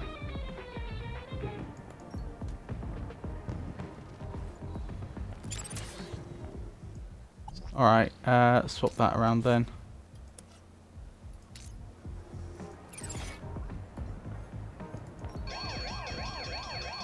Okay, I think we're onto something.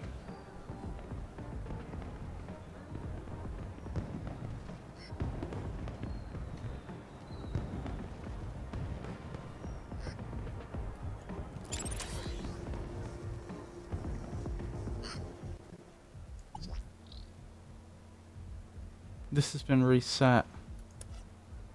So that didn't achieve anything. Wait, what was that? Vermin warning. That might be something we can use. Hollow advert. Vermin warning. Was that there before? Is that because he reset the system, so everything went back to its default? Or was that there all along and I just missed it? I don't know. But I think the vermin warning might be what we need to create a bit of a panic, because we know what their attitude is towards vermin. If in giant letters across the sky there's a big vermin warning, that might get people to panic, if we're lucky. Am I onto something?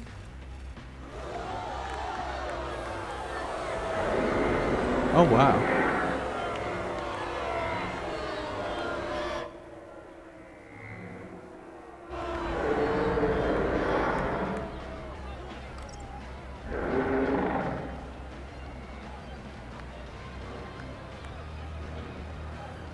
Oh, that's the music from the cafe that the girl was listening to.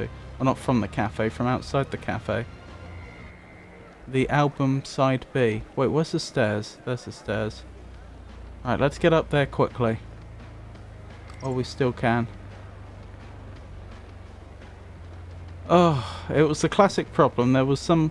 I don't know whether I had to set the alarm off, but in general there was something I needed to pick up or get access to within the limits of how the Come on, Joey, we're going up in the world. the adventure game worked, you know, some sort of object that I didn't know I had access to. This had to be where the shadowy figure had come from. Well then. Right, we'd probably better stop there then. I probably should have stopped a while ago, but I was rather determined to solve that one last puzzle. Let me check something quickly.